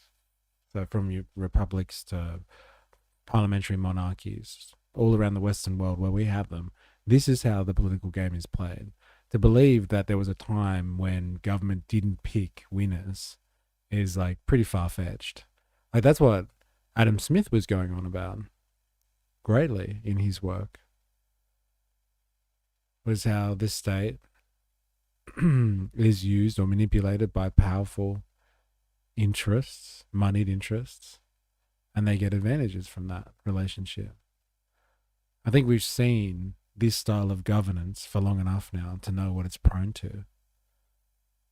And no one's been able to stop it yet. Ooh, Jingle Jangle Jam, how you going? It's $1 million per job. To save? What's the return on investment? Rio Tinto is a profitable company. And it's when you break it down by numbers of employees, it's interesting. And they got a $2.5 billion handout from our governments, the people we vote for. Well, Pauline was busy fighting the Hamas protesters. Big protest. And Angus, well, Albo revealed in Parliament that he was previously trying to sell the whole kit and caboodle to China. That's the smelters. We don't know whether that's true or not, but that was what Albo reckons. The other thing Angus was doing was batting off corruption inquiry allegations about his links to an ICAC inquiry in New South Wales. So he was busy swatting those pesky questions. But where was the Business Council? Where was the Minerals Council of Australia? These people should be called the Foreign Business Council of Australia and the Foreign Minerals Council of Australia, because the majority of the shareholders are domiciled offshore, simple as that. But having Australia in the title. Now the BCA and the MCA... Batting off. Snicker. I see. Got a vid that demonstrates any positivity at all in policies that may be implemented, question? Or even have a hint at being implemented? Nope. Simple as that. These peak bodies that pay themselves richly and do a lot of talking, a lot of noise comes out of these people. They were silent as a church mouse today, usually busy telling governments how to conduct their activities. But today, we didn't hear from them. Yes, they fund the political parties, they all pay their dues, and they all shut up about this corporate welfare racket. Likewise, they're lackeys in the corporate media, of which we used to be one, not so quite lackeyish that we didn't avoid getting the sack for not being lackeyish enough, but lackeys nonetheless, increasingly so. So where were they, all these right-wingers? Where were they, these free market champions? Where were they yelling free markets? Don't give all this taxpayer public money to these large foreign-owned corporations? Well, they weren't to be heard. Now, okay, to be straight, there are some good arguments for the energy transition and giving a lot of money to these smelters, because this isn't an isolated bailout or rescue package, as Aletta Moriarty wrote in Michael West Media today. 5 of them, billion-dollar packages to various assorted foreign smelter owners. 5 of them in 2 years. It's ramping up. It's getting worse. We haven't got COVID. We haven't got the GFC. We're just splashing the money. They give the political donations. They come into the political parties, mostly the majors. They head and head, mostly. It evens out in the long run. They're both paid about the same in political donations from the large corporate sector. And in return, when they need help, they put up their little hands very quietly and they say, jobs and growth, give us some money. So there's a good argument to keep the aluminium running, and the argument is, and some of the renewable energy analysts were applauding the move today because they said it'll see the thing through till they wean their way off fossil fuels in 2033 to 2035, and thereafter they'd be moving to green aluminium. So that's something to aspire to. There is sense to these corporate splashes. That's in 10 years' time, the energy transition. But let's not pretend about free markets any longer. There is no such thing. It's just crony capitalism. It's the mate's game. Now, Albo, who used to... Okay, so that is it. That's the one. There's no such thing as free markets. There's just crony capitalism. Anyone object to that? Anyone? Any libertarians? Any staunch free market advocates out there? No, it's just big government. Like all that sort of stuff. The mate's game. I like it.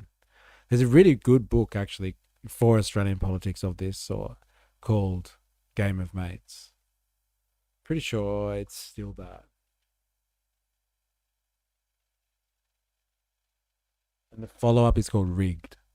But yeah, Game of Mates is a really good book. I'm pretty sure that's what he's referencing right there. Of course, he was a rank and file trader. Sorry, he was a rank free trader. His wealth was great. Success appeared to smile. Propertus on his banner, but Providence interfered in Providence. It interfered in this most unexpected manner. B.J. Peterson. Green aluminium. That's from the poem The Sausage Candidate, which was a nickname for free traders who did underhanded stuff, like selling overly expensive sausages to his niece, whose estate he owned, to take money. Imagine if any of these industrial government partnerships had to undergo their own RICO laws. Oh, so yeah, sorry, that was hard to read. Bloody copy and paste doesn't use spaces for some reason. To be a socialist and is called a communist any longer. There is no such thing. It's just crony capitalism. It's the mate's game. Now, Albo, who used to be a socialist and is called a communist by the sort of Tory lackeys on social media, the chipmunks, and Chris Moss-Admins, another Labor leader. These are Labor guys. Okay, they're saving jobs, but let's face it. They're the ultimate neoliberals these days. They're all in there at the centre right. Bollinger Bolsheviks, Moe Mensheviks they are. When it comes to their donors... Moe Mensheviks. That's a good one. The little chipmunks on social media. They were zipped up tight today, had nothing to say about this latest largesse from the government. Now, we're having a lot of fun with this, and we're going to get to the point in a moment. Suffice it to say that they need another segment of Bushy's podcast. You remember Bushy's podcast from about 3 weeks ago, the shag, marry, date game, where Albo and Kylie, it's a scandal it was. A loose remark from Albo. Well, that dominated the headlines for an entire week in the mainstream media, in the fossil media. We even nearly had to buy into it when it went international. They love these sort of shagging stories. And of course, the latest one is they reheated this same interview from Bushy. Bushy certainly got her mileage. Good on you, Bushy. Bushy's got her mileage as a podcaster. She's come of age. She's entered the big time. It's been Melongate because of Albo's loose remarks about the Japanese Prime Minister. Albo, just do your job, mate. Don't go on these ridiculous podcasts and say stupid things. Revelling in the hypocrisy of the business sector and all the titans of industry and business and their lobbyists. But we'll get to the point. The distractions of Bushy, the Japanese PM Melongate and Kylie basically have distracted the entire country from just pathetic and listless gambling reforms. AUKUS, which is as Paul Keating said, the worst deal in all of human history. The AUKUS inquiry has been ignored in the media, you will have noticed. All the people that are now unencumbered by the duties of office, Gareth Evans and Malcolm Turnbull and Bob Carr, they're all coming out and saying what a shambles this is. But they ignored that, the mainstream media. They're still on board the AUKUS gravy train with all the generals and the military people. And the other one, of course, is Israel. We get the G word out of the news pages and the Zionist takeover of Australia, infiltrating every part of our society, from schools to preschool to the medical profession, telling us what we can say and think and what we can't say and can't think. It's Hamas. The fact is, the crony capitalism has been creeping hard.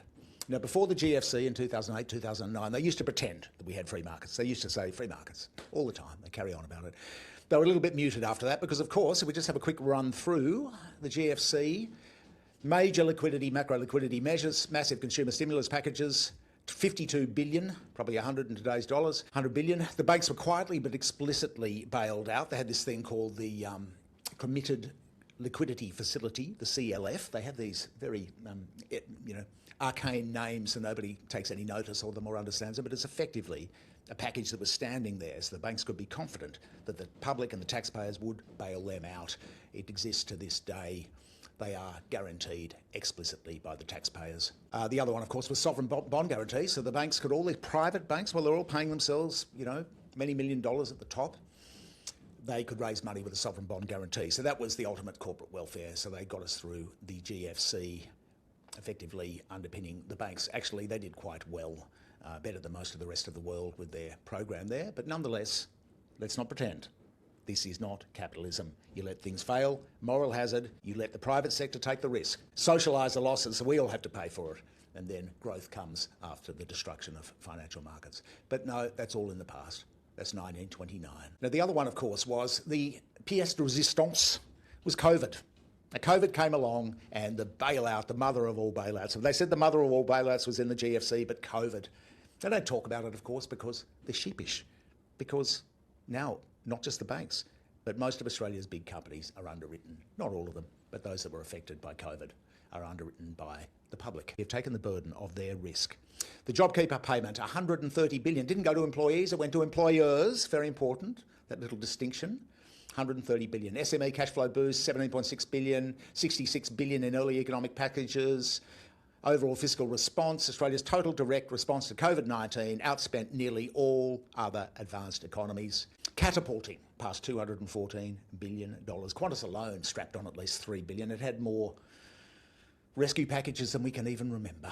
It's 10.6% of GDP, one of the highest in the world, that bailout. It really is no secret but they are still desperately pretending, persisting with the charade when you know that the real game in financial markets and in industry is getting on that good old government gravy train and riding it hard. We can't find any money for those annoying poor people. No, they don't pay political donations to our parties. Let's borrow. Let's give them some houses. We'll borrow 10 billion on the bond markets. We'll give it to the future fund to manage. And then if there's a yield from that, if they have a good year, we'll spend it on public housing. Now, that's just neoliberalism with goat's cheese, that one. I mean, that's just ridiculous. Absolutely ridiculous, the future fund. So they just forked out $2.5 billion to Rio, a company 80% owned by foreign shareholders, just handed down its profit of $6.7 billion, close to Aussie 10 billion. That's US dollars 6.7, Aussie 10 billion for the half year. We gave them $2.5 billion, and they're making 20 bill. Net profit, not income. Income for the half is sort of bearing down on $50 billion Australian for the half. Not quite as good as the other fossil fuel companies. So is Australian that we're talking about here. They've made $50 billion this year in Australia alone. What was it? 10 billion though, if you account, like if you make it in regards to profits that they're walking away with in half year in Australia, and they still needed $2.5 billion of assistance, despite the fact that they're making 5 times that amount in half a year. That's crazy. And they were threatening, based on those numbers, they're threatening to walk away, like they couldn't do anything. Oh my God, no way. How did I miss this? Miss me yet? How's that hopey, changey thing working out for you? Just saying hi. You guys do you. Hope you're well. That's incredible. Saying she was in the house. That's amazing. How did I miss that? Crazy.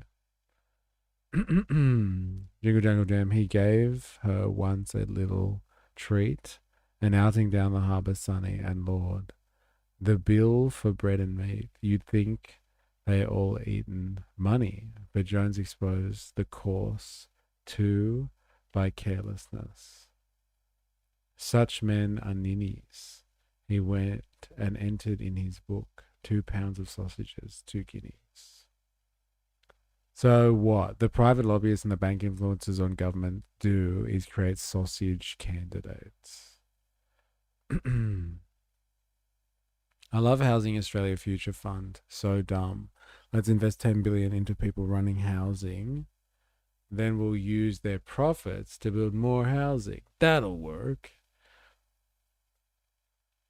But COVID was a real threat. We saved millions of peeps. It was crucial to get people to adopt the work from home attitude. He's right. Hey, I'm all for work from home. Why not? Companies in gas who are making extraordinary profits thanks to the Epstein coalition's invasion of Iran. Just everywhere you look. BHP itself suing Australia's future. BHP itself it straps on about, 620 million in diesel fuel subsidies a year? 620 mil, a cool 620. Thanks for coming. Thank you, public, for being so good, so gracious with us. 620 million in subsidies. They'll keep that on the QT, that's for sure. In fact, as pointed out in the previous video, they threatened to depose Albo with another Kevin Rudd-style Minerals Council advertising campaign if they took away that free lunch program. Now, what is the answer then? Let's get straight to it now after all that waffle. The answer is take equity, get something for your money. Don't just give these people money. Let them go bust and just swoop in and take the whole thing, or take a large equity stake and recapitalise the company. Why should taxpayers not have skin in this game? What are you guys doing? You're throwing $368 billion at submarines we're never going to get, making us a target for China, as has come out in the AUKUS inquiry. You know, these guys in the corporate world, they cry all the time, and they basically know the governments are just there to give them money and to create the right conditions for them to make very large bonuses. If the government ever asks for anything in return, they go, oh, you communists, what do you want to do? Nationalise it. See, nationalisation is the dirty word.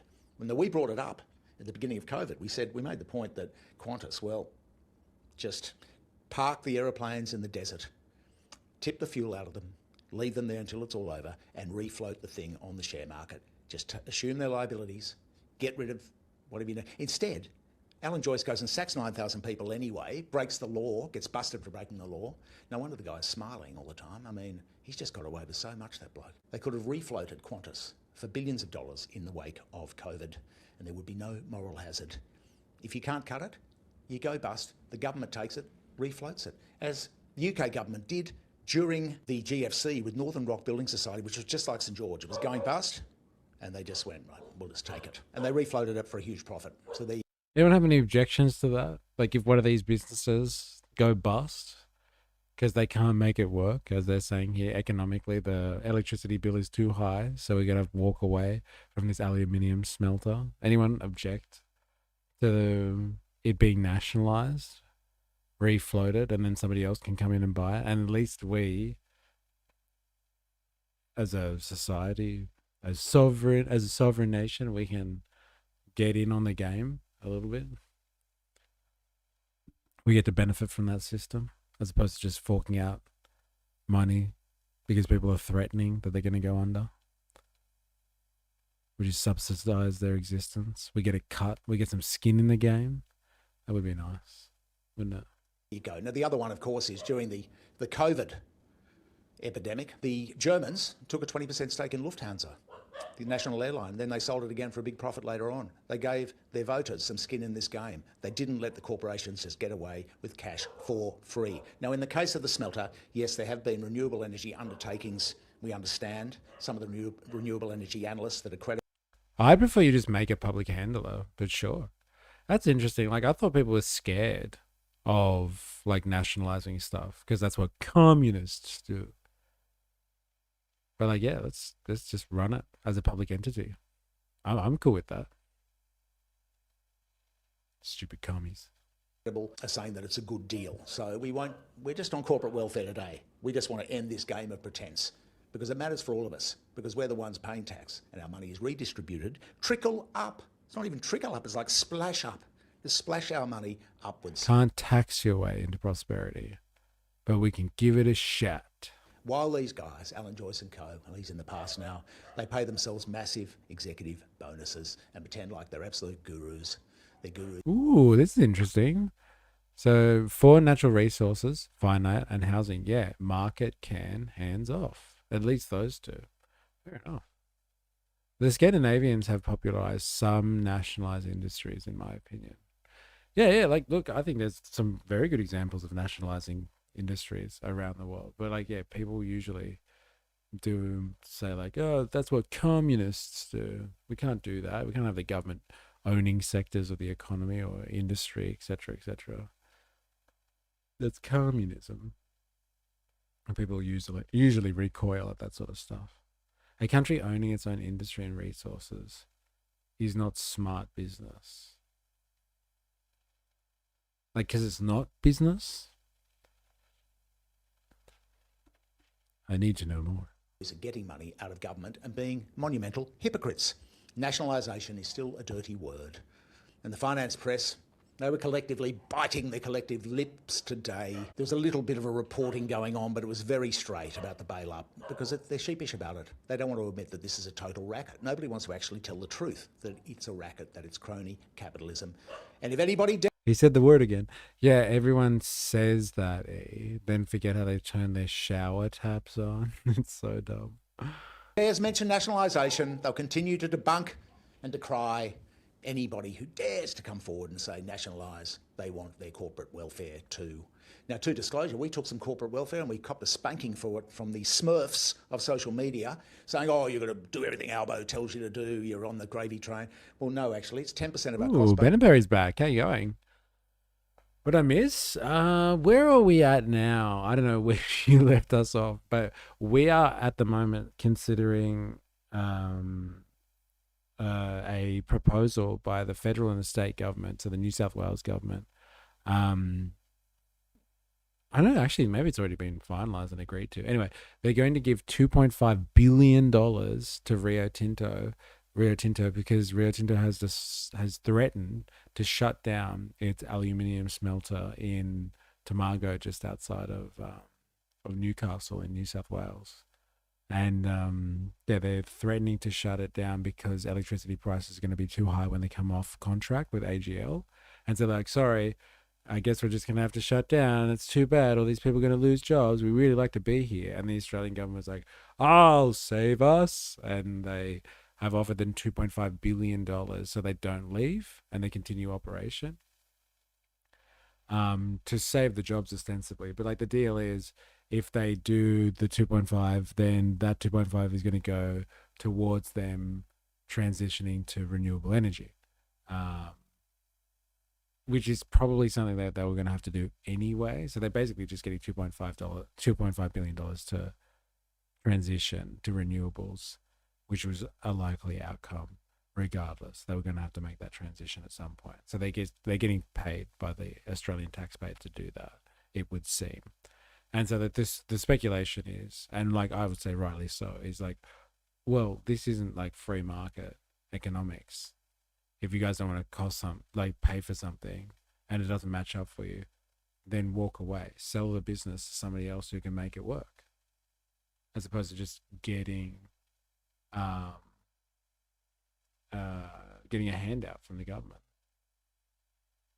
So anyway, that's where we're at. I think it's about... Sorry, I missed a couple of things.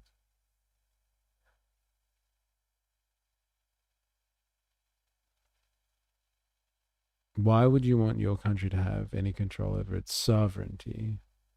Nationalize is a dirty word, but it's actually a good thing, kind of like nationalism. We can't have a state running water, just like food or housing or resources. Yeah, makes total sense. I think it's about US-Australia relations, and it's a bribe to the US. Interesting. They have done this with other smelters, apparently. Yeah. And what does the public get out of it? Like in this case, I don't think we do get anything. We just get the assurance that they're going to transition to renewables, which again, like, it's something that they would have had to have done anyway, I guess. America rhetoric is anti-nationalization. For us, it leaves us alone, and you deal with the economy stuff, Mr. Government. I just want to take my boat out on the weekend.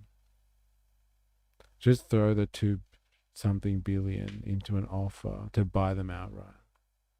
Let them shut down. Who cares if they can't afford their power? Take them up on their threat. Yeah, I know, right? If they're going to use that as a threat, take them up on it. See what they say.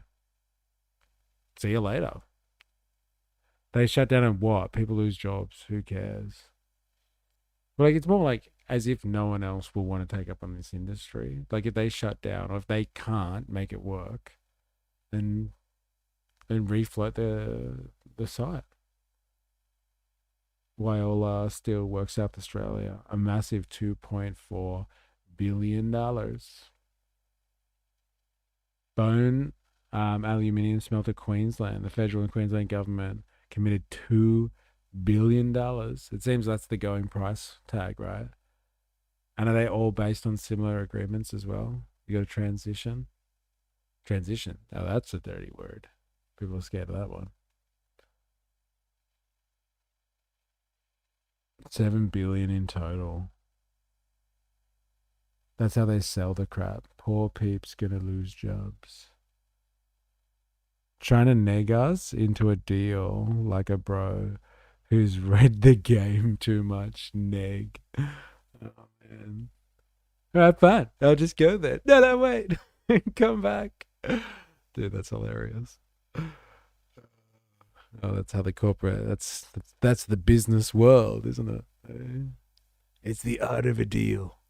Yes, that's a disclosure, and it's directly to employed journalists. And after 10 years, well, You know, we're in a competitive market here. We're trying to fight these big guys that got many millions of dollars, such as Rupert Murdoch's News Corp, who's such a beneficial influence on society. He tells the truth so much, the old News Corp, and Nine Entertainment, Seven, the whole thing. It's a bit of a joke. It's going down the tube, but we need to be there to try to do some journalism, because they have been subsidised now for a few years by the Digital Media Bargaining Code. Anyway, we didn't get any of that, so there you go. So we're slightly sheepish about it ourselves, but we do want to stay alive and do independent journalism. And thanks very much for all the supporters, because that's actually what makes it happen. You know, that's why we're here for you, and that's where the funding comes from.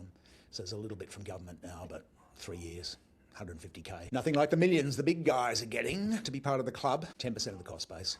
So just like good old... Is the reason we have to prop them up is because we allowed free trade agreements to relocate their primary customers? Yeah, it's a good question. But why only the particular type of job is being saved? Why not all other types of jobs?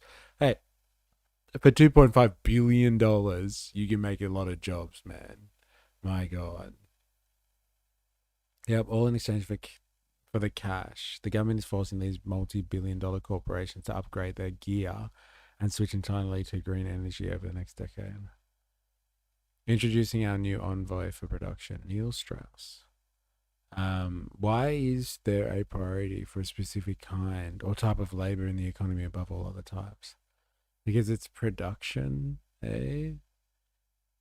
It's like farms, okay? Go to save farmers, go to save industry.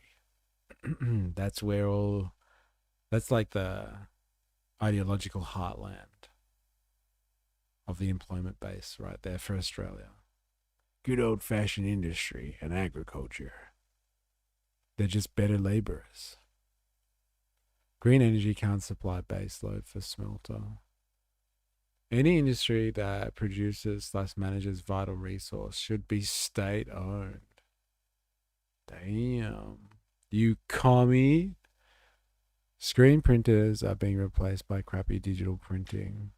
Where's my protection? Well, you're not in traditional industry or agriculture, so it's your fault.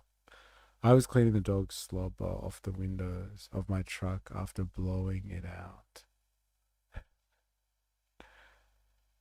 Save the woozles. Exactly, you could make an entire federal theatre program or an environmental federal program or hire small towns all across Australia at that price. And you get a bailout, and you get a bailout. 100% commie when it comes to resources. I'm slowly piecing you together. You goddamn enigma, you. The power grid infrastructure, 10 billion. Private energy companies are expected to invest up to 10 billion to build the 3 gigawatts of the new generation needed.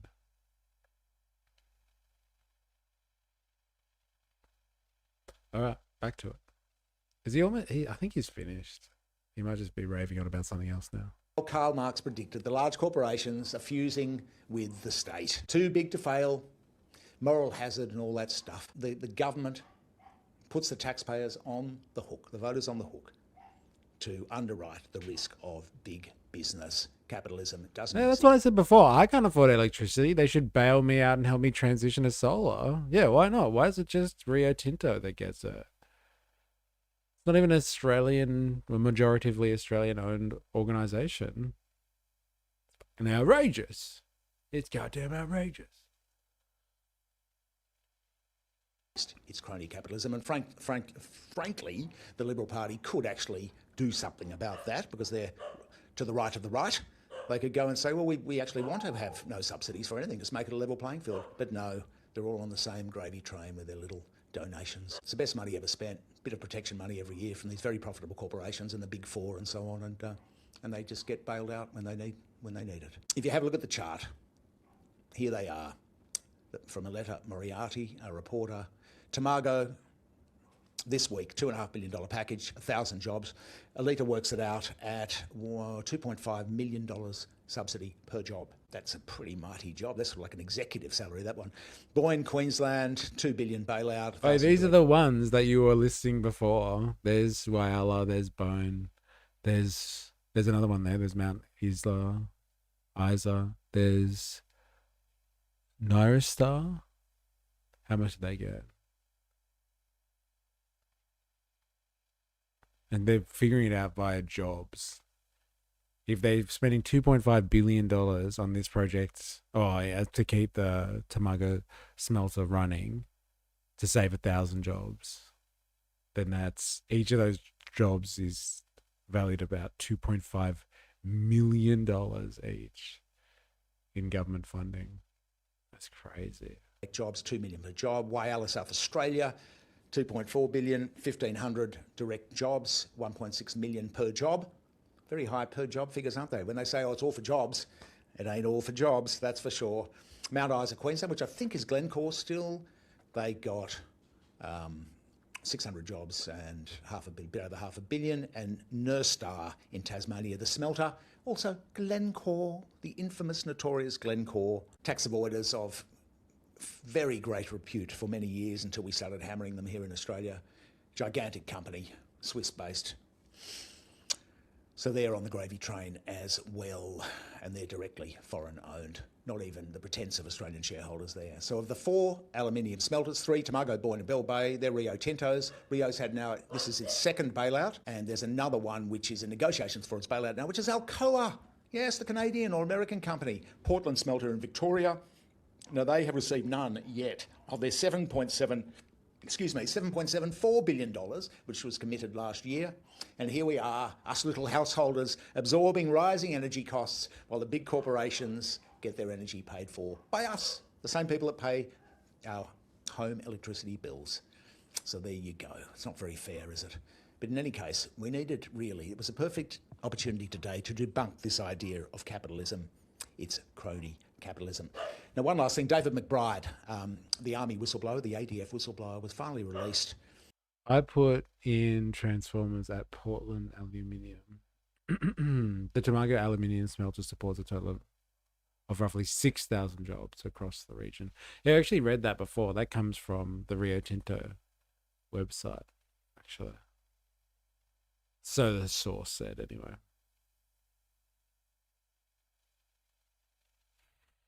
Solar panels attract sky rats to your roof.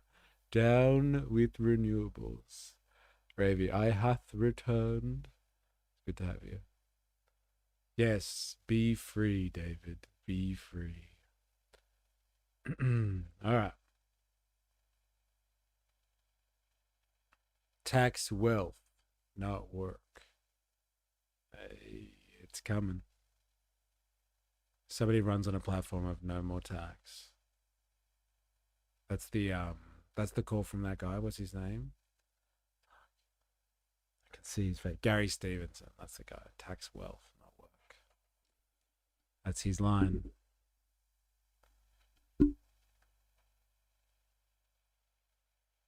All right. Let us move on to another section. I think this is related to like corporate welfare and corporate takeover of politics and political institutions.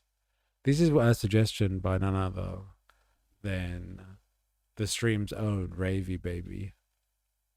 And this is a piece that is here. I guess that's the right way to put this. History lesson on how the Democrats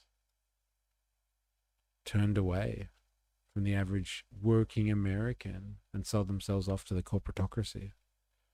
Oh gosh, hello. Lucky I returned. Big up, Rave. In the film industry, that's enough to hire a crew of 50 people and do a 6-month feature, which would economically stimulate the towns. Why smelters over artists, explorers, lawyers, administrators? Eh? Elitism. Labor elitism.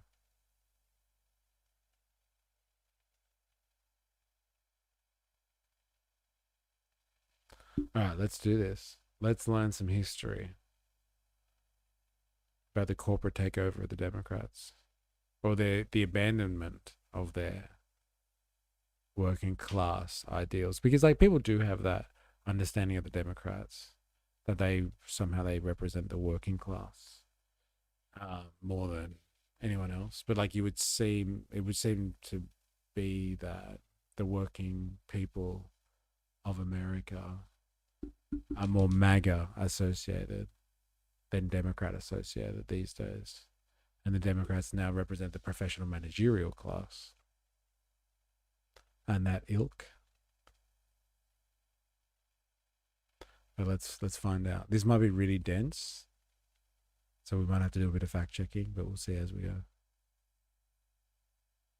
If you don't have smelters, you can't build renewables. Interesting. It's like the entire economy is interlinked somehow. But like what we were talking about before, Benberry, was like, okay, you can keep the smelter, you just nationalize it. If they want to walk away, let them walk away. They can't, if they don't think it's profitable, nationalize it. You can even refloat it, fine. Aluminum is needed because copper is so expensive. 2016 is kind of hack as a concept. So what I'm going to do is relitigate the 1990s.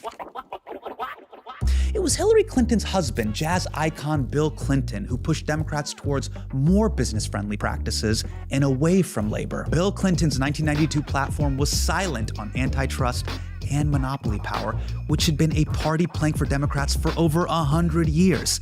And the next year, he signed NAFTA, which enshrined into law that investor rights would get priority over labor rights. This was all happening. Gotta add Mr. In Between to your watch list. One of the rare occasions we nail a TV show. As inequality was getting worse and leaving the working class behind, which was totally understood at the time by the people inside the Clinton administration. In fact, this is Clinton's labor secretary, Robert Reich, speaking in 1994, just a year after NAFTA was signed. My friends, we are on the way to becoming a two-tiered society, composed of a few winners. Jazz icon and not blue dress wearing diva, missed opportunity, murky man. The funk is what's manipulated. Is what manipulated Clinton with desires. And a larger group of Americans left behind, whose anger and whose disillusionment is easily manipulated. Today, the targets of that rage are immigrants and welfare mothers and government officials and gays and an ill-defined counterculture. But as the middle class continues to erode, who will be the targets tomorrow? Don't worry, Rob, it's still the same people. But Clinton didn't. Look at how young Robert Reich looks there. That's crazy. Just stop at NAFTA. In 1996, he signed the Welfare Reform Act, ending cash assistance for millions of people in poverty, and then bragged about it in campaign ads. He signed tough welfare reform, work requirements, time limits, forced teenage mothers to stay in school or lose benefits. Yeah, Bill, I'm sick of these welfare queens not finishing The Great Gatsby. Here's what's crazy about that ad. Those aren't even black teenagers. Do you know how Republican you have to be to go after white teen moms? Now, once Bill was done handcuffing the working class, he unleashed the investor class, repealing Glass-Steagall and passing the Commodity Futures Modernization Act, which basically turned Wall Street into a giant casino. Now, there's a reason people look back fondly on the 90s. This actually worked for a while. There were budget surpluses, economic growth soared, millions of jobs were created, housing prices went up and up and up. What could possibly go wrong? Lehman Brothers, a 158-year-old firm, filed for bankruptcy. The House passes a sprawling $700 billion government rescue of the financial industry. 2.6 million jobs were cut from the economy last year. That's the greatest decline since 1945. Why weren't we bailed out? That live grenade of financial deregulation that Bill Clinton left in the economy, it all blew up in 2008, right when I was graduating college. And thanks to the weakened social safety net, further weakened by George Bush, millions of people were pushed into poverty. And by the time Barack Obama came along, things were starting to get a little awkward. Even though anger at Wall Street was spiking, it was still an important source of funding. Teenage mom and everyone's watch list. I don't like how he says gays. The gays. Then it was the 90s. It was a different time. Then why should the making of aluminium, if it is funded by the public, benefit private holders? It's a fair question. It is a fair question. For the Democratic Party. Now, Obama at least gestured towards fighting on behalf of the working class. But let's be clear who Senator McCain's fighting for. He's not fighting for Joe the plumber. He's fighting for Joe the hedge fund manager. But on Obama's watch, no bankers went to jail and inequality kept skyrocketing as union membership continued to fall. And when all that hope he sold didn't come through, it curdled into cynicism. Working class people kept going into the voting booths, pulling the lever, and nothing changed. In fact, a 2014 study of policy outcomes over 20 years found that economic elites have substantial independent impacts on US government policy, while average citizens have little or no independent influence. It was basically a math proof that the 1% ruled and the 99% drooled. So unless your dad works for Blackstone or BlackRock, you're fucked. So it's no coincidence that 2 years later... Yeah, he swore. Hey, it's cool. Well, hey, this is the bourgeois system.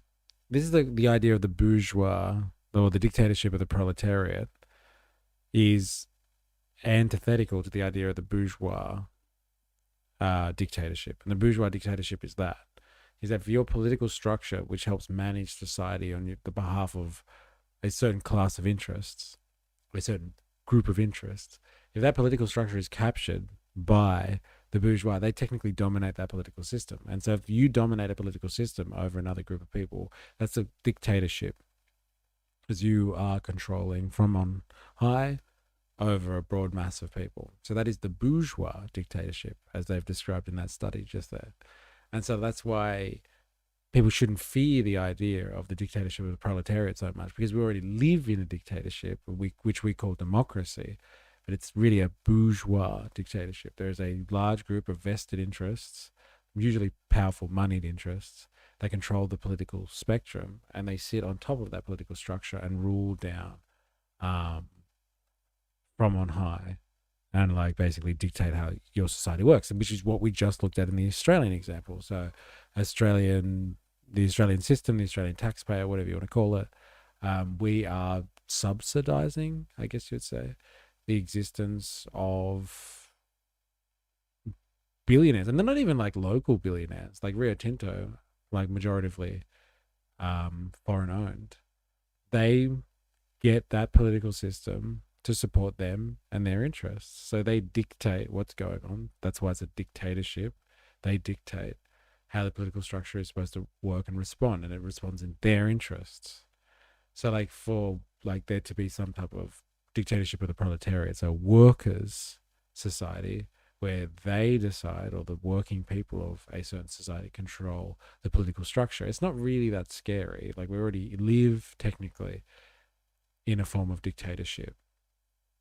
So we call it democracy. And so everyone loves it.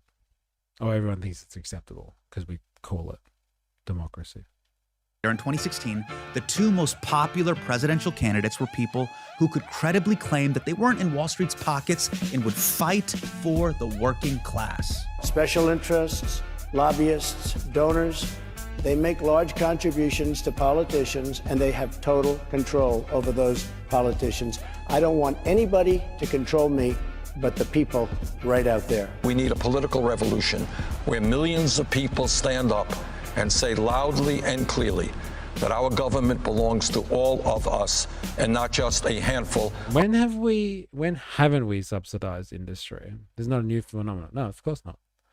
But if you're subsidizing industry for somebody's private gain entirely, then that is what I'm talking about. That's the bourgeois.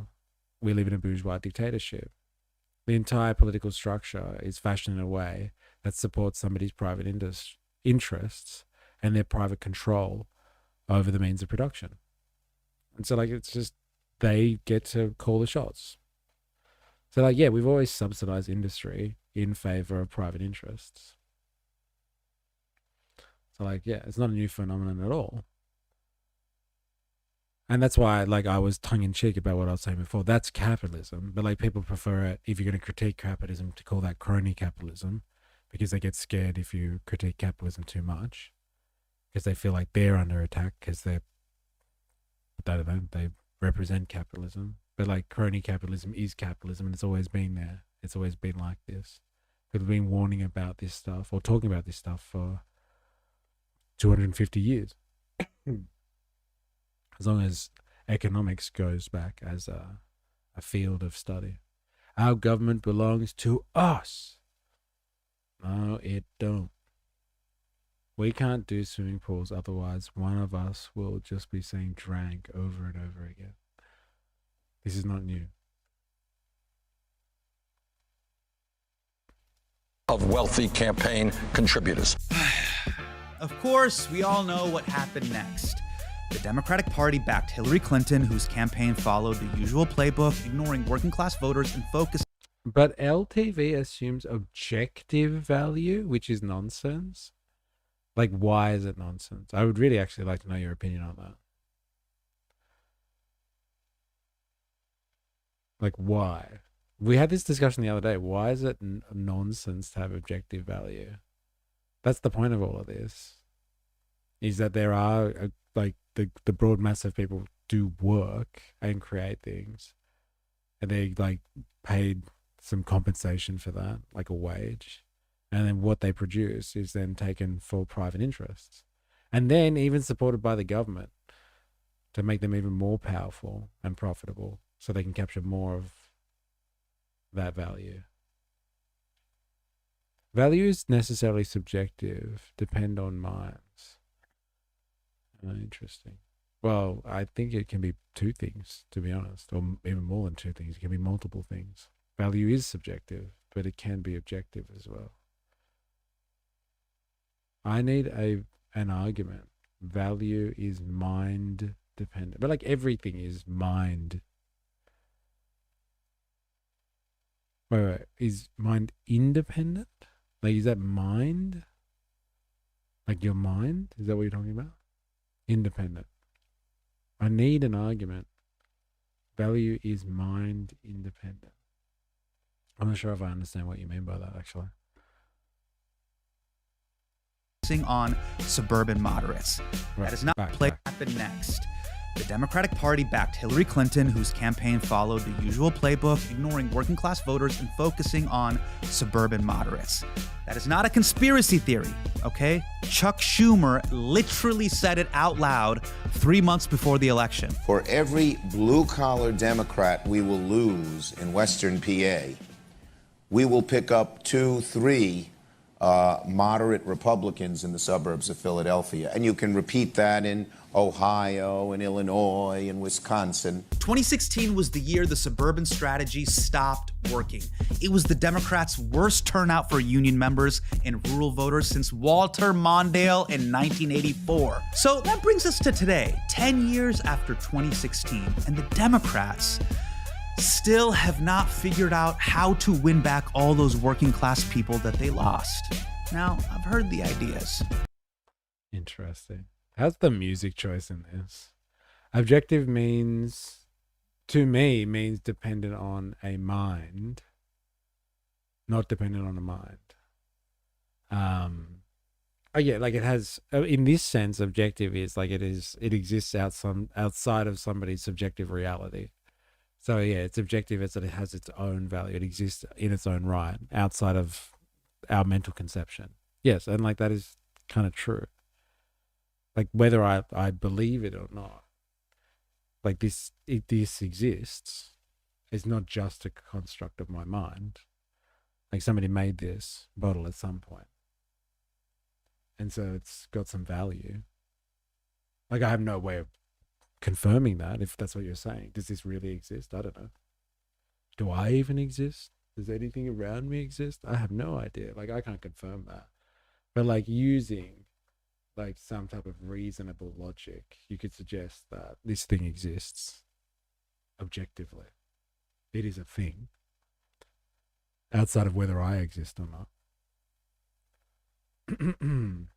provide the argument that the bottle's value is objective? Well, that's how you use the idea of value. So like, if you don't agree with the idea of value, that's fine. But like, this has value because it is objectified labor.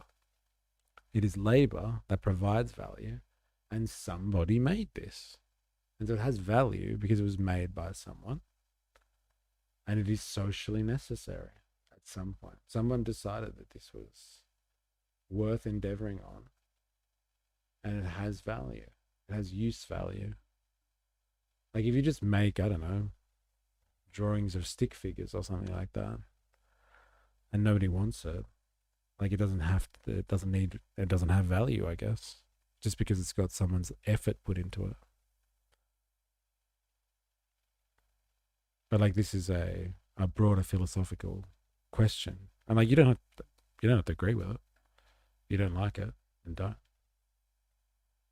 Well, for once, I am glad he pauses the videos. Hey, don't be like that. We're getting back to it.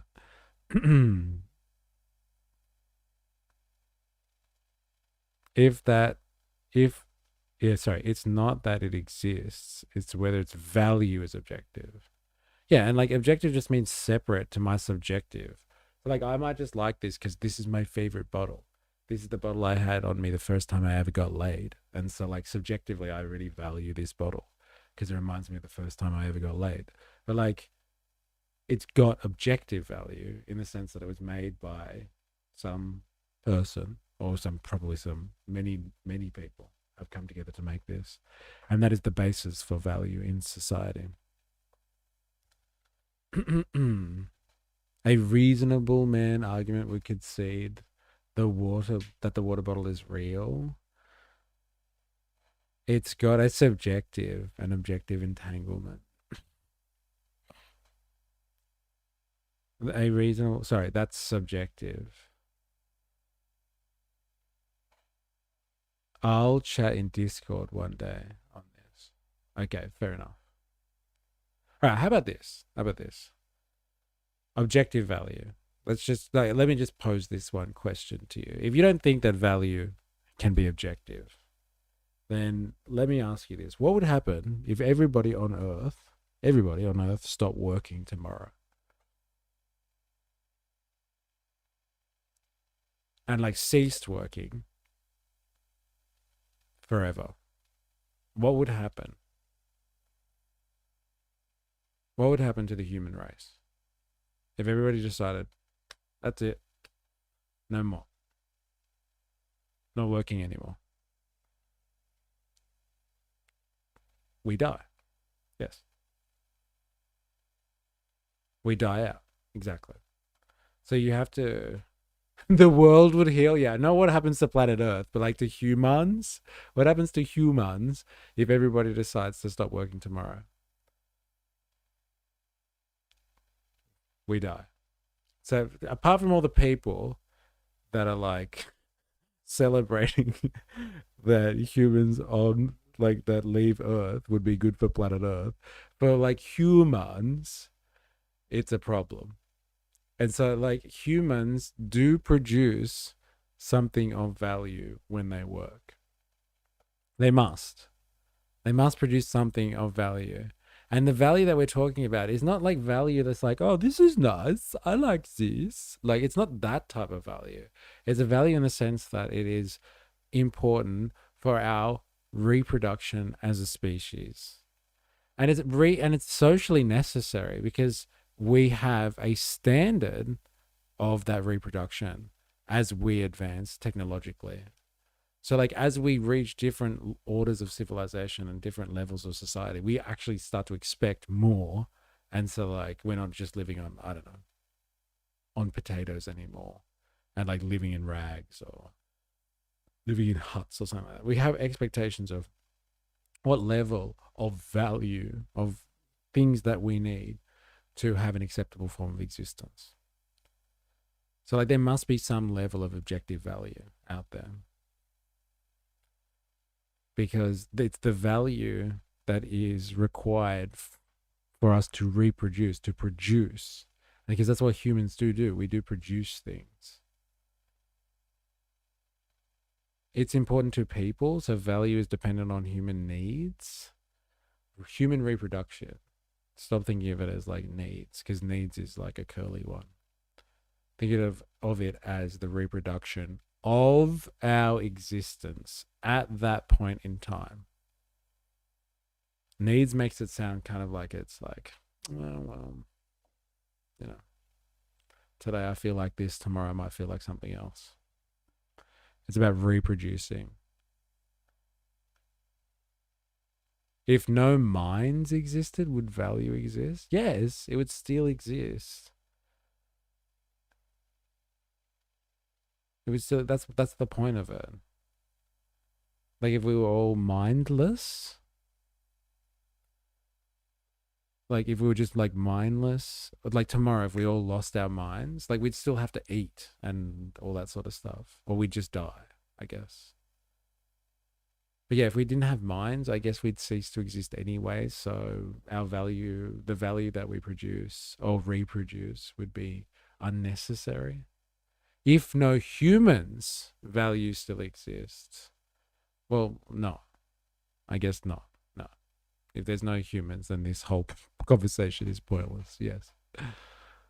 Yes, there wouldn't be value in an objective sense for us. No. Because there would be no humans. Like, it's about our reproduction. Like, I don't know how else to say that. Like, if there's no humans, there's no humans to reproduce. So there's no value in an objective sense from a human perspective. Like, it's objective because it helps us reproduce our existence. Like, it's value because humans need it. It's what we require to reproduce. Again, and it's not just like reproduce on a molecular structure or something. That's like reproduce our existence at a certain point in time. It's context derivative and context bound. No humans, there it is again. No humans sounds like a good plan. Like value is beyond just what you value it or what value you place in something. We had a good run. The value is not independent of humans. I call that subject to and dependent on. Yeah, but like, so is this conversation dependent on humans? So why are we having this conversation? Like, at some point, you got to quantify what we're talking about here. Value is, yes, it's a conceptual idea, but like, so are all of the ideas that we have. All of the notions that we have. But like, we're talking about value, and this is where it's important, is you must make this distinction if you're going to have this kind of gotcha kind of line of questioning. Value is an element of reproduction. It's not a subjective idea where it's just like, I don't know, I put value in something. Like, value is an element of reproduction, like how we as an organism continue to exist. And like, and when I say organism, I mean like a macroorganism, as a species continue to exist. So yes, no species, no value.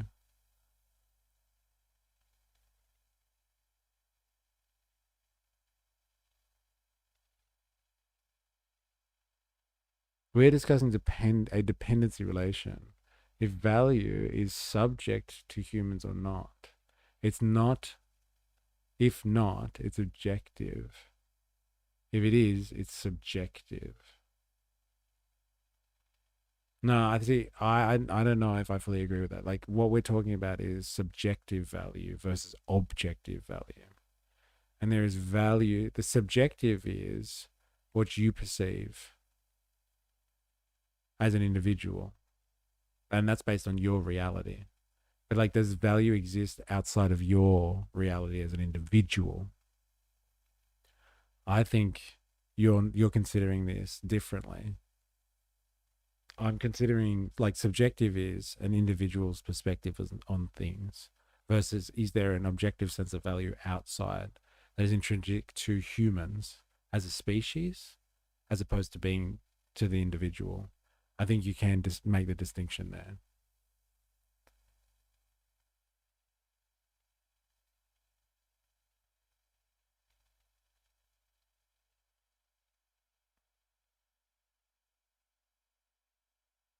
I'm too blitzed for this conversation, but it's great viewing. Interesting. Okay, don't lose your audience. That's fine.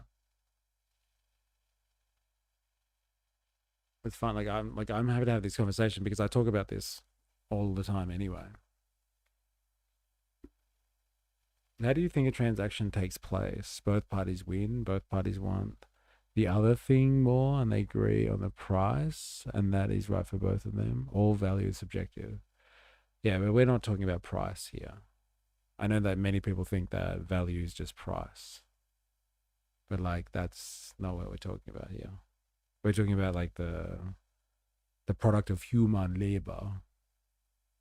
Price is another conversation altogether. I get price is subjective. Okay, look. Whether we have, like, this conversation is going to go on forever anyway, if you're going to keep on coming back here. So we're going to have this conversation repeatedly.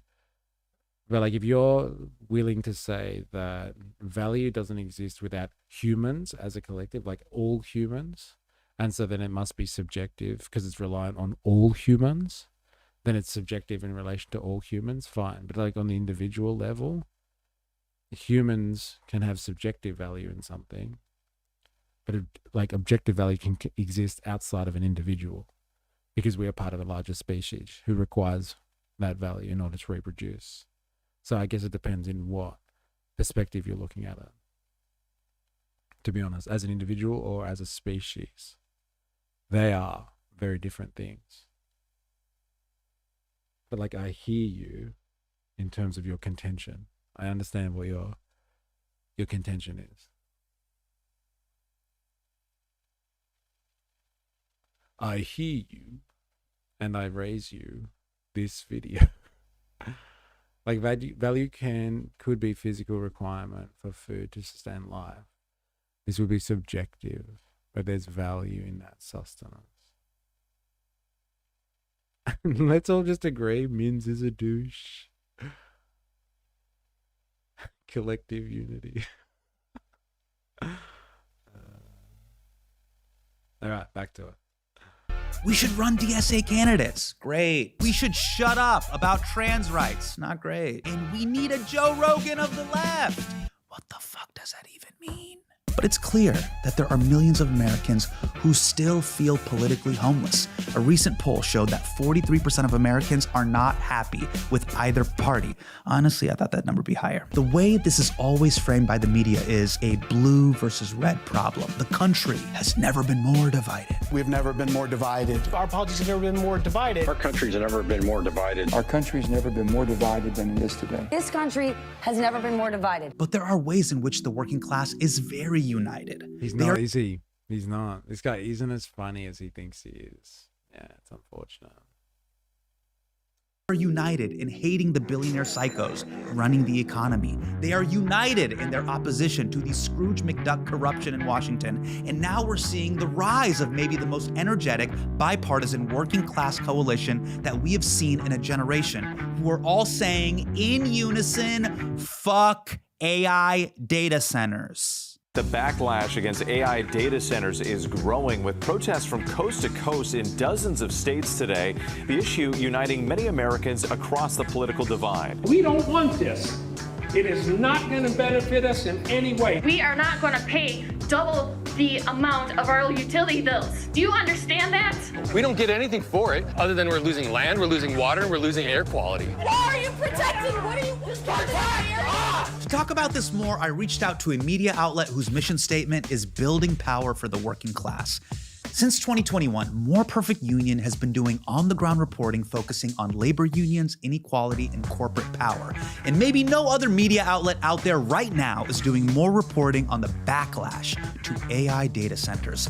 So I sat down with one of their reporters, John Russell, a West Virginia native, someone who has spent years having real conversations with working class voters, trying to genuinely connect with them in good faith. We talked about the bipartisan coalition forming against big tech. It's a mask-off moment where people can see what side you really are on. How he connects with people who maybe don't share his politics, if they know you're coming from a genuine place, you're not trying to hide something, you're being upfront about who you are, that can kind of set the tone for a conversation. And as someone from Appalachia, I got his take on the vice president.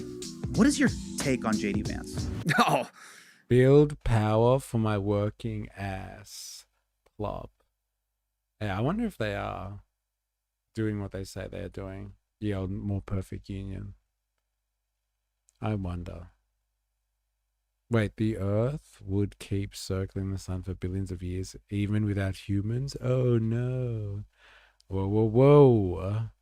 Look who's back. Look who's back. Trash. I mean, what's everyone's problem with J.D. Vance? Other than all the stuff he says, and does, and is. And of course, his face.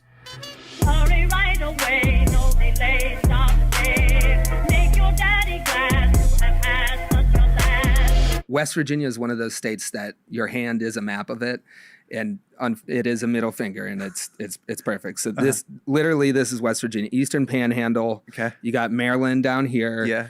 You have Morgantown. So Wheeling's right here. Okay. This is Ohio. I grew up here, but it's like Ohio, West Virginia, Pennsylvania, all these states, like this area is where like generations of my family's from. The cuts for us there is this place called the Pits. They want to currently build a 3 gigawatt data center on the Pits. Yeah. What the Pits is thousands of acres of absentee land, like in the hills, that for decades, like an outlaw dirt bike culture has taken over. Oh, shit. East of the Mississippi, if you want to go crazy off-roading, look this up on the internet. Yeah. You go to the Pits outside of Wellsville, Ohio. And it's like there are no rules. Nobody knows who owns the land. It's like a dirt bike gang has taken this over. So X Games meets the Lost Boys from Peter Pan. And I'm seeing this like, data centers are uniting left and right. Yes. In crazy ways. Yes. And I'm watching like everybody I grew up with in high school who I saw like send a dirt bike off a cliff, like organizing petitions against data centers. And I'm like, there's something to work with here. Yeah, totally. High school Johnny Knoxville is like, fuck these AI get data these centers. out of here, dude. They'll dismantle it. Okay. One of the things that I love about the videos that you do for More Perfect Union is you actually go out into the field and you do practical reporting. You are not a cable news pundit sitting on a round table, basically arguing with someone before commercial break. Yeah. I want to chat with you. Let's break down a few words that get thrown around in media circles oftentimes. Let's start with rural America. If you're living in rural America, I think one of the things it's defined by, regardless of where you go, is extraction.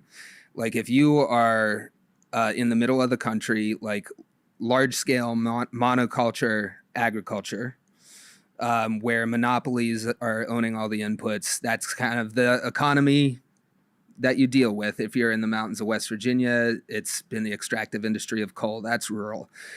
If it takes a while to drive to go get groceries, rural. There's all these indicators that fall on a spectrum. From the city center to the suburbs to the exurbs to where it takes a while to get to Walmart, but I would say the extraction economy is a major theme in like the rural coverage that I do, and that always comes paired with I think of the coverage we did of West Virginia data centers. Like there's such a push to put these things in communities that have already had most of their wealth taken out of there. Yeah. They're used to it. And so the next wave of this wealth extraction is something like data centers. And I think that's a uniting thing. For the people in my audience Yeah. who perhaps have family members that voted for Donald Trump and Yeah. see these people as irredeemable, in your reporting, what would you like them to know? I think the way that we consume, the way we talk to our family members, first of all, like check where you're coming from, you know, because if you're just trying to defend a political party, I think you got to go deeper than that to rescue people who are a little too far gone. You have to get back to shared values. And there are a lot of people in Trump country that share the value of wanting to hold it. They wanted to hold the Epstein class accountable. That was the whole thing with their base, right? You can get in there Sure. Yeah. and relate on that thing. But if you're just trying to come in and say your party's bad and my party's good, they're prepared for that. And you got to go on values. I mean, speaking of values, naturally, you lean a little bit more left. They're using the V word. They're using the value word. Watch out. Yeah, right? yeah. How do you unlock people who have more conservative positions than you? Is it the mullet doing the work? Is it the must? Like, what's the, It is. Like, It is my. but you like it's a little bit of this. No, you're clearly affable. You genuinely come from a place of curiosity. But what did you find was the way that you connected with people that don't vote like you, or perhaps share the same values that you do? Well, it does help to look like this, you know. But I did find, growing up where I did, before I got hired at More Perfect Union, I worked at a dive bar. Shout out to Johnny's Bar, baby. Shout out to Johnny's Bar. And that's where I learned something that helps me in my work all the time, which is I wear my politics on my sleeve, and I don't try to hide that with people. And I think that if they know you're coming from a genuine place, you're not trying to hide something, you're being upfront about who you are, that can kind of set the tone for a conversation. And that's what I always did in Johnny's Bar. Like before I got hired at More Perfect Union, I was making TikToks about like, you know, we should all join together as people in the same boat here and maybe take back some of our power. I talk left-wing politics in my small-town bar with people mostly whose idea of a leftist is the actual devil. Was there a moment that inspired you to start making those videos? Like what, you know, not to like hero's journey this, but like what was the inciting incident? What was the moment that made you go like, oh, I want to go to the cesspool that is social media and like talk about politics and perhaps reach out to people that feel unheard? I think I've always been angry about how this billionaire-owned media lied to the people I grew up with. And I've always believed in the possibility of them joining together with other people who are in the same boat so that we can end some of this suck that we're currently in. And I was like, there's got to be a way to do this. And everyone's on their phone, so why don't we pump out some stuff and see what happens? You know, maybe suggest, hey, we should all get together on this. So this idea of joining together, right? Yeah. People talk about coalitions all the time. It's something that you've really focused on. A thing that gets talked about in lefty politics is the idea of building coalitions around the working class. Yeah. How would you define working class? Yeah. Anyone want to take a guess at that one? Anyone? What do you think is the working class? I wonder if he'll give like a actual class-based definition of the working class. Or it'll be like a subjective one as opposed to an objective one. Anyone who's working class is someone who works with their hands and they make under 6 figures. I know he gives his definition, but I want to know what people's thoughts are on his definition. He's about to give it to us. I want to know what it is. I want people to guess on this one. I'm going to guess. I'm going to be an idealistic version of the working class. The working class is the class of people that would buy Pauline Hanson a drink at the bar and take her home. God damn, I hope Jag heard that. That means Jag is working class as fuck. Wants to take her home. Shout her a few drinks too. That's the working class. I'm so glad you know who Pauline Hanson is, Han. That's so good. You've watched enough of it now. You've watched enough of her. Doesn't make their money from owning stocks. Anybody who makes their money from selling labor.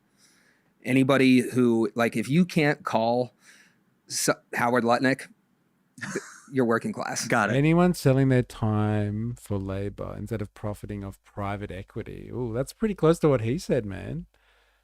Hey, I bet she knows what she's doing. Pauline knows what she's doing. Wage labor. There it is. That's a good name.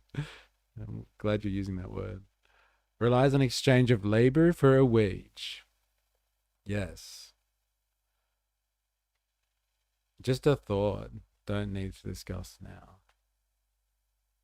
Working class is the group of people the government is guaranteed to screw over, insert crony capitalism.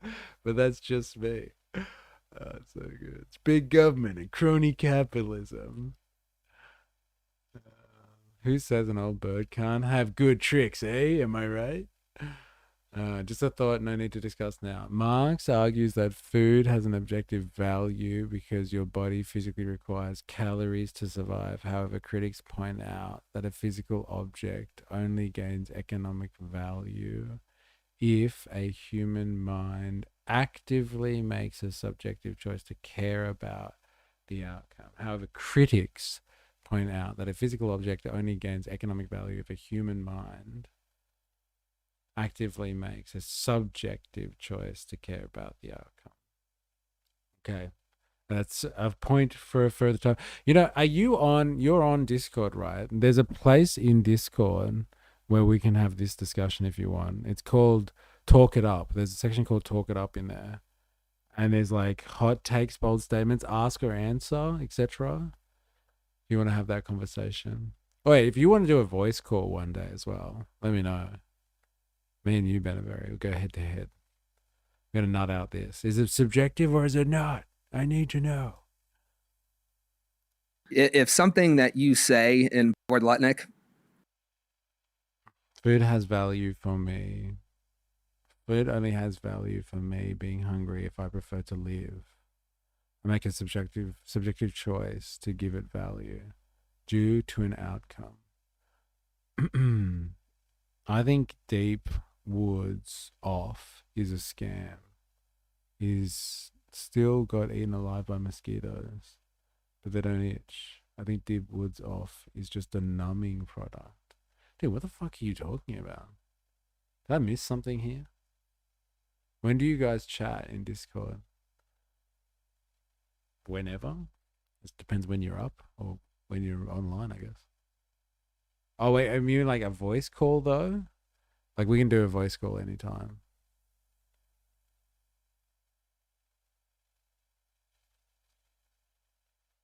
Is the definition of objective, but would love to go deep.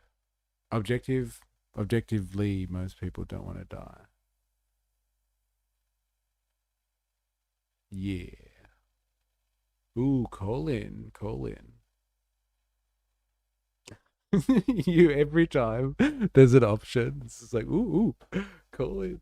We got a caller. Remember that German guy that came in like last week? He started speaking and it was just like, nah.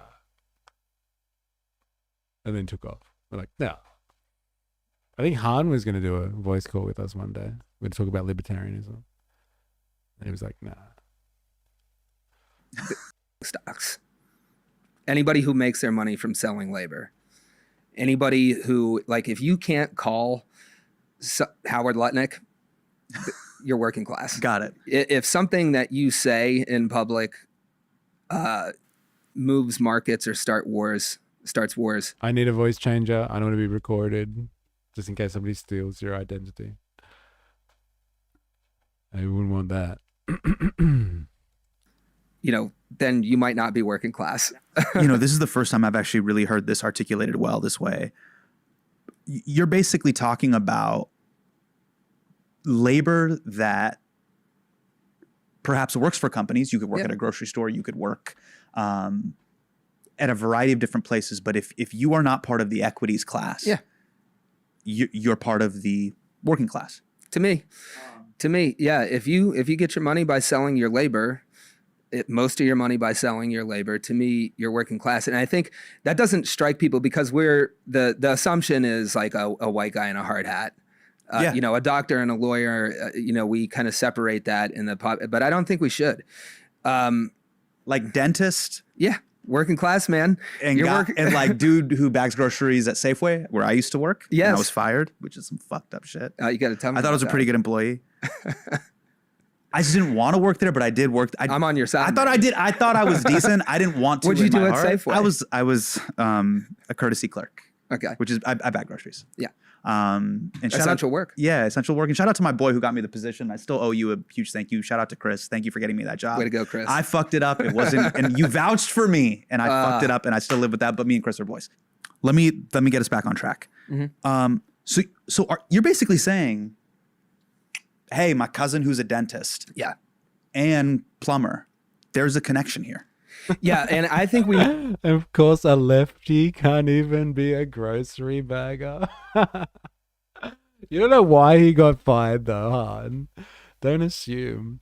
It could have been a racial thing or a sexist thing. Maybe they didn't like men, in that job, so they got rid of him.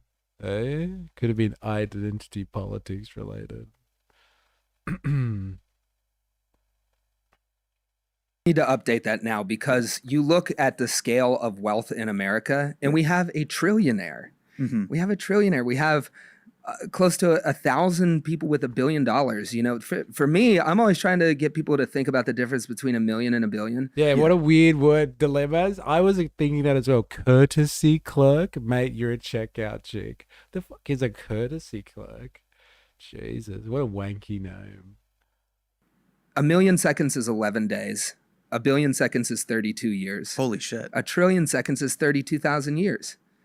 We have a trillionaire, man. And you think like being a dentist is closer to being the guy with $1 trillion than it is the working class now. It's like to me, in America right now, with wealth inequality as bad as it is, you're all working class. Now, that's not to like flatten the difference between a lawyer and someone bagging groceries. There are differences there.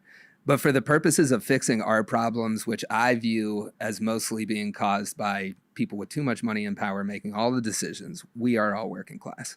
Politicians always use this phrase. Dude, that was actually an incredibly well thought out response to that.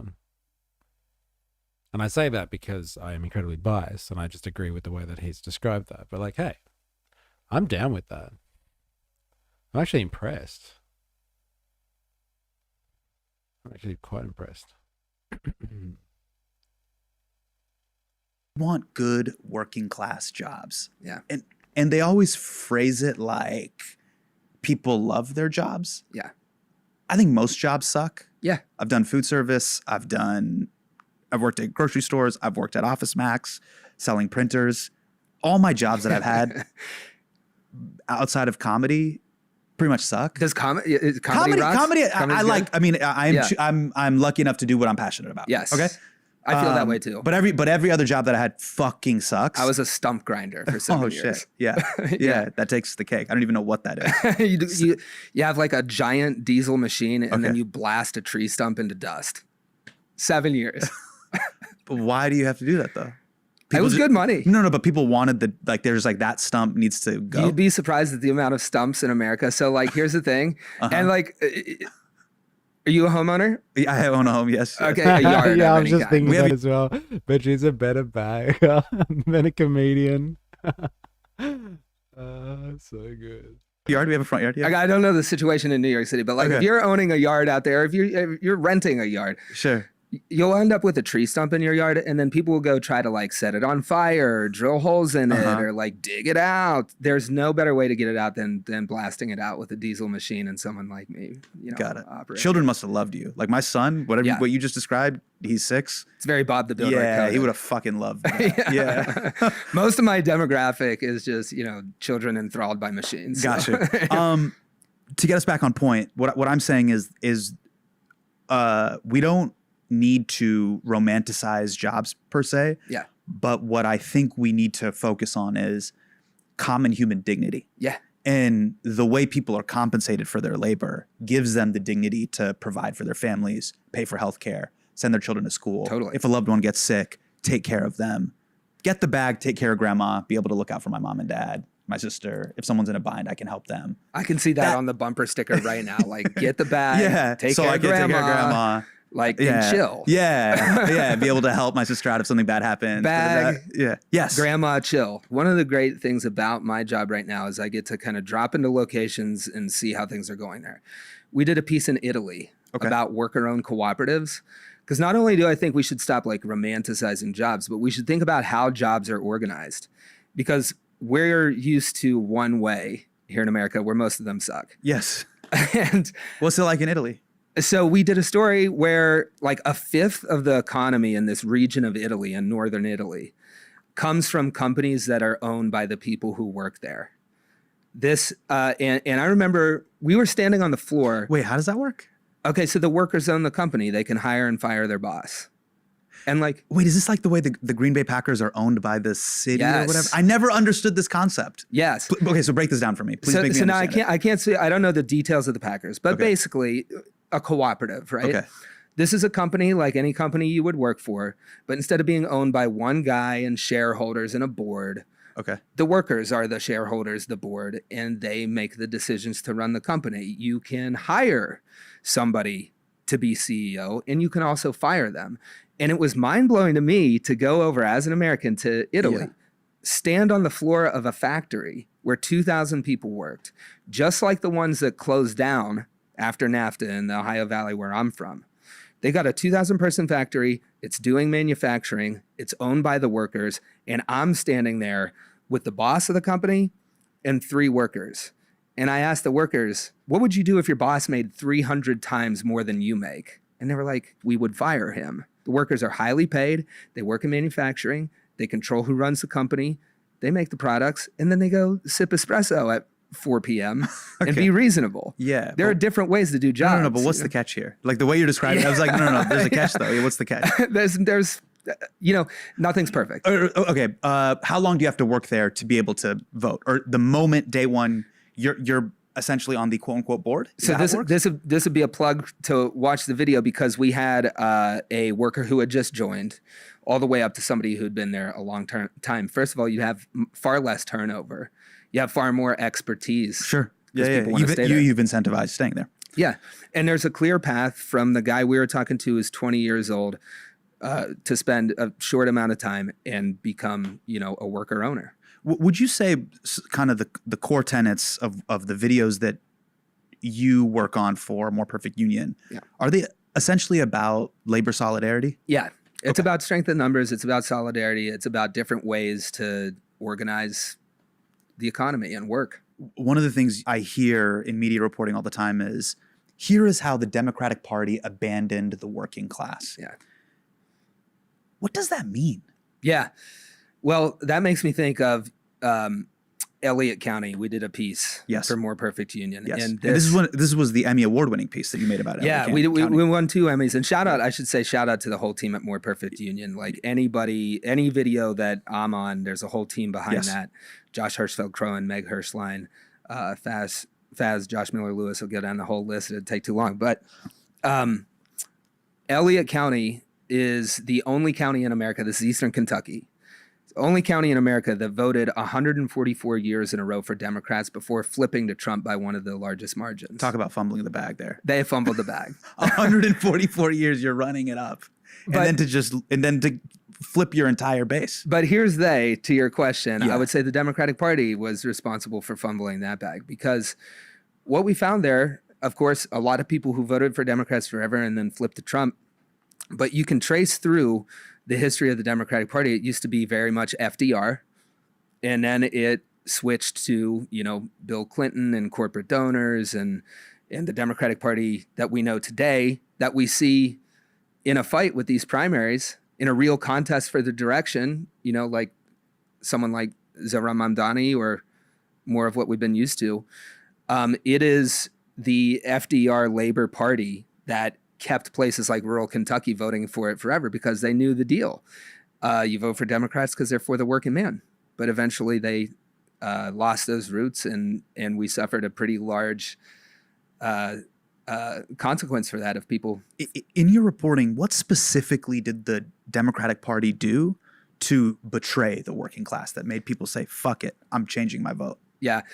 Well, I target the Democratic Party a lot, but this really counts for both parties in our politics on the whole. Sure. But they just got, we, over the course of getting thousands of billionaires now, both of our parties have just switched to exclusively serving their agenda. I think about this report that came. Yeah, man. Eh? All of a sudden they just switched to serving their agenda only? Come on. They always did. But they used to give small concessions out to make it look like they cared. And now they just give less concessions. That's all it is. That's just thanks to neoliberalism. It is the way. Because we're all just a bunch of individuals running around bumping into each other. You don't need concessions. Everyone should just succeed. And if you don't succeed, then it's your problem. You loser. It's your problem. Out more than a decade ago from Princeton, I think, where it's like you don't need a weatherman to know which way the wind blows. The conclusion of this report was that the American people have little to no control over the policies passed by either party or either administration. So I think you can say about the Republicans that they've always been for corporate control and for the agenda of really large money. But for the long time, you could say that less about the Democrats. And then they started, going for NAFTA and free trade, and in the era of Citizens United. Don't be like that. I can't take anyone with a mullet and a porn mode seriously. Come on. He's actually quite good, this guy, I must admit. They're relying on corporate donations too much, and you let that happen for years. Well, aside from corporate donations, is stupidity also a part of it? Because there's this clip of Chuck Schumer from 2016 where he's talking about the Democratic Party's sort of national strategy, and I think about this at least twice a week. Let's take a look. For every blue-collar Democrat we will lose in Western PA, we will pick up 2-3 moderate Republicans in the suburbs of Philadelphia. And you can repeat that in Ohio and Illinois and Wisconsin. This is my sleep paralysis demon. That's actually on a loop in my nightmares. Oh, got it. I've watched it many times. That's your Freddy Krueger? Yeah, it is. Oh, got it. It is. Yeah, I wake up in a cold sweat every night, and it's Chuck Schumer just selling us out. Yeah, I think, right there you can see the strategy of trying to go after suburban, wine moms and such. And I think that is because they really lost their roots, right? And they're trying to reconstruct a base that is that goes well and doesn't offend corporate donors. So they say let's try to hunt for that base in the suburbs of all these cities, because those people will kind of get on a cultural agenda that doesn't offend our donors. Right. All these major corporations can slap a pride flag onto a pretty terrible agenda, but not really be there to stand up for policies that represent people. Right. And unfortunately, I think there hasn't been a change from that strategy. I mean, Schumer still leads the party. This is the thing I cannot understand. How is that possible? There's no gravity. There's no consequences. Kolkata Chai has brand new tea bags. It is so easy. Do I microwave this? Okay. Oh, my cheat makes because the chai voice. Something very unique has happened over the past 30 years where a disproportionate amount of power and capital has been allocated to two different things. And I call it more broadly tech and Wall Street. Yeah. The amount of sort of... Yes, I was just thinking that. I was going to say I got chied, but no, I got teabagged instead of grounded. I don't know how I feel about that. Getting teabagged or grounded. I still hate getting grounded more. I'd get teabagged any day over getting grounded. And that's a promise. All right. Both political capital and capital those two buckets have. Yeah. There is a particular LinkedIn class that is connected to both tech and Wall Street. Yeah. And and now tech is Wall Street. Yes. Look at the 7 companies that are driving the S&P 500 growth. And it's all these it's Silicon Valley now. Correct. And then that shows up in the areas where I grew up with the physical infrastructure of data centers. And right now, that was one vision of putting together a political coalition that we know fails now. Yes. But when you have Wall Street and tech building out these data centers in all of the places where the Democrats lost, I am seeing a coalition of people coming together that is right and left, saying no to big tech, no to flat cameras. And if the Democrats don't pay attention to that and realize that there is a coalition right there in the places you have lost, but you got to take a stand against the corporate donation, against corporate donors, against tech. It's right there for the taking. That is the strange Venn diagram that I have seen where both left and right, it can be hardcore red, hardcore blue. Both sides are equally like, fuck AI data centers. Yeah. Based on your reporting, what is that? What is this huge middle finger to these Yeah. Essentially these big ass server racks that suck up all this water. There's no other issue where the mask has been completely off and the agenda of these companies is totally visible. I'll give another example from coverage with More Perfect Union. Yes. We go to cover a data center proposal going into Mingo County, West Virginia, Mingo and Logan County. Yes. These are the coal fields. They are used to big companies coming in, taking all the wealth and leaving a mess. In the process of shooting that piece, we spoke to a woman in a minivan pulled over on the side of the road with a big 5-gallon jug, getting water out of a pipe coming out of a mountain. And that is the only drinking water. She comes there 3 times a week to get drinking water for her family. That's how she gets drinking water in the coal fields. Do you remember when watching this like a year ago or whatever it was? We started going after the AI data centers. Here it is, man. This is America. It's not the third world. This is America. So bad. Crazy. It's absolutely mental stuff. So much for the leaders of the free world. Look at that. She goes in her van 3 times a day to get water for the family. I guess the difference is when they do this in, I don't know, Africa or something, she's got a minivan and they just do the 12-mile walk or whatever it is. Fresh mountain water, the horror. So good.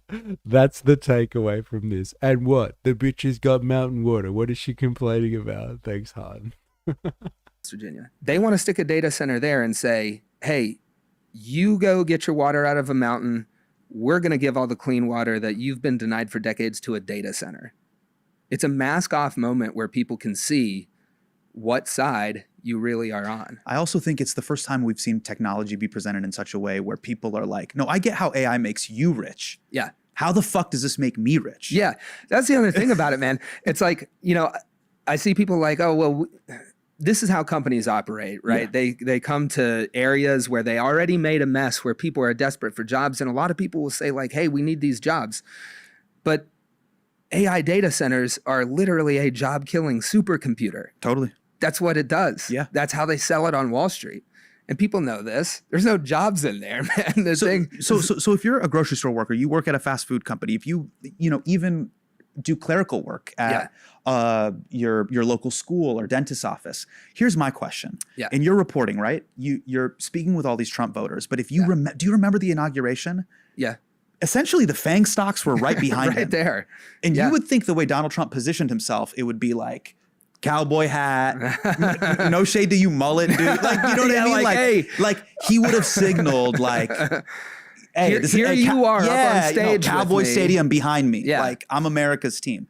But he basically had the top 10 companies in the S&P 500. Yeah, like right behind Elon him. Musk is like tweaking out on ketamine. Sure. Zuckerberg, 1,000-yard stare. But just weird. But the head of Apple, the head of Amazon. Yeah. Do you know what I'm saying? Tim Apple. And so Tim Apple. But my question is that when you talk to the people that voted for Donald Trump and they watched the inauguration, that scene signaled something to me. What did that scene signal to them in your reporting? Well, that's the thing that a lot of people assume. A lot of people assume that doesn't land with Trump voters. It absolutely does. But for it to mean anything politically, you have to have a political movement that's pointing that out. That says, there they are on his side, and here I am on your side. Yeah. Is the Democratic Party doing that? Or are they kind of trying to hold on to this coalition that's now lost umpteen elections and avoiding taking a stand against the people who are standing behind Donald Trump? I think you have to draw it in a line in the sand.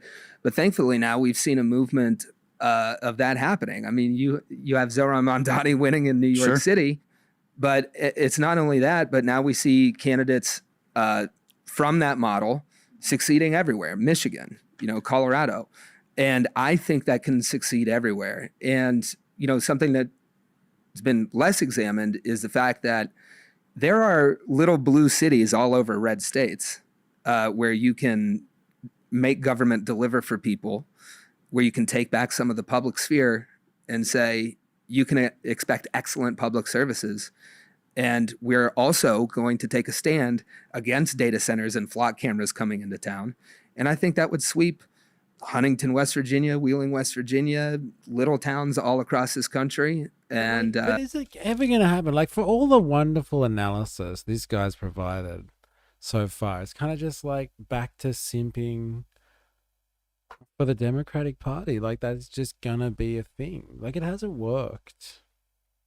Like, they've already said that the Democratic Party and the Republican Party, they completely sold out to corporate interests. And it's just like, but if they just, you know, stopped the flock cameras and showed everyone that they didn't like AI data centers, then everyone would be so much happier with them and they'd win again. And then, like, let's just say they did that for an entire election cycle. They just said, we're going to get rid of all the flock cameras and stop all the AI data centers. And everyone voted for them. And then, like, how long would it take until they're just back into the same old rut again, doing the same old shit? Like, is that really the analysis? That's the final analysis here. It's just like, but if they just fought against flock cameras, everyone would love them. And we could go back to the good old days. I don't know, man. It's unfortunate. They've really missed out there. So much potential. You know, that's something haven't seen a wave of it happening, but I think it's possible. So I got a question for you. I don't have the answer to it, but there's two states that like Me neither. are Hey, look, hey, join me, man. Yeah, please. Well, there's two states that I don't fully get, but I'd love your analysis on. If you look at two states, there's North Carolina and there's Kentucky. Those are two states where the governor will be Democrat, but the state voted for Donald Trump. Yeah. What do you think's happening there? Yeah, I can relate that back to covering Elliott County in Kentucky, because Andy Beshear, at the same time that Elliott County voted, that's 144 years for Democrats, then Donald Trump. Same time they voted for Donald Trump, they also voted for Andy Beshear. The Kentucky Governor Andy Beshear, a Democrat, has been reelected. This is a very significant win for Democrats. Beshear, who ran as a defender of abortion rights in a largely Republican Commonwealth, Kentucky, is defeating Republican Attorney General Daniel Cameron. Now, some people will point at Beshear and say, that's the way to go. That's the way to win. But I think it's important to also realize that Beshear is losing those counties just at a slower pace. So he's being better than other Democrats on this. But to really start winning those back, you know, I think it comes down to taking a clear stand for working people and on an agenda that delivers, and holding the corporate bad actors accountable. Thankfully, that's going to be a lot easier to do because now you have this data center push going everywhere. It's an easy stand to take. So I want to get to, you did this great piece with Bernie Sanders where you actually took him and you had to meet different Trump voters. But here's the thing that I can't understand. I totally get, hey, the Democrats have abandoned us. Yeah. But the thing that I don't get is like, but this guy? Yeah. Like, yeah, billionaire Scrooge McDuck, I'm only out for myself, Donald J. Trump. Yeah. That's the guy? Because if you think about what even he's doing, cutting Medicare, cutting Medicaid, how is that in interest of workers? Yeah. And that's also something that people get very angry about. You know, I run into Trump voters all the time who will tell me, like, it's not right to cut our Medicaid down here. They get very angry about these things, like disability and Medicaid, Social Security, things that people rely on. They know when those things get cut, and they're very angry about it, but you have to have somebody standing up on that. The other thing is, it goes back to the media takeover. You know, we can sit here and look at Donald Trump and say, I can't believe you'd be voting for this guy, but you have to be in the media bubble that a lot of people are to realize they're just overwhelming it with culture war issues to keep people divided. And that's what you have to break through in order to make any kind of change. And I know you've spent a lot of time in the, you know, Fox media bubble. Have you like turned on Fox News and watched it lately? I can't, bro. Yeah, no, I can't. It's crazy. No, but I want to focus on what you were talking about, which is, there are these moments of unity that people aren't focusing on. And I want to focus on one moment from your Elliott County interviews that you were doing. This is a video where you're talking to a Trump voter about immigration. Let's take a look. When it's people coming across the border versus, say, billionaires or something like that, who's got the most influence over the problems that you think we face as a country? Millionaires. Yeah. Yeah. Yeah. Do you think you have more in common with a migrant from Mexico or Donald J. Trump? Great question. A migrant from Mexico. Yeah. A migrant from Mexico. Absolutely. Absolutely. Because we're out here working to survive to feed our family. So she straight up sounds like Bernie Sanders. Yeah. How common do you think this perspective is amongst the Trump voters? Whoa. Who would have thought, eh? Some migrant from Mexico has the same interests as you, or at least similar interests to you, and Donald Trump doesn't have any of the same interests. So it's like there's some type of class divide going on there. Who would have thought? Who would have thought? That was an interesting line of questioning, I must admit. What are these people doing? I don't know why I find them suspicious. They are talking about the class war, though. They seem to be trying to cut through the culture wars to get to the class war. They seem to be trying to do that. I don't know why I'm so suspicious of this. I need to have more faith. But when I am optimistic, then I'm too innocent, apparently. It's hard to know. You've interviewed in your I see it all the time. And that was Nehemiah Stark behind the camera who asked that question, and it was key, but I see that all the time. Also in Elliott County, there's a Mexican restaurant in town, and it is 99% white in that county. People love the Mexican restaurant. One of the things I'll do is, I ask in that piece, what's the top issue for you? People will say the border. We're in Kentucky, thousands of miles away from the border. And that's only been a priority for like 2 years. But if you go and say, okay, the border is a problem, why don't we start by kicking out the guy who runs the Mexican restaurant in town? The answer you always get is no, not that guy. He's not who I'm talking about. I'm talking about everybody else who's doing crime and fraud and all of this. But those are boogeymen that are made up by the media that are keeping those people voting in a way that serves the folks who own the media that's filling their head with lies. Yeah, I mean, so this happens all the time. And I've had this conversation with people all the time as well. When I had to go do field pieces for The Daily Show, cover different conventions. Is this guy delusional? What? It's like media-made boogeymen? But like, no, let's not get rid of the Mexican man in our community. Let's get it in somebody else's community. That level of analysis was okay. Like, there's plenty of people who are just like, yeah, get rid of them. It's like, oh, but like, what about this guy? This guy's your neighbor. Yeah, but that guy's all right. But like all the other ones out there, the ones that I haven't met, and I've been told that they do bad things, they're the worst. The left pardoned a child rapist so he wouldn't get deported. The left, it's this left again, this amorphous left. The entire left got together and pardoned this child rapist. So close, so far away. All right, I gotta bounce. This is incredibly interesting though, Ravy, I must say. This is not what I was expecting it to be. Definitely not. Very, very interesting stuff. Might have to try and finish this tomorrow if we can. Good suggestion. Grand old suggestion. Yeah. Grand old suggestion. All right. Thank you, everyone who's been hanging out today, interacting as always. Yeah, I do. I like it. It's good. Banzo Bandit, Ravy Baby, Spandog, Saint Chi. Hey, no way. What's going on there? Han, Heidi the Sausage, Jingle Jangle Jam, Benaberry, hanging out again. Good to have you. Woozle in the house.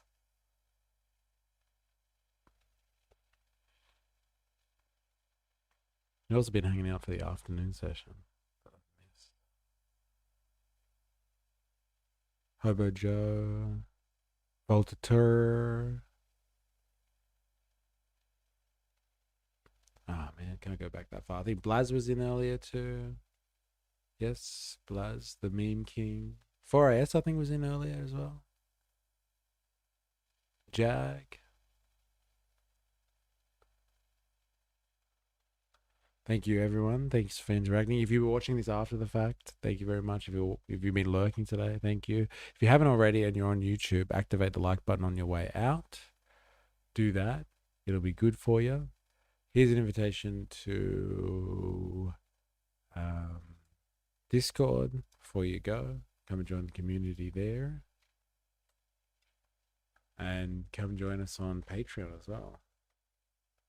Here is a link to Patreon. Come and join up and become a free member so I can get you on a email list.